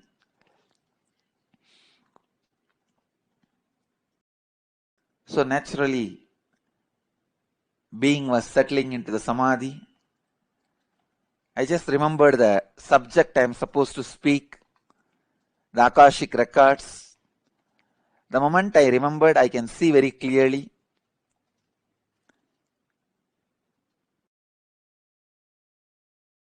My fears about the past and the desires about the, fears about the future and desires about the future, both have disappeared. Both are not there.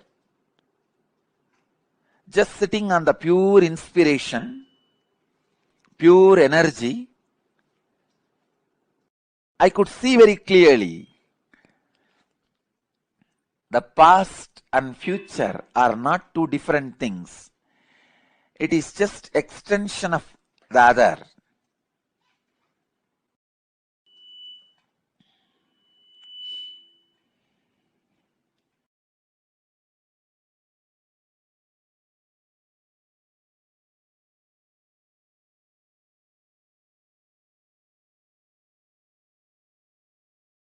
Only when you are too much caught in the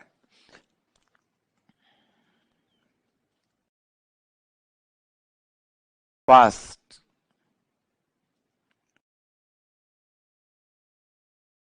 you are caught in fear or greed. Only when you are caught too much in fear or greed, you feel past and future is separate entities.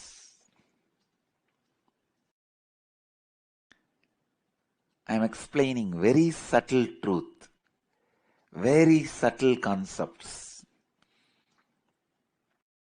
If you understand whatever I am expressing now itself, great.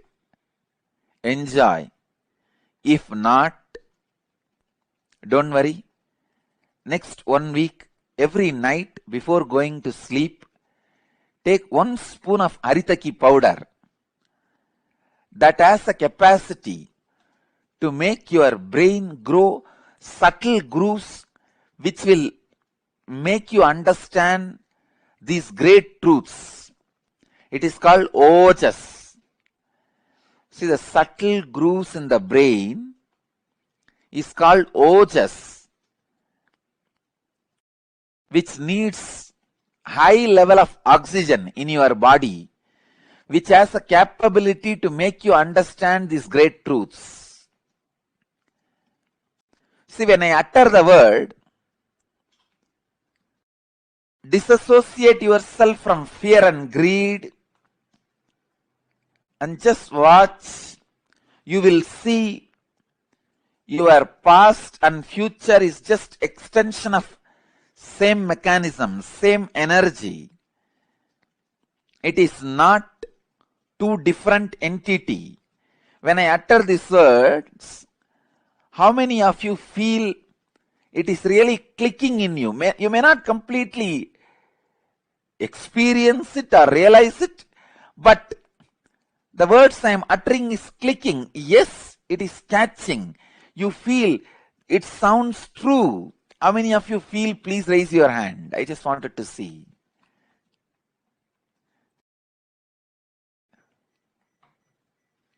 Great. Great. Please understand, because I am taking you to the very subtle truths.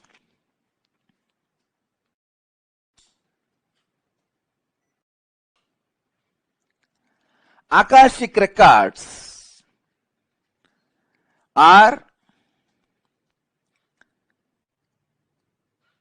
the verbal, visual,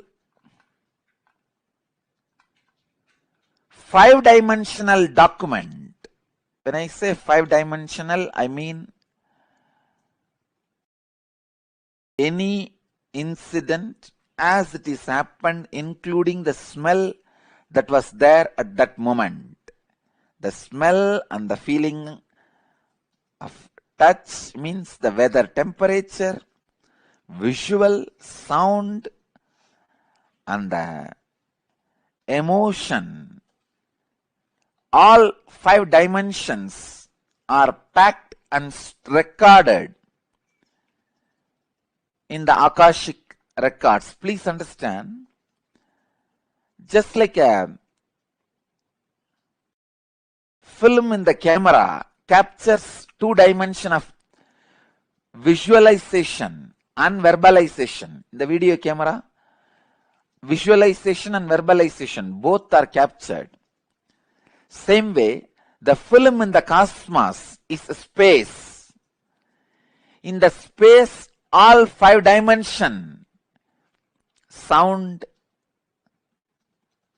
visuals, smell, taste, and touch, all 5 dimensions of whatever is happening is continuously getting recorded.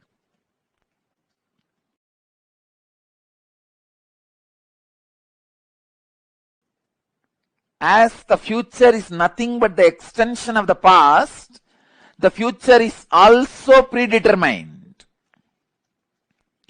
The major course of the future is predetermined. Please understand. In the past, in India, people were sitting on the floor, having plates and eating with the hands.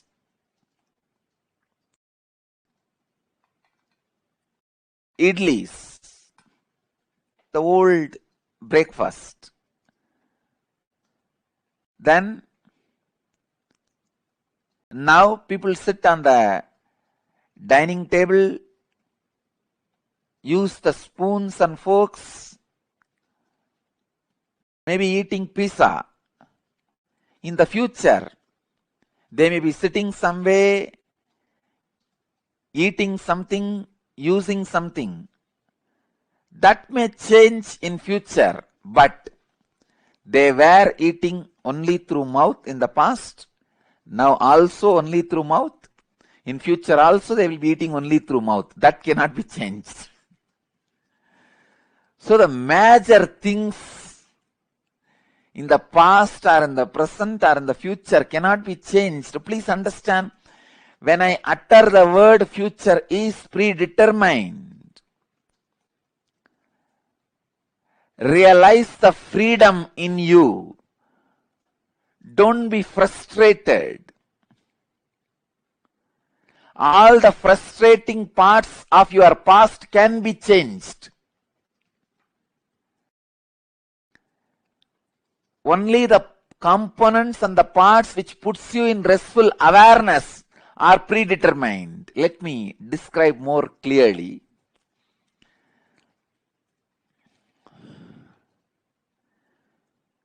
The parts which affects you with fear and greed always have a possibility for innovation. If you are affected by the fear of a snake or greed of something, those things can be changed in your future because that is not reality.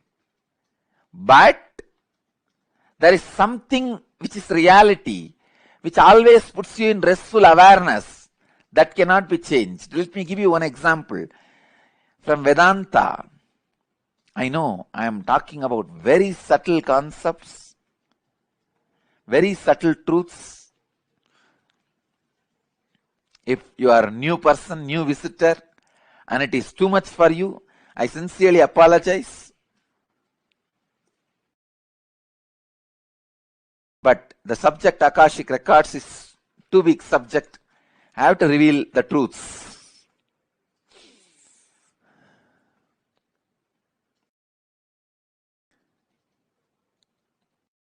Please understand. in the dark night, you are walking in a forest alone. A rope is lying on your way. The moment you see first thing, naturally, you will have the fear stroke. It may be snake.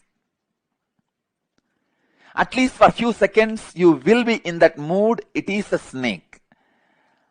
And most of us, our eyes have so much of power. It will show as if that end of that rope is moving little bit. That's power of our eyes. So you'll have the fear stroke. In few minutes, if you observe that rope very closely, strongly, intensely, suddenly you will realize, no, it is not snake, it is just ordinary rope lying. Then you will just settle down, relax. First, the impact happening on you, that fear. The second, the realization of you relaxing into the restful awareness. So these two components are there in this whole incident. This falling back into the restful awareness can't be changed even in future. The restful awareness is reality that does not change in the past or in the present or in the future. When I say future is predetermined, I mean the component of the restful awareness is predetermined. You have to fall back on the restful awareness. So be free. You have no suffering. No incident in your future can destroy you. You have to fall back on the restful awareness. It is predetermined destiny of every being. But the component of this fear can be changed. Instead of the fear of the snake, you may superimpose alligator on that rope. If it's a big rope with few stones around it, few leaves placed around, you can project an alligator instead of snake. So the possibility of the projection is the changeable part of your future. And the possibility of falling back on the restful awareness is predetermined part of your future. When enlightened masters say future is predetermined, they are saying the truth. When enlightened masters say future can be changed, can be altered, they are saying the truth. Please understand. When enlightened masters are saying future cannot be altered, it is predetermined, they are saying the truth. When enlightened masters are saying future can be altered, it is your freedom, they are saying the truth. When enlightened masters are saying both are truth, they are saying the truth.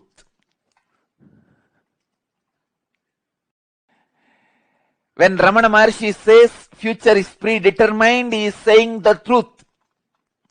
When Ramakrishna says future can be altered, he is saying the truth. When Nityananda says both are truth, he is saying the truth. Just expand the scope of your understanding. You will see the truth in all three statements.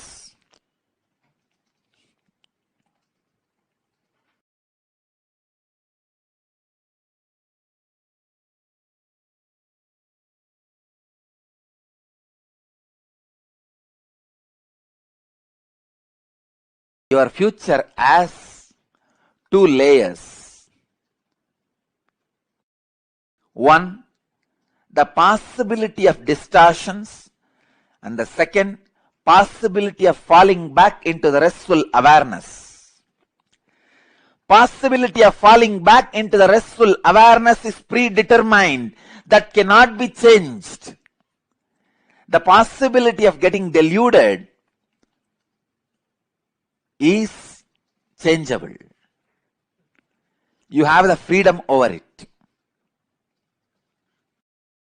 That is why I tell you, celebrate this message. The revelation now happening to all of you is the gift from Kalabhairava, Mahakala, which I received just today morning. Because such a great truth, I cannot be keeping it hiding inside my heart. I am not that violent person. The moment it is gifted to me, I'll open it and share it with you all. I received it only just today morning. Please understand. Celebrate. This is the greatest message to the humanity. The possibility of realization is predetermined. The possibility of the beautiful moments of your life, getting clarity, restful awareness, falling back and receiving the inspiration is predetermined in your life. That cannot be changed. Only the possibility of delusion is your freedom.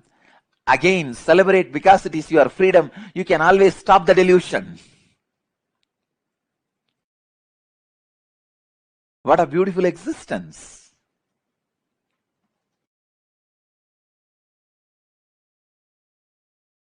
Just make this into your reality. Make this into your reality. Future has two possibilities. The possibility of falling back into the wisdom, enlightenment, restful awareness. That is predetermined. That is extension of the past. That is programmed. Only the possibility of delusion is your freedom.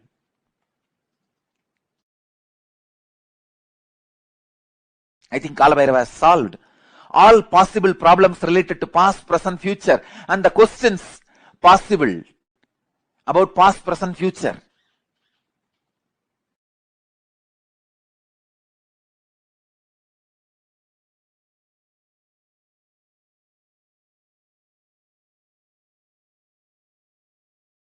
So please understand, in every incident, as I said, the example I gave is called Rajusarba Nyaya in Sanskrit, means the snake and rope logic. Understand this logic. The snake rope logic has two components. One, the part where you are deluded, and the part where you have fallen back to the restful awareness. Falling back into the restful awareness cannot be changed in the past or present or future. It is same. It is just extension. Only the component of delusion. You may be superimposing snake on the rope yesterday. Yesterday, in the past, you might have superimposed snake on the rope. Today, you may be superimposing alligator on the rope. Tomorrow, you may be superimposing a lizard on the rope. The possibility of delusion is your freedom, which can be changed. And the possibility of realization can't be changed, it is predetermined. So when Ramana Maharshi says future is predetermined, he is right. When Ramakrishna says future can be changed, he is right. When Nityananda says both are right, he is right.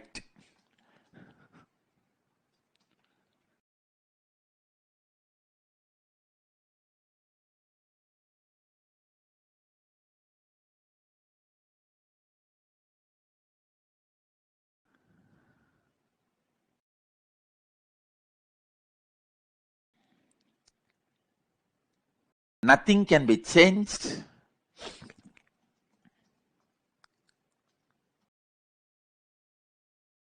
Many things can be changed. Both are truth.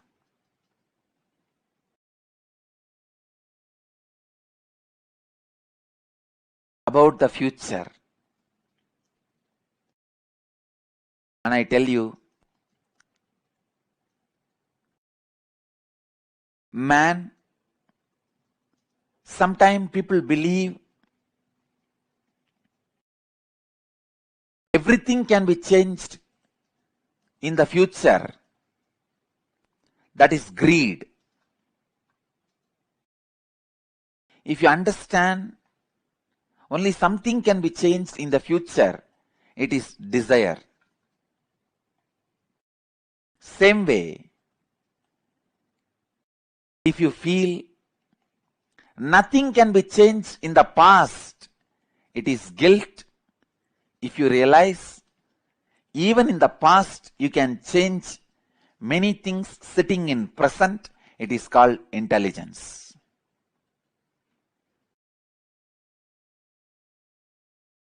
In the future there are some things predetermined. Even in the past there are many things which you can change.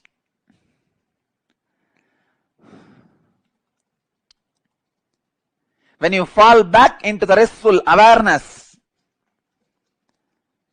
many things of the past, not only the effects of the past which happened on you, the effects of the past which happened on others, even on the cosmos can be changed.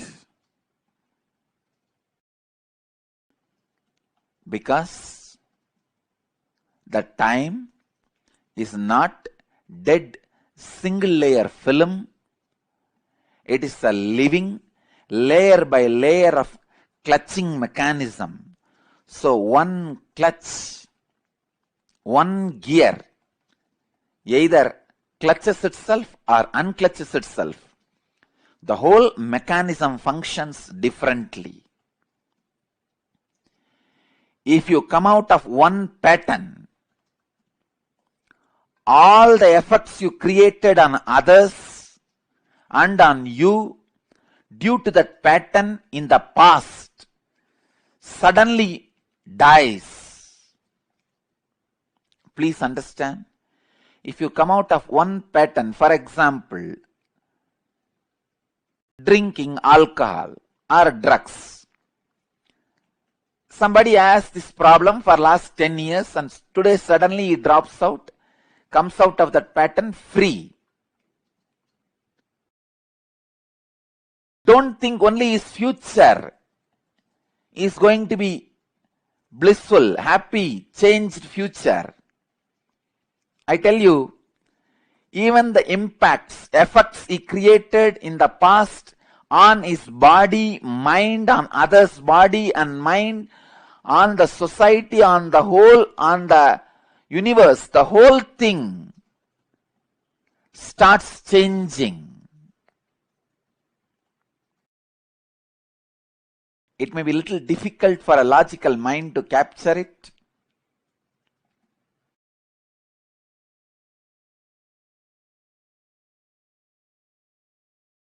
This satsang will be uploaded in the YouTube.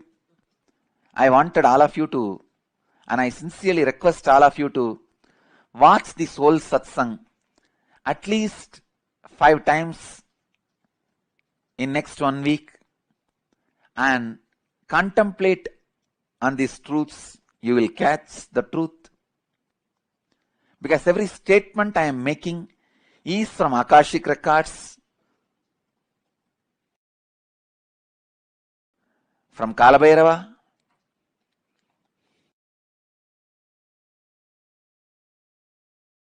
so understand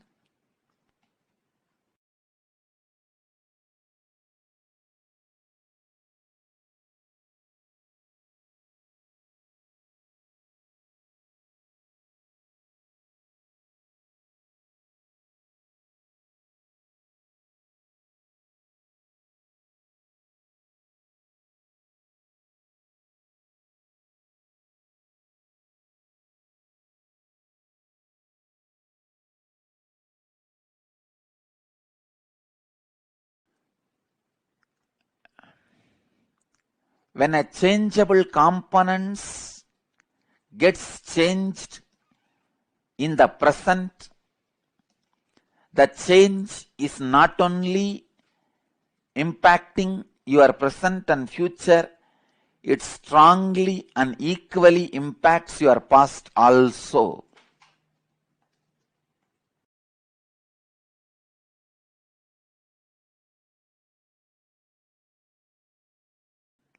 So let me come back to these basic few points. One, whatever has happened in the world, nothing can be erased, deleted. No delete button in the cosmos. And please understand, that is why the Vedic tradition is very clear. If you do some bad and do some good, both cannot be nullified. You have to enjoy both. The time you need to spend in heaven and time you need to spend in hell cannot be exchanged and nullified. You have to spend that and this continuously. You have to only complete. You cannot cancel. You cannot exchange and nullify one for the other. I have 100 days visa for hell and 100 days visa for heaven. Let me cancel both and become enlightened. No. You have to go through the 100 days of hell and 100 days of heaven, maybe in the intense frequencies, but only when you go through and complete it, you become enlightened.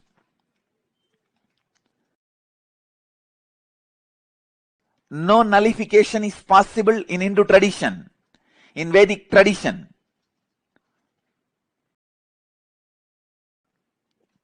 Because no record can be wiped out. No record can be erased.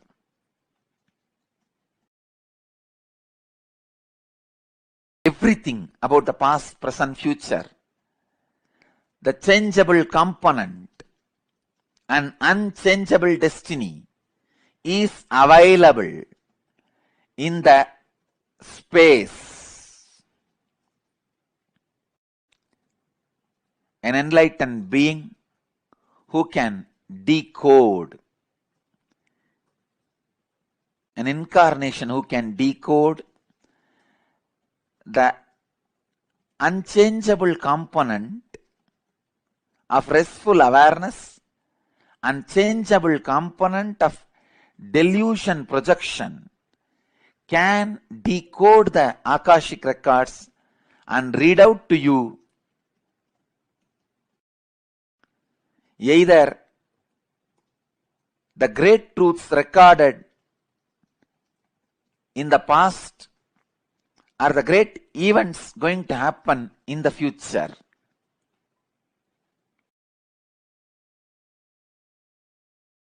Are the great truths going to happen in the future? Are the great events happened shrouded in time? Everything can be decoded and presented to human beings. Kala Bhairava does only that.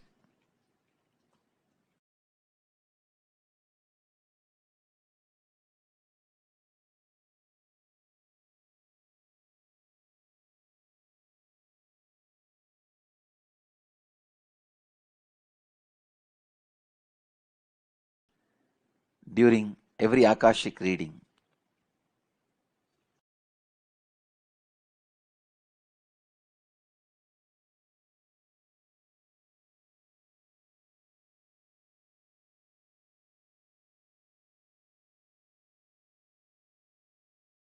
I'll answer your questions about these Akashic records.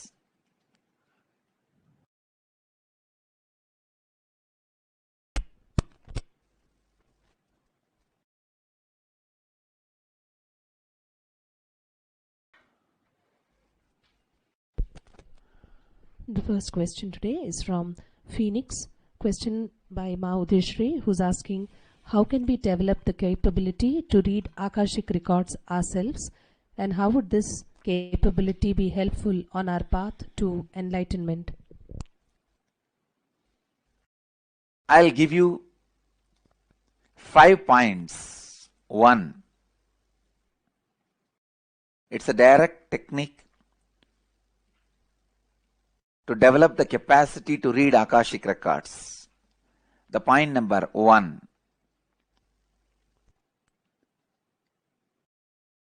Unclutch very strongly from your immediate fears of the future and your greed about the future. Second, unclutch your fears and the greed about the past. Unclutch from the impacts and effects of your past on your present. Please understand. When you do these 3, you will see very clearly the unchangeable component of your future and changeable possible components of your future very clearly. When you are able to see both,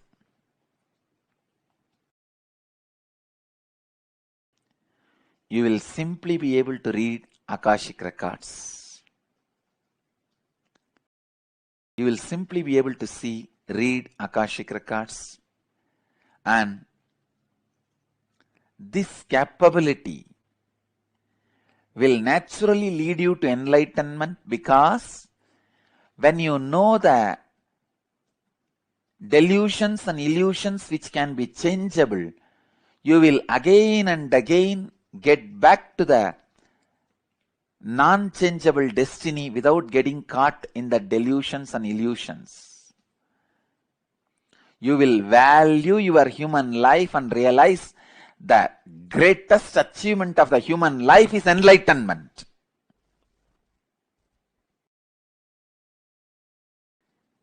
Even if the delusion or the illusion that you are becoming the president of the state or a country is available to you, you will not project that and see. You will not be enjoying that projection or delusion or illusion. Even if the illusion of the richest man is available to you on the planet Earth, you will not be projecting that on your future and abusing and destroying your future. You will just fall back to that restful awareness, and you will understand that's the most valuable thing you can do in the future. That's the greatest respect you are giving to your future. So 5 points. Unclutch from your immediate fears of the fear and greed about the future. Unclutch all the impacts of your past fear and greed on your present.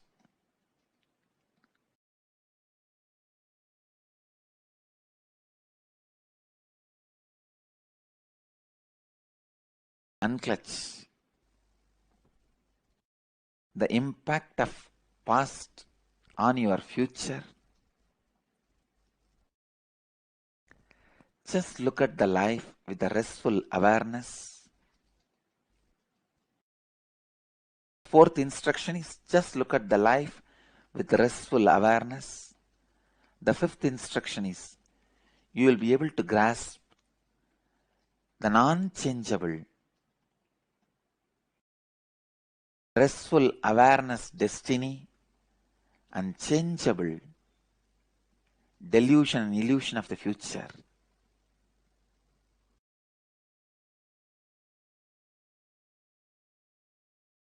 And next part, it directly helps you to achieve your enlightenment. The technique I have given, try. Do not think in your mind, it is not possible. No. Unclutching I tried many times. How can this? No. When I repeat the word now, a new initiation happens in you. Please do it. Try it. Every time when I utter the word, please unclutch, unclutch. a new initiation and inspiration is entering into your biointelligence. Every time when you listen from me and try, it will be a new unclutching. Do it. Next. She's also asking what happens to all the questions that Kala Bhairava does not answer during the Akashic readings. Are these questions answered in a different way? Yes, you can take it. It is answered in a different way. Second, mostly he answers other than rare questions where he feels the receiver of the answer may not be able to handle the answers. He may collapse immediately. If he receives the answer, he may fall into depression and collapse. He may not be able to handle the answer. Only then Kala Bhairava does not answer. Other than that, he doesn't miss answering. See, it's like Kala Bhairava is embodiment of compassion. So that is the reason sometimes he avoids answering. Next. Next, we have a question from Calgary, where ID number 4, Bob Wright, who's asking, sonic healing, how does it work? Can we see this to realize original fear of God and wounds from past and present lives? See, I do not want to comment on this sonic healing, as I have the policy of not to comment on any other policies and principles and philosophies or the spiritual paths. So I do not want to comment, but I wanted to only, see, I am very sure of few things which I am teaching and I am sharing. I would like to comment and talk only about them. The spiritual healing process which I am sharing with the world is directly from the ultimate enlightenment, and I sincerely recommend all of you to use that. I would be happy and I would like to stop with that. I do not want to comment on any other system and traditions and philosophies. Next. The next question is from Philip Bradley, Calgary, who's asking, in many cultures, the star nations are perceived to be assisting humanity. Pleiadians, Arcturians, Grey, etc. Please comment. Again, maybe if you ask this question during the Akashic reading itself, I'll read the Akashic records and answer. Now I'm not going to be doing Akashic readings. I'm only going to answer the questions related to Akashic readings. I bless you all. Let you all achieve, experience, live, express, radiate, share and explode in eternal bliss. Nityananda. Thank you.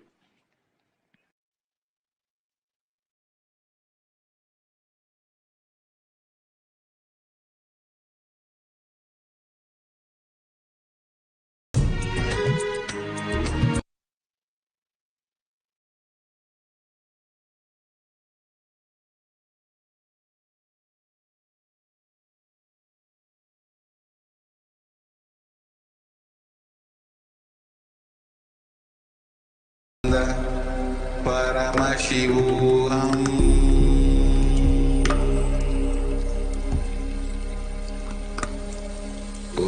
Om Nityananda Paramashivoham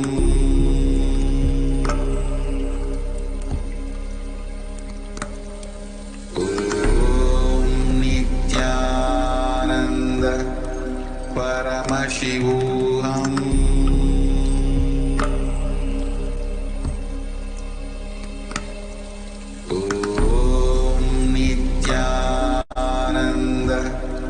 Paramashivoham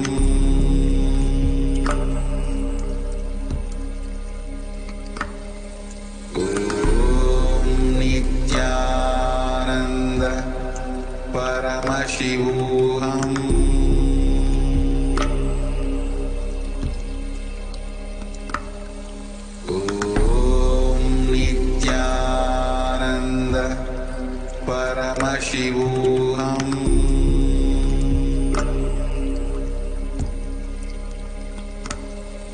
Om Nityananda Paramashivoham.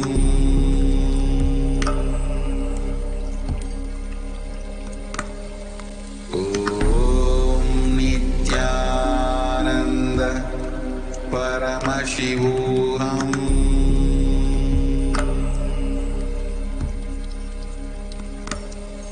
Om Nityananda Paramashivoham.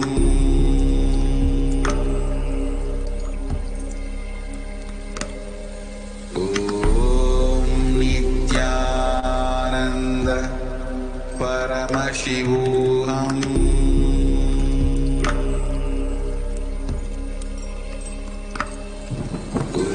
Om Nityananda Paramashivoham.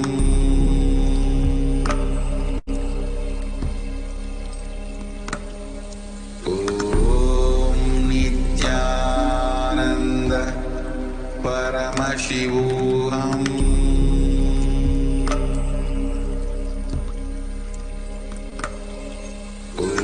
Om Nityananda Paramashivoham.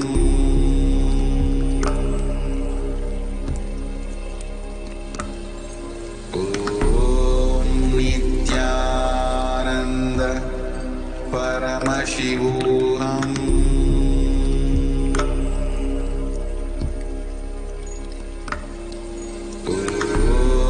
Nityananda Paramashivoham.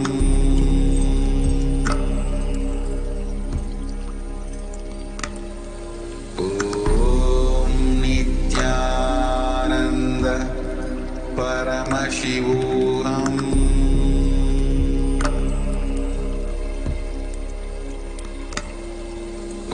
Om Nityananda Paramashivoham.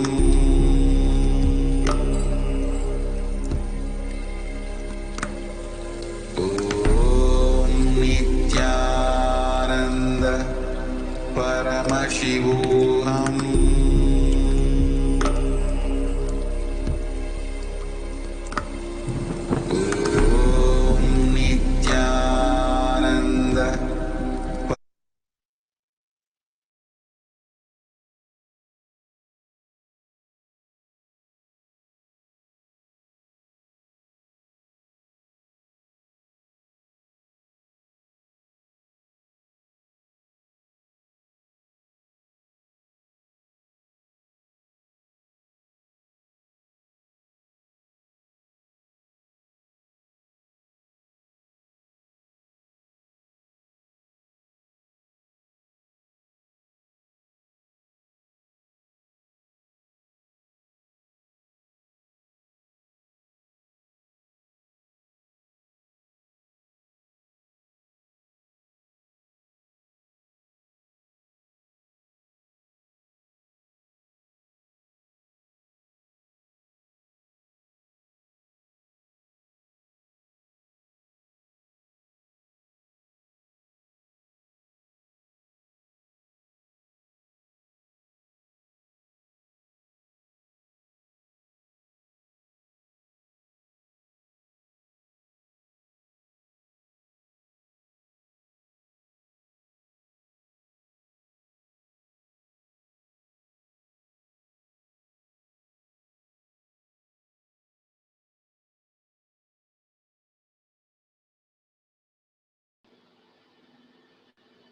Om Nityananda Paramashivoham. Om Nityananda Paramashivoham. Om Nityananda Paramashivoham.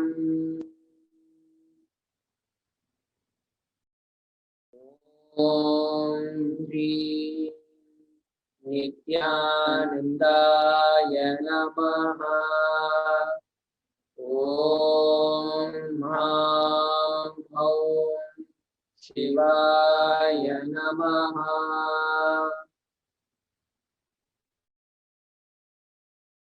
नित्यानन्दं परमसुखदं केवलं ज्ञानमूर्तिं द्वन्द्वातीतं गगनसदृशं तत्त्वमस्यादिलक्ष्यम् एकं नित्यं विमलमचलं सर्वदी साक्षिभूतं भावातीतं त्रिगुणरहितं सद्गुरुं तं नमामि।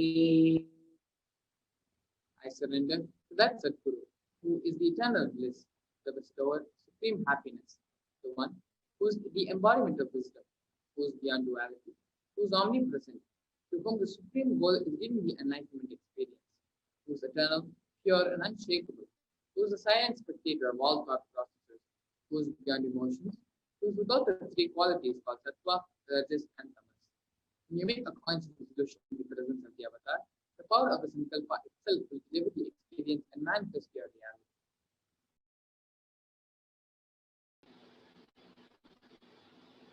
ॐ ममोपात समस्त दुरितक्षयद्वारा भगवत् श्री नित्यानंद परम Shiv प्रीत्यर्थम् I am taking this conscious resolution today for destroying all my karmas and sins, and in order to please Bhagavan Sri Nityananda Paramashivam. अस्य देवदेवस्य महादेवस्य अखिलाण्डकोटिब्रह्माण्डनायकस्य who is the God of all gods, who is the greatest of gods, the Lord of universes and multiverses, and who is the Lord of the cosmos. सकल जगत् सृष्टि स्थिति संहार तिरोभाव अनुग्रहाख्य पंचकृत्य परायणस्य the one who does the cosmic actions of creation, sustenance, rejuvenation, pulling out of delusion and liberation. आदिमध्यान्तरहितस्य अप्रमेय पराक्रमस्य तत्त्वार्थगोचरस्य the one who is the beginning, middle, and end, the one who is immeasurable. अकार उकार मकारात्मक प्रणवात्मकस्य ऋषभारूढस्य महादेवस्य कामिकादि बातुलान्त महातन्त्राख्य शैवागमस्वरूपस्य सकलनिगमागमस्वरूपस्य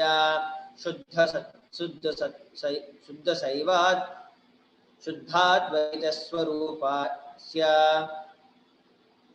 नित्यानन्दपदस्तस्य नित्यानन्दस्वरूपस्य शुद्धसच्चिदानन्दविग्रहस्य रूपारूपातीतस्य सकलनिष्कलस्वरूपस्य नित्य निरञ्जन निरामय निर्विकार अखण्डादि विशेषणस्य श्री नित्यानन्देश्वरि पराशक्ति समेता श्री नित्यानन्देश्वर परमशिवस्य श्री नित्यानन्देश्वरि पराशक्ति समेता श्री नित्यानन्देश्वर परमशिव अवतारभूतस्य सर्वदेवदेवी स्वरूपस्य भगवतः श्री नित्यानन्द परमशिवस्य च प्रीत्यर्थम् शुभे शोभने मुहूर्ते अद्य ब्रह्मणः द्वितीयपरार्थे Shri श्वेतवराहकल्पे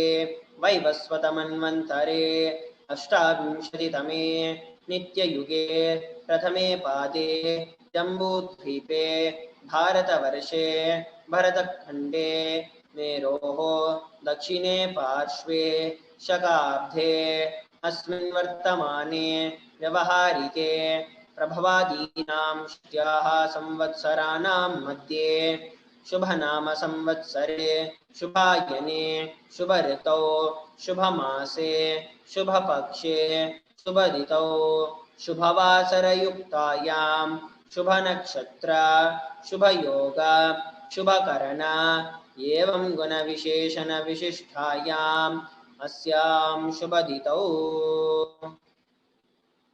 During this auspicious time, during the second half of the lifetime of Lord Brahma, during the Kalpa called Shvetavaraha, during the regime of Vaivasvata Mano, during the first quarter of the Yuga called Nitya Yuga, in the island called Jambu, the continent called Bharatavarsha, in the Indian subcontinent called Bharatakhanda, in the southern side of Mount Meru, in the Shakha era, during the auspicious year, which is one of the set of 60 years, which is in practice of which Prabhava is the first year.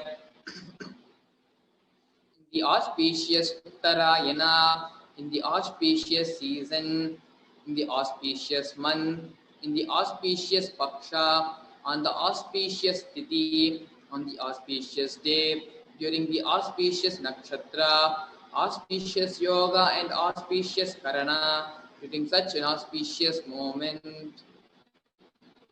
आदिकैलासे कल्पवृक्षस्य अधः नित्यानन्दनगरे स्मृतस्मृतानां मुक्तिदायके महाक्षेत्रे नामधेयस्य नाम्न्याः च यजमानानाम् आवयो सकुटुम्बानां बन्धुवर्गानां दायादिवर्गानां मित्रवर्गानां सोदरवर्गानां समेषाम्. For all those who are participants, hosts and me, with their families, relatives, inheritors, friends, brothers and everyone. सर्वाभीष्टसिद्ध्यर्थं सर्वमङ्गल अवाप्यर्थं उत्तरोत्तर अनवच्छिन्न स्थिरलक्ष्मीप्राप्त्यर्थं. Always let there be all types of good and auspiciousness. Always let there be unbroken flow and steady flow of abundance, prosperity and wealth. कुटुम्बे सर्वेषां सर्वाभीष्टसिद्ध्यर्थं चिन्तिता मनोरथ अवाप्यर्थं. Let the family always be all kinds of auspiciousness and anything which is desired be fulfilled. समेषाम् आदिव्याधि निवृत्त्यर्थं समेषां शिरादि पादपर्यन्तं विद्यमानानां समेषु अङ्गेषु जनिता जनिष्यमान सकलविध नानाविध रोगाणां व्यपोहार्थं तद्वारा आरोग्यदृढगात्रता वपुः सिद्ध्यर्थं. Let all chronic diseases be healed. Let all kinds of diseases and disorders in the body, starting from head till toe, which has occurred or which is yet to occur in the various parts of the body, be healed. Let a strong, diseaseless, healthy, handsome and graceful body be obtained.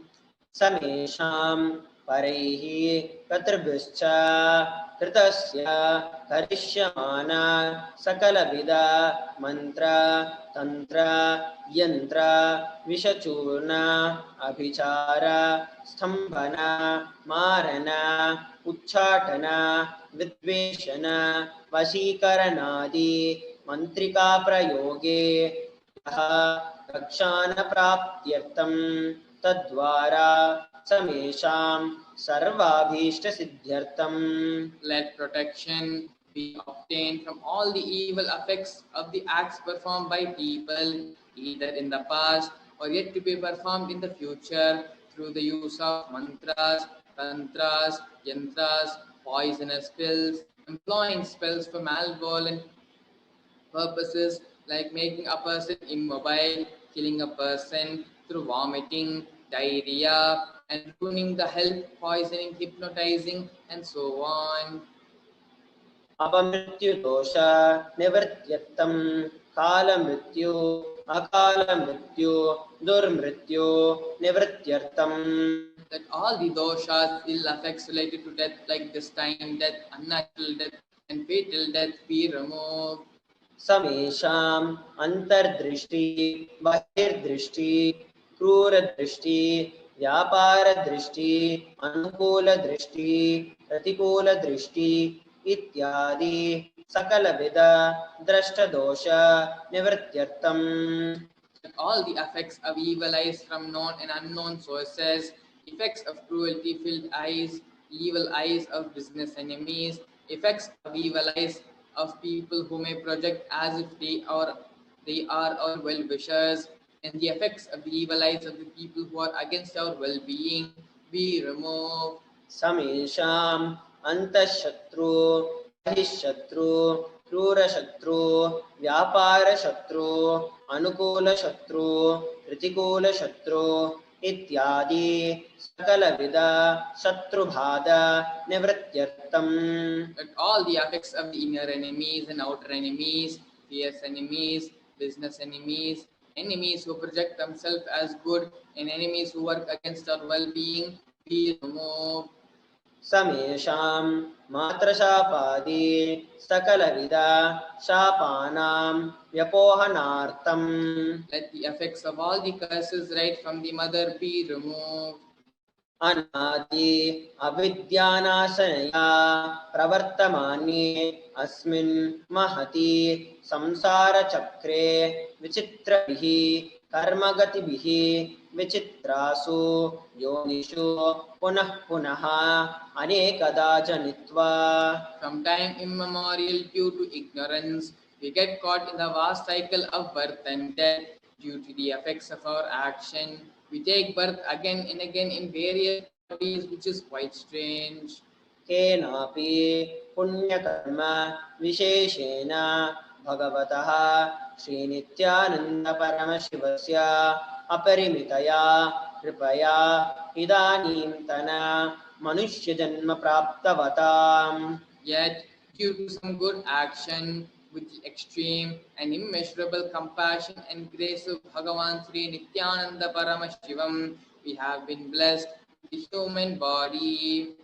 समेषाम् इह जन्मनि पूर्वजन्मनि जन्मजन्मान्तरेषु सर्वैः कृतानां शिवनिन्दा देवीनिन्दा गुरुनिन्दा दोषव्यपोहार्थं शिवापराध देव्यापराध गुरुवपराध दोषव्यपोहार्थम्. Any kind of abuse we may have done to Paramashiva, Parashakti and Guru in the present birth, past birth, or in any of the births, we remove. Any kind of crimes, offences committed against Paramashiva, Parashakti and Guru, we remove. ब्रह्महत्या सुरापान स्वर्णस्तेय गुरुतल्पगमान तत्संसर्गाख्या पंचमापातकादि समस्त पाप व्यतिरिक्तार्थम्. That the 5 great sins like killing a Brahman, drinking prohibited alcohol, stealing gold, having illicit relationship with the Guru's wife, one's own mother, elder sister, and other such motherly figures, and associating with those people who have committed one or the above mentioned sins be removed. अपि च सर्वैः बाल्ये वयसि कौमारे यौवने वार्धक्ये च. That all the karmic effects of actions done as a child, adolescent, youth, and as an old-aged person, जाग्रत स्वप्न सुषुप्ति अवस्थासु. That all the karmic effects of action done in the wakeful, dream, or deep sleep state, कर्मेन्द्रिय ज्ञानेन्द्रिय व्यापारैः संभावितानां रहस्यकृतानां प्रकाशकृतानां. let all these things done through the karmendriyas, the 5 organs which perform the action like speech, hands, feet, excreting, and reproductive organs, and jnanendriyas, the 5 organs which receive information like ears, eyes, nose, tongue, and skin. अतिपातकानाम् उपपातकानां संकलीकरणानां मलिनीकरणानां अपात्रिकरणानां जातिभ्रंशकानां प्रकृतिनितानाम् एवं नवानां नवविधानां बहूनां बहुविधानां सर्वेषां पापानां सद्यः. Let the sins which were done openly and secretly, the greatest of the great sins, minor of the minor sins, multiple sins, sin like raping a woman, unjustifiable sins, sin of destroying the caste system, narrow-minded sins, such 9 types of sins and 9 types of sins and more types of sins be removed immediately and instantly. अपनोदनदन्वार समस्त मंगल प्राप्त्यर्थम शिव भक्ति देवी भक्ति गुरु भक्ति सिद्ध्यर्थम परम शिवत्व परम शिव स्थितिः परम Shiv Shakti सिद्ध्यर्थम. Through the removal of sins, let us be showered with all the auspiciousness, and let Paramashiva Bhakti, Devi Bhakti and Guru Bhakti be obtained. Let the state of Paramashiva, space of Paramashiva and powers of Paramashiva be obtained. कुटुम्बे सर्वदा सन्मंगल प्राप्त्यर्थम अन्योन्य प्रेमाभिवृद्ध्यर्थम पूर्णत्व सिद्ध्यर्थम सर्वापनिवृत्त्यर्थम. Let the whole family always be showered with all the auspiciousness. Let mutual love bloom among all the people. Let completion happen. Let all the mishap be removed. Kshipra आरोग्यवाप्यर्थम आयुरभिवृद्ध्यर्थम. Let healthy body be obtained instantly and immediately. Let longevity be bestowed. व्यापारे उद्योगे च सर्वजनवशीकरणार्थं तद्वारा उन्नतोन्नतस्थानप्राप्त्यर्थं. Let your charisma impress everyone in business and job, and through that let you attain the best of the best position. बहुदान सौख्य प्राप्त्यर्थं ग्रह कनक पशु पुत्र पौत्र धनधान्य सौख्य प्राप्त्यर्थम. Let extremely wealthy and happy life happen. Let various wealth be showered in the form of house, gold, cattle, children, grandchildren, money, grains, and all the comforts related to the worldly life. आदित्यादीनां नमानां ग्रहाणां दोषपीडनिवारणार्थम् आदित्यादीनां नमानां ग्रहाणां अनुकूल्यता सिद्ध्यर्थम्. Let all the malefic effects of the 9 planets be removed. Let the auspiciousness be bestowed by the grace of all the 9 planets. भूम्यान्तरिक्षे विद्यमान भूतप्रेत पिशाच राक्षस ब्रह्मराक्षस वेताल कूष्मांड डाकिनी Shakini सर्वारिष्ट निवारणार्थम. Let all the evil effects that cause calamities on the planet Earth, the evil effects from various demonic beings like Bhuta, Preta, Pishacha, Rakshasa, Brahma Rakshasa, Etala, Kushmanda, Dhakini, Shakini be removed. मनोव्याकुलता निवारणार्थम. Let the mental confusion and worry be removed.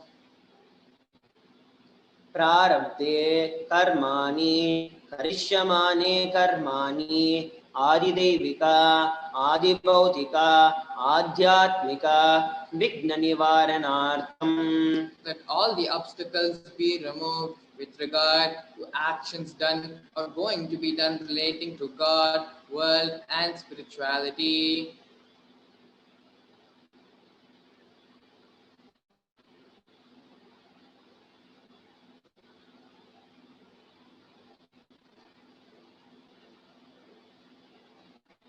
समस्त मणिवर्तनार्थम धनलक्ष्मी धान्यलक्ष्मी संतानलक्ष्मी सौभाग्यलक्ष्मी विद्यालक्ष्मी शौर्यलक्ष्मी, वीरलक्ष्मी, विजयलक्ष्मी इत्यादि अष्टलक्ष्मी परिपूर्ण कृपा कटाक्ष सिद्ध्यर्थम. Let all the loans be removed. Let all the Ashtalakshmis like Dhanalakshmi, Dhanyalakshmi, Santanalakshmi, Sobhagyalakshmi, Vidyalakshmi, Sauryalakshmi, Veeralakshmi, Vijayalakshmi be showered. परीक्षासु उन्नतस्थाने विजयप्राप्त्यर्थं सर्वविद्यपारङ्गतसिद्ध्यर्थं मेधाशक्ति ग्रहणशक्ति अभिवृद्ध्यर्थं. Let the top rank be obtained in the examinations. Let all the excellence be acquired in all the fields of knowledge. Let the memory power, understanding ability be increased. इत्यादि सकलविध सन्मङ्गलानि गुरुकृपाकटाक्षेन प्राप्त्यर्थम्. By the grace of the Guru, let all the above auspiciousness be showered upon. Shri कैलासोन्नत द्वादशान्त Shyamala पीठारूढ़ा. The one who has ascended the Madurai Adhinam Shyamala Pita, the Pitam established by Devi Meenakshi, the incarnation of Shyamala Devi, which is the supreme place of Kailasa, where Paramashiva resides and rules the whole cosmos and Kailasa. Shri Meenakshi सुंदरेश्वराभिन्न स्वरूप परशिवपुत्र रत्नकुमारा. The one who is no different from Meenakshi Sundareshwara, the most beloved son of Paramashiva, the young boy. गुरुमन्य तुल्यावतार Shri Parvati स्तन्यपान लब्ध दिव्य ज्ञान विश्रुत सकल निगमागम सारभूत द्राविड वेद प्रवक्त्र. The young among gurus, an unequal avatar, the one who received enlightenment by drinking the breast milk of Devi Parvati, the author of the famous Dravida Vedam, which is the essence of all the Vedas and Agamas. श्रीमत् परम शिव करुणा समधिगत मुक्तामय चतुरश्रयान गीयमान छत्र चामर श्री चिन्ह काहलादि समस्त बिरदा बल्यलंकृत ज्ञान विज्ञान चक्रवर्ती. The one adorned by the quadrilangular palanquin made of pearl, received by the grace of Paramashiva, adorned by the musical instruments, umbrella, chamara, the sacred symbols of worship, and so on, adorned by the hymns of praise, the one who has won the whole world by his enlightenment and the science of enlightenment and has been accepted by the kings, by all the kings as the supreme ruler.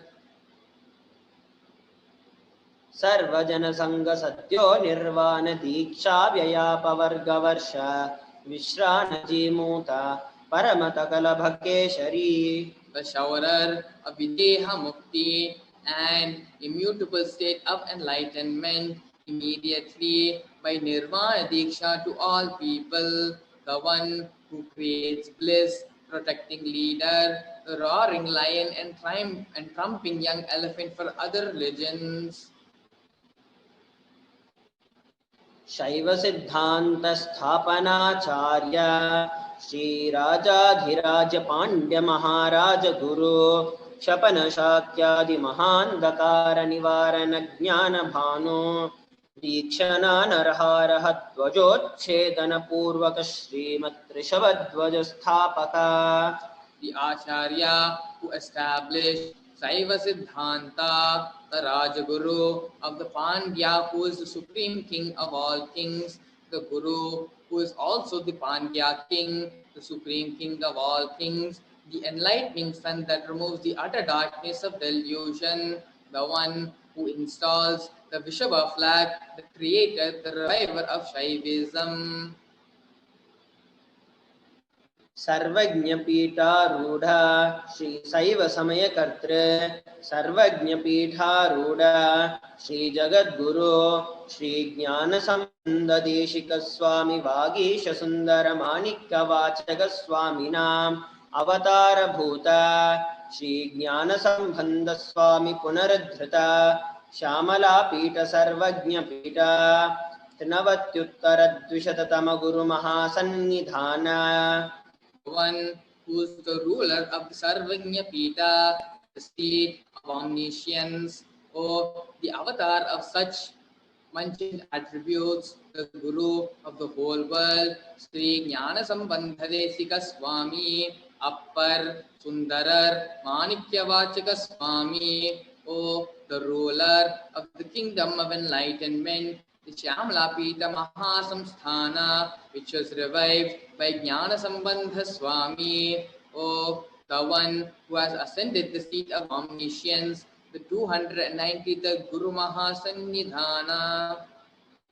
अरुणगिरि Yogeshwar परंपरागत अरुणाचल सर्वज्ञ पीठ गुरु महासन्निधान.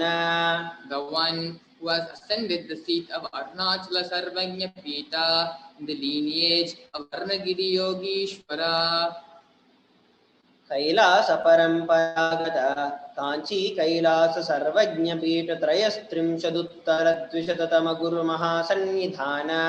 The one who has ascended the seat of Kanchi Kailasa Sarvagnya Pita as the 233rd pontiff in the lineage of Kailasa. नित्योत्सव नित्य मंगल नित्य कल्याण नित्य रचित कैलास परंपरागत आदि कैलास नित्यानंद पीठ महासंस्थान महासिंहासन पीठ कत्र. The creator of the Nityananda Pita, Mahasamsthana, Mahasimhasana Pita, which is eternally celebrating, auspicious, festive, and having the attracting energy of enriching. साक्षात् श्री परमशिव समुद्भूता कैलास परंपरागत वैवस्वतमनु इक्ष्वाकु हरिश्चंद्र भगीरथ श्रीरामचंद्र शूरसेना इत्यादि अनवच्छिन्न सार्वभौम चक्रवर्ती परंपरागत चतुष्षष्टि योगिनी मंडिता चतुष्षष्टि संप्रदाय प्रवर्तक मनुधर्म शासन सूर्यवंश प्राप्त सर्वज्ञ पीठ सुरांगी साम्राज्य मूर्धाभिषिक्त चूड़ामणि साक्षात् श्री परमशिव समुद्भूता कपिल महागुरु पुनरुद्धृता महानिर्वाणी पीठा अष्टोत्तर सहस्र श्री महामंडलेश्वर. 1008 Sri Mahamandaleshwar of Mahanirvani Pita, established by Bhagavan Paramashiva himself and revived by sage Kapila. साक्षात् श्री परमशिव सिंहासनाभिषिक्त समस्त गणनायक श्री महागणपति समारंभ अनवच्छिन्न पीठाधीश्वर गुरु परंपरा प्राप्त अठलपीठ अष्टोत्तर सहस्र श्री अठलपीठाधीश्वर.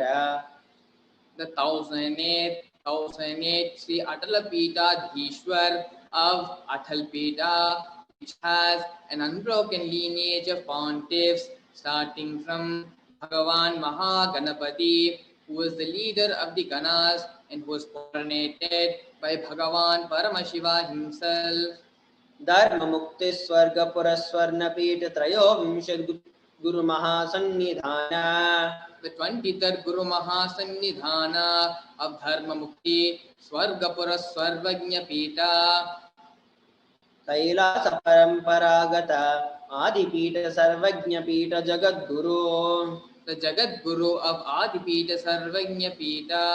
श्री कैलास पुनरुद्धारक श्री कैलास परमाचार्य श्रीमत् परमहंस परिव्राजकाचार्य वर्य सच्चिदानंद प्रणव स्वरूप श्रोत्रिय ब्रह्मनिष्ठा श्रीमद् जगद्गुरु श्रील श्री भगवत श्री नित्यानंद परमशिव श्री ज्ञान संबंध देशिक परमाचार्य स्वामिनां प्रीत्यर्थम.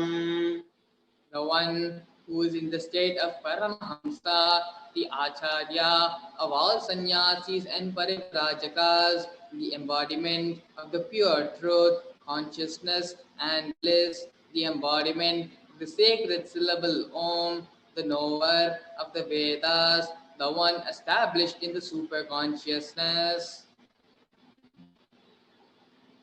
तेषां पादारविन्दयोः भक्तिसिद्ध्यर्थं गुरुकृपाकटाक्षसिद्ध्यर्थं क्षेमस्थैर्यवीर्यविजय आयुरारोग्य ऐश्वर्याणाम् अभिवृद्ध्यर्थं धर्मार्थकाममोक्षचतुर्विधफलपुरुषार्थसिद्ध्यर्थं समस्तदुरितोपशान्त्यर्थं समस्तमङ्गल अवाप्त्यर्थं भगवत् श्री नित्यानन्द परमशिव प्रसादेन सकुटुम्बस्य ज्ञानवैराग्य जीवन्मुक्ति प्राप्त्यर्थं च श्री नित्यानन्देश्वरि पराशक्ति समेता श्री नित्यानन्देश्वर परमशिवस्य श्री नित्यानन्देश्वरि पराशक्ति समेता श्री नित्यानन्देश्वर परमशिव अवतार भूता सर्वदेव देवी स्वरूपस्य भगवतः श्री नित्यानंद परमशिवस्य च ध्यान षोडशोपचार सर्वोपचार अर्चनाराधन पूजा प्रार्थनं करिष्ये। ओम आनन्दगन्धनिलयाय नमः। ओम भवरोगभेषजाय नमः। ओम कल्पतरवे नमः। ओम पशुपतये नमः। ओम पाशविमोचकाय नमः। ओम ईप्सितफलदायकाय नमः। ओम भाग्यवृत्तिपरिवर्तकाय नमः। ओम आदिव्याधिविनाशकाय नमः। ओम समस्तकल्याणगुणान्विताय नमः।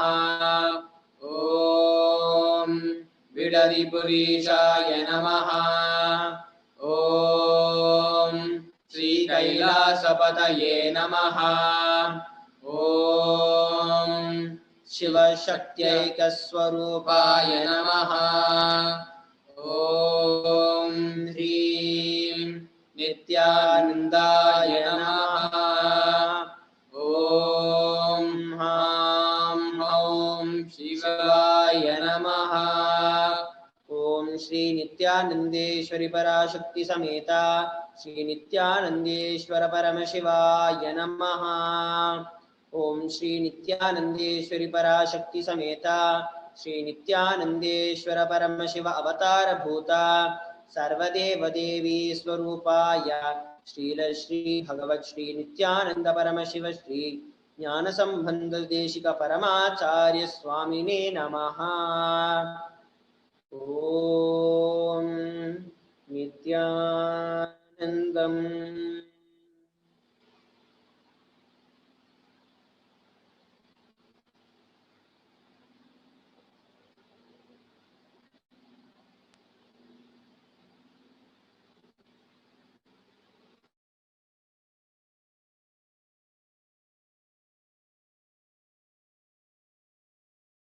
परमशिवोऽहम्।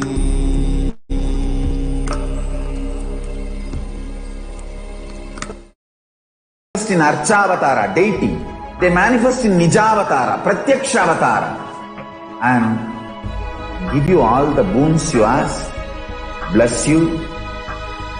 You see, each God is an independent intelligence to lead you to enlightenment. Each God is a bridge for you to achieve the Shivatva, the ultimate Shiva consciousness. Krishna is the bridge for you to achieve the Krishna consciousness. But Shiva consciousness, Krishna consciousness, all consciousness is one and the same. Ultimate consciousness only. So that energy itself completely expresses. Just like Radhika, when I see my own sweetness in the mirror, I become eager to taste it. I find that the only way to relish this sweetness is through the constitution of Sri Radhika. Bhava Samadhi Darshan is a window to the infinite expanse of consciousness, allowing us to glimpse the formless in a way that we can understand. It cleanses the karmas of lifetimes. It awakens our biomemory to the space of Paramashiva, the ultimate consciousness, and creates a deep and lasting transformation in us.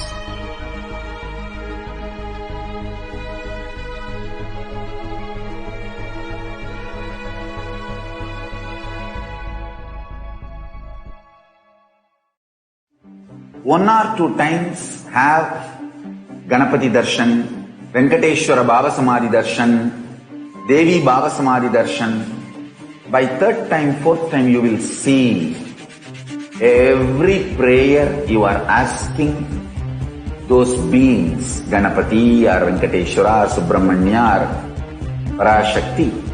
Simply those prayers become reality, and the relationship between you and that cosmic beings built.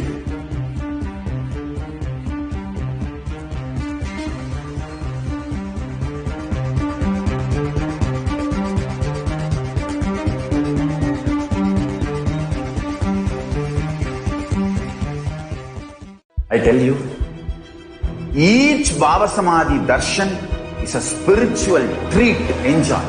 Spiritual feast, enjoy. Don't miss it.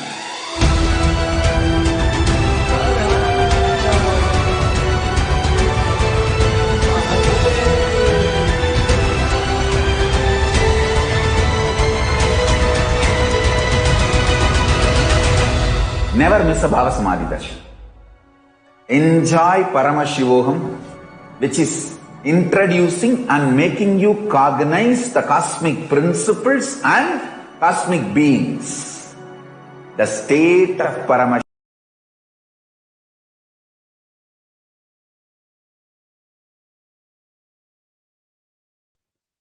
Yes. Now, once you've completed the Paramashiva Dhimana Mantra, the same space of deep restful awareness, let us now get ready to receive the darshan of Devi Parashakti. Please sit straight with your head, neck, and spine in a straight line. Close your eyes and bring your awareness to your Ananda Gandha. Visualize Paramashiva sitting in your Ananda Gandha as Swamiji. 25 heads, 50 hands. Chanting the Mahavakya. Om Nityananda Parameshwari. As you're chanting the Mahavakya mantra, be in the deep space of gratitude. Be in the space of gratitude and remember all the things in your life, be it small, big, whatever it is. Thanks, Swamiji, for all the things which have happened in your life. However good they may be, however bad they may be, for everything which has happened in your life. Just hold them into the deep space of gratitude. Let us now start saying the Mahavakya mantra. Nityananda Parameshwari. As we enter into meditation, we prepare ourselves to receive the darshan in grace of Devi Parashakti. Om Nityananda Paramashivoham. Om Nityananda Paramashivoham.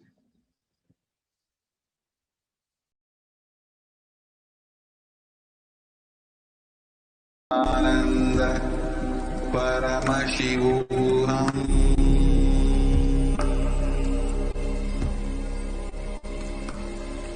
Om Nityananda Paramashivoham.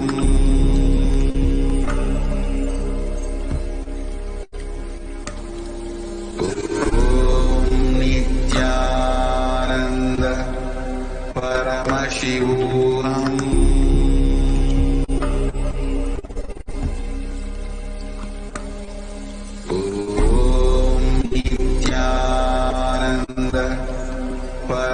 Paramashivoham.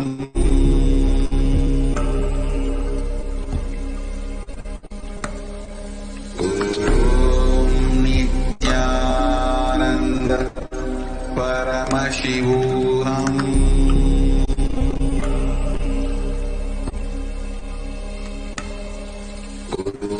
Om Nityananda Paramashivoham.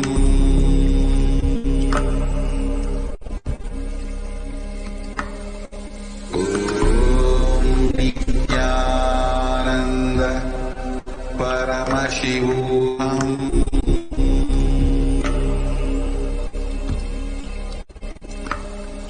Om Nityananda Paramashivoham.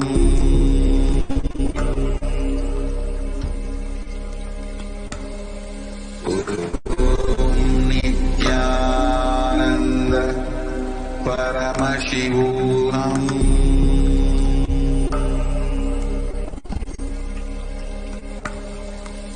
Om Nityananda Paramashivoham. Om Nityananda Paramashivoham. Om Nityananda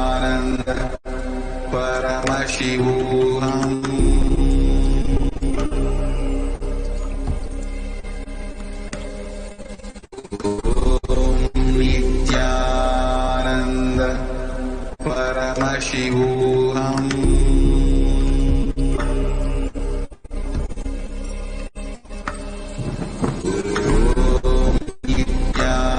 Nityananda Paramashivoham.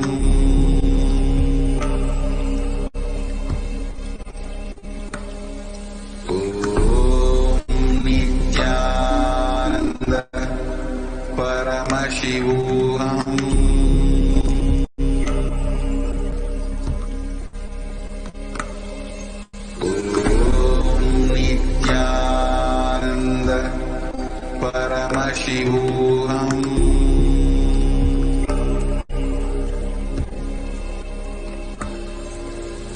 Om Nityananda Paramashivoham.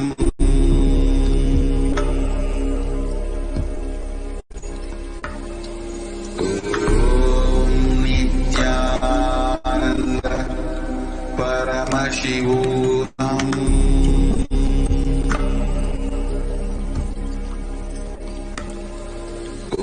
Om Nityananda Paramashivoham.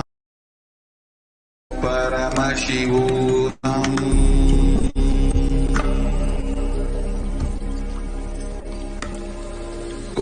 Om Nityananda Paramashivoham.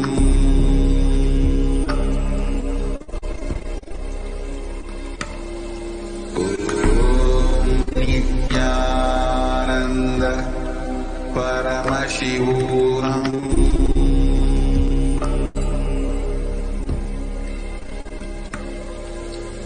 Om Nityananda Paramashivoham. Om Nityananda Paramashivoham.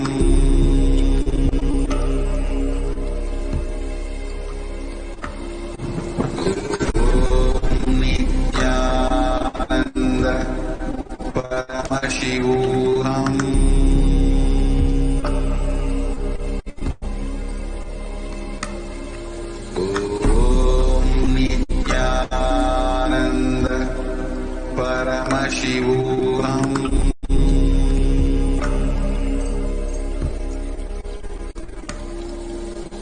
Om Nityananda Paramashivoham.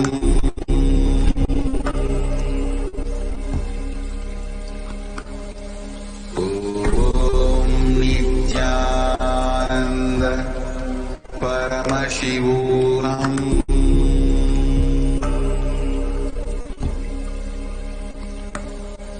Om Nityananda Paramashivoham.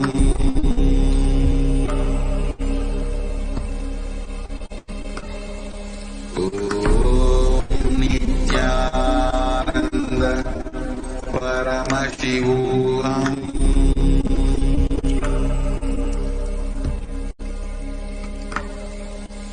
Om Nityananda Paramashivoham.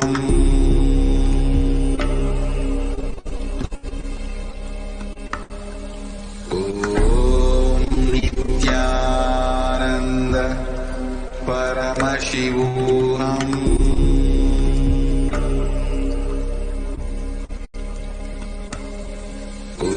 Om Nityananda Paramashivoham.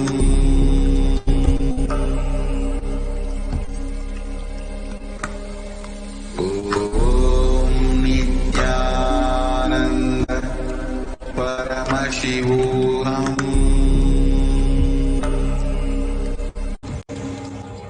Bring yourself back. Nityananda Paramashivoham. Bring your visualization back to your contact. Nityananda Paramashivoham.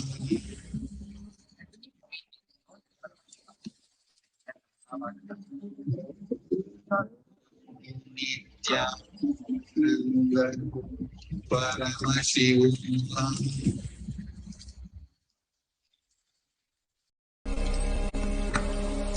Om Nityananda Paramashivoham.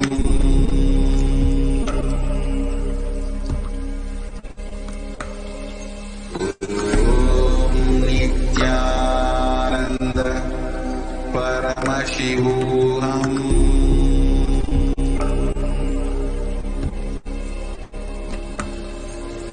Om Nityananda Paramashivoham.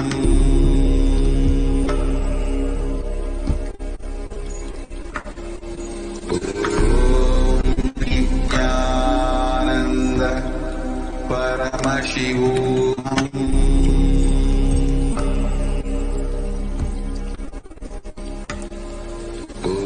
Om Nityananda Paramashivoham.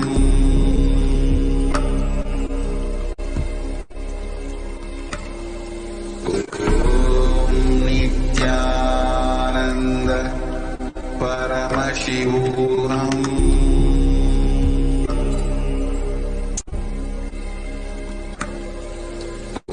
Om Nityananda Paramashivoham.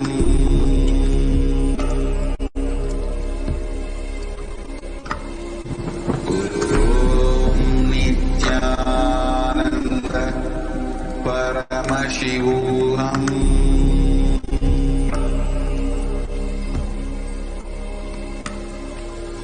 Om Nityananda Paramashivoham.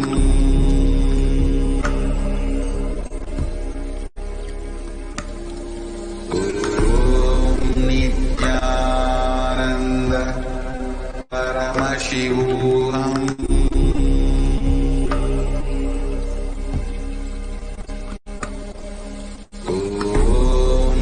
Nityananda Paramashivoham. Om Nityananda Paramashivoham.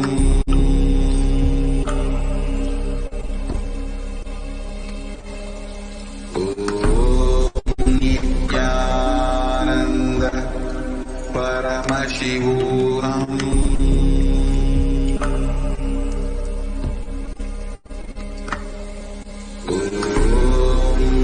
Nityananda Paramashivoham.